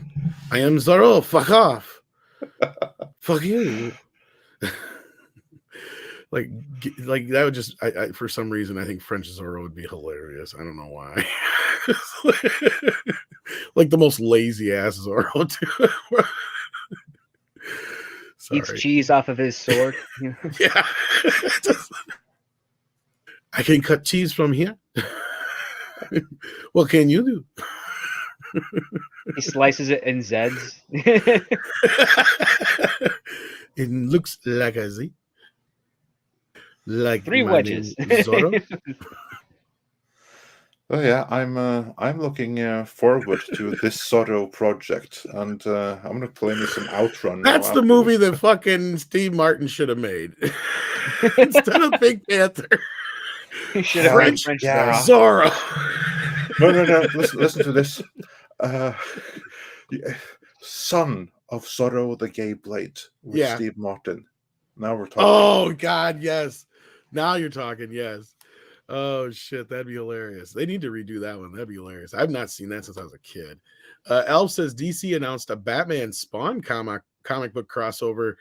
Does this mean Todd will be running the DC Comics division or what? What I think is happening is what we said before. Is I think he's just going to be licensing and stuff. That was another bit that I had heard too. Was in the cards. So yeah, that's what I think is happening. So unless there's been anything official announced, that's where things are at right now. But yeah, there's been a few things. Let's say that we've been hearing about McFarlane being involved with DC stuff. So yeah, but I think it's just going to be more McFarlane licensing from DC. That's it. Yeah. Have I ever played Outrun? I don't remember if I have or not. Mighty Orbots. I think I played a motorcycle version of it. I don't remember now. Where you had you could grab a chain and then hit people off the other. Oh, that was Road Rash. Yeah, that's Road Rash. Yeah. That one I played plenty. But I got to show this off. We do have a lot of stuff from fans, but my only excuse is that I moved 3 times in the last year and a half or 2 years almost now. So everything got conglomerated to a box, and it took me forever to find that box. But I did find the box. But this is what I got in the mail the other day with the. This is the thing from Camabot Killer. Yes, that you were going to get. He sent me koalas. Nice. along with the book. So thank you for that. That Very, was very very cute. nice. This is one of those that I'm imagining the koala will swing once I put it in the sun because it's got one of the little, like, I'm looking at that Michael Myers mask. And I'm just getting weird flashbacks to Renee Zellweger for some reason. Because everything's all kind of pointed in and narrow towards the front of the face. Like probably because I got it on like this thing. But like, yeah, it's supposed to be a little bit more like that, I suppose. But yeah, and the hair does need to be fixed. But yeah, that's from the original Shatner mask mold one. Very nice. All right, are we caught up finally? We are caught up, and I did also get my 40th anniversary He-Man figure, which I'm kind of disappointed with because all it is just a repurposing of the Revelations figure with a new head. That's right, Kitty. Yeah, exactly. That's all it is. Exact same mold. Well, the koalas were pretty cool then.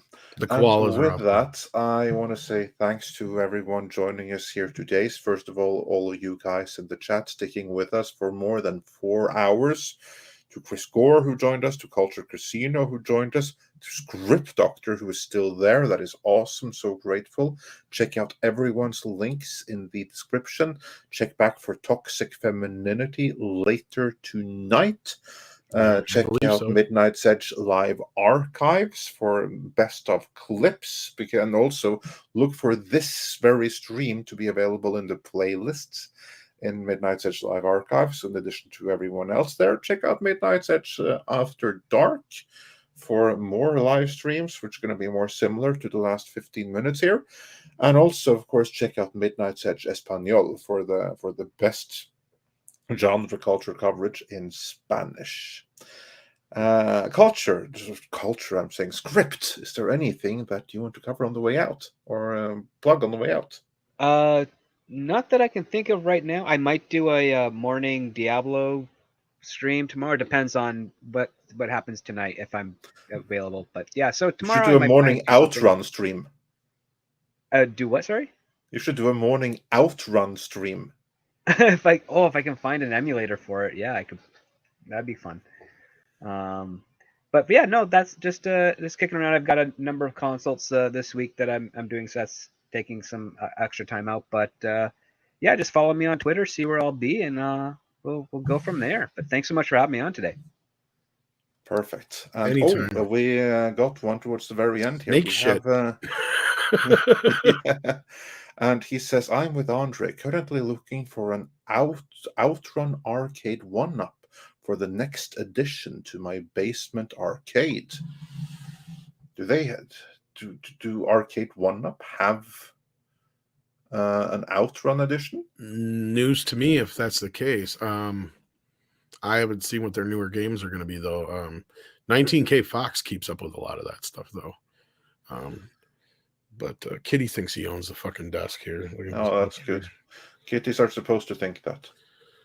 He's like, you can't have stuff up on the table. Like, I put these things up here now. He's jumped up. He's like trying to knock them over.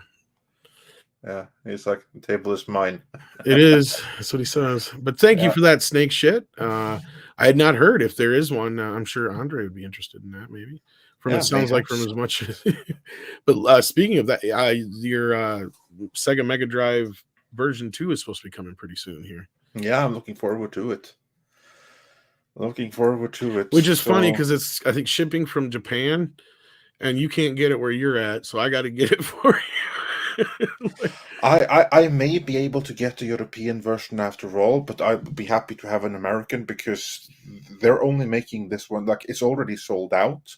Anyone wanting to get one now, they're shit out of luck. Every single one that's being made has been pre-ordered already. Only way to get it now is through scalpers.